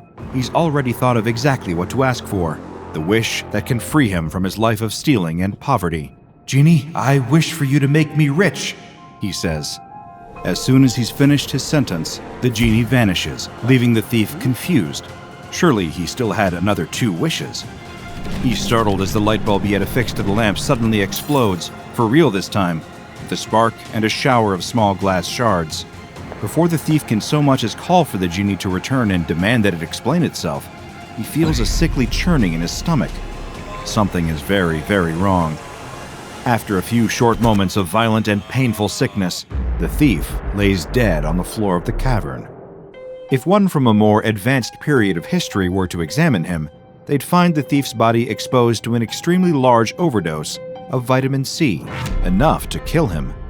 The genie had made him rich. It just goes to show the old warning to be careful what you wish for is always applicable, especially when you find yourself making a wish from SCP-4035. Although it might look like an unassuming table lamp from the outside, within it stored an ancient entity who also happens to be wildly unpredictable, and a bit of a jerk, to be completely honest. Anyone examining SCP-4035 will notice the first odd thing about it fairly quickly. The lamp itself is rather unremarkable, composed of a simple iron base with a conical lampshade above. Its pattern-stained glass sports a number of shades of green, and overall, it looks like the type of lamp you might find at a grandparent's house, or a distant elderly relative who always tells you just how much you've grown when you visit every 5 to 10 years, and whose home decor hasn't changed since the mid-1970s. But the first of SCP-4035's many strange properties is that it doesn't actually seem to work. Closer inspection of the lamp itself will reveal that it doesn't actually have any electrical components whatsoever. There's no wiring running through it, no cable leading to a plug that can be affixed to a wall socket, no switch, nothing. Except for a standard light bulb socket. So naturally, anyone coming across this seemingly useless table lamp will feel compelled to find a light bulb and see if the thing actually works. That's when things get even stranger. Light bulbs placed into SCP-4035 will indeed illuminate, despite the lack of electricity powering the lamp. There won't appear to be anything unusual about its functionality at first, other than the bulbs inserted into SCP-4035 will produce a blue-tinted light. But surely that's just because of its ornate stained glass lampshade, right? Wrong. Shortly after placing a light bulb within SCP-4035, that's when he emerges. Who is he? Well, the Foundation knows him as SCP-4035-1, but for the sake of brevity, let's just call him the Genie.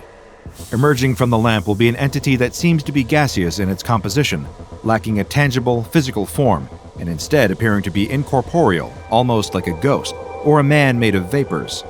This being has been described as having the characteristics of a middle-aged, balding man, looking to be somewhere between his 40s and 50s. Whenever he appears, the Genie always looks the same, always sporting a patchy brown suit coat. Beneath, however, he has no visible legs, and in their place is a cloud of blue gas that emanates from the lower body of SCP-4035-1. As soon as SCP-4035-1 appears, he will strike up a conversation with whoever placed a light bulb in the lamp that contains him. Now, you might be forgiven for perhaps predicting how the next interaction typically plays out. After all, you've seen Aladdin. A genie appears and offers to grant the person who discovered its lamp 3 wishes. However, the person making the wishes has to be very careful with how they word their requests to the magical entity. One wrong word, and they might find themselves suffering some unforeseen consequences. Or perhaps it unfolds like other myths and fables involving genies. The wishes are granted, but they come at a terrible, maybe even fatal, price. Well, you'd be almost right to expect something like that from this genie, but let's just say that SCP-4035-1 doesn't exactly enjoy doing things by the book. The genie introduces itself, usually under some randomly selected false name. Some favorites of his during past encounters have included Bobby, Spiff, Danny Fry, and Josephi Krakowski. Now you can see why just calling him the Genie is a lot simpler. Anyway, after he manifests, SCP-4035-1 won't offer 3 wishes, but instead offers to sell a product to whoever placed a light bulb in SCP-4035.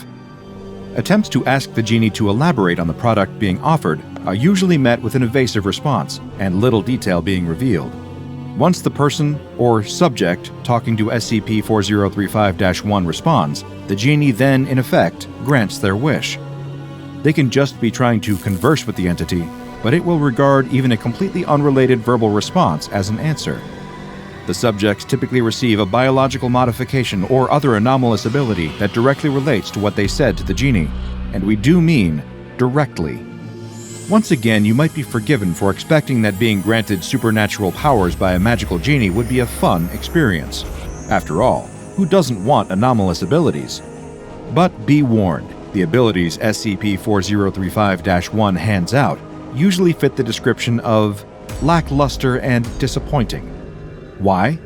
Well, because typically, the anomalous modifications the genie makes are highly detrimental to the subject in question.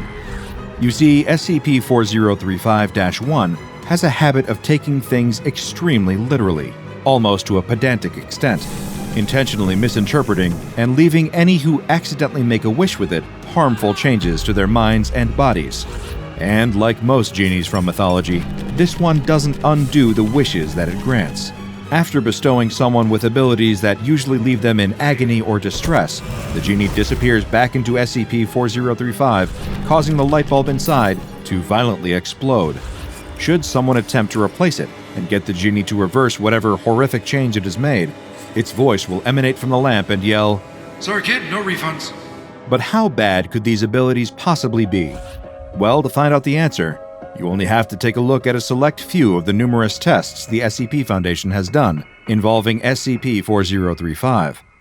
Dr. Bannock, at one point in time, is assigned to be the head researcher in charge of conducting experiments on SCP-4035. The approach he takes is sending members of disposable D-Class personnel to interact with the lamp and genie, then record the results. The first test unfolds as follows. The subject, a D-Class with the designation number D4088, is sent into the containment chamber that houses SCP-4035. Dr. Bannock instructs him to place a light bulb in the socket and request telepathic abilities from SCP-4035-1. However, as the genie emerges, its sudden presence startles the D-Class, and he makes an expletive exclamation that we won't repeat. It was words to the effect of, "What the heck is this?"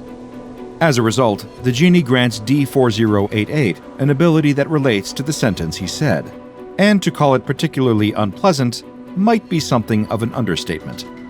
You see, because of a certain word the D-Class had used, the Genie gives him the ability to identify the chemical composition of what we'll refer to as waste.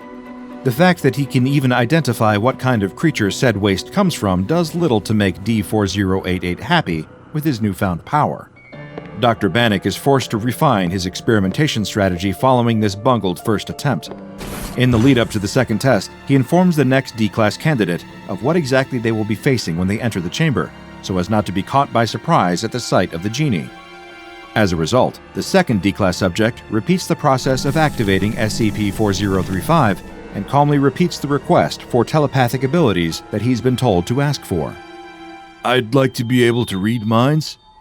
Unfortunately, his wording means things haven't exactly gone according to plan. Testing with this subject reveals he hasn't developed any telepathic abilities. Disappointed, Dr. Bannock has the subject released back into Foundation incarceration alongside his fellow D-Class prisoners. However, several weeks pass, and it soon becomes apparent what ability this inmate has been granted. He encounters another D-Class, one of many pulled from maximum security prisons around the globe. This particular inmate has a tattoo on his forehead of a few words in Chinese. However, to the former test subject, these phrases appear to have been translated to English and read, Cuban butter mustache. When he reveals the mistake made by his fellow inmate's tattoo artist, the subject is attacked and beaten up. He had, however, gained the ability to read minds. He can understand any form of writing on the forehead of a living being. A little time passes, and Dr. Bannock finds himself still struggling to get SCP-4035-1 to bestow any worthwhile abilities to test subjects. The Genie just seems to take everything far too literally, interpreting every wish with no regard for normal speech and colloquialisms, even disregarding the safety of the person making the wish. Dr. Bannock conducts yet another test, sending a member of D-Class to speak with the Genie and telling him to wish for muscle regeneration. The D-Class places the request with SCP-4035-1 seemingly without issue. However, then comes the next part, testing whether this new anomalous ability actually works the way Dr. Bannock intends. The subject of this latest experiment is intentionally injured. As this happens, his body appears to rapidly change. His muscular system swells up and multiplies, increasing from its original size. A successful test, right? Well, it would be, if the rapid muscle regeneration actually stopped. Before long, the D-Class test subject's muscle tissue is almost 250% bigger than its original size, making it much bigger than the rest of his body too. The subject is clearly highly distressed, although fortunately, this doesn't continue for long. Unfortunately, that's because his body can't function normally with this new rapid change, and as a result, the D-Class subject's vital signs stop after 3 short seconds. Getting more and more frustrated with the disastrous outcomes, Dr. Bannock makes the decision to simplify the requests made to the Genie. Surely it can't misinterpret one word, can it? The next test that Bannock conducts sees yet another unwitting member of D-Class, D1899, entering the containment chamber and placing a light bulb within SCP-4035, just like her predecessors have done. She follows her instructions, and as the Genie appears, she asks for one thing: flight. A short while later, the Genie once again vanishes and leaves D1899 with her wish. She has instantly become unaffected by the Earth's gravitational pull like normal. Within seconds, she is floating above the ground, as if experiencing the zero gravity of traveling in outer space. That certainly sounds idyllic, doesn't it? After all, who doesn't wish they could fly? To be granted the unique opportunity to view the majesty of the world from high above. Just one problem, though: getting back down. D1899 quickly realizes, as does an agitated Dr. Bannock, that she isn't in control of her newfound flying abilities. She can't alter her direction or return back down to ground level at will. She's stuck, floating in the air, only able to affect her trajectory by propelling herself off of solid structures. The results of SCP-4035 tests continue to be somewhat undesirable, to say the least. An interaction with the Genie that begins with the phrase, hey man, causes the D-Class who spoke to be suddenly replaced with a crude scarecrow. When another subject makes a wish for a new life, They die almost instantly, only for moments later, one of the Foundation's researchers to suddenly give birth to a baby with identical genetic makeup to the now deceased D-Class. Another test sees a member of D-Class personnel enter the containment chamber with the instruction to wish for whatever they can think of. Put on the spot, they're unsure what to request when the genie appears, and instead, they only offer up the response, "I don't know." Moments later, the subject falls into a catatonic state and eventually passes away. An autopsy of the subject's body reveals that their hippocampus has been removed. Thanks to the genie, they literally didn't know anything. Further testing with SCP-4035 is later carried out. However, it should be noted that the next instance of a recorded experiment with a genie isn't one that was authorized by the SCP Foundation. Rather, hearing that there was a genie being tested, junior researcher Jacobson decides to try and make his ultimate wish come true. He's never been all that lucky in love, and it's left the young Foundation researcher with a little insecurity. Nothing that a visit to SCP-4035-1 can't fix, surely.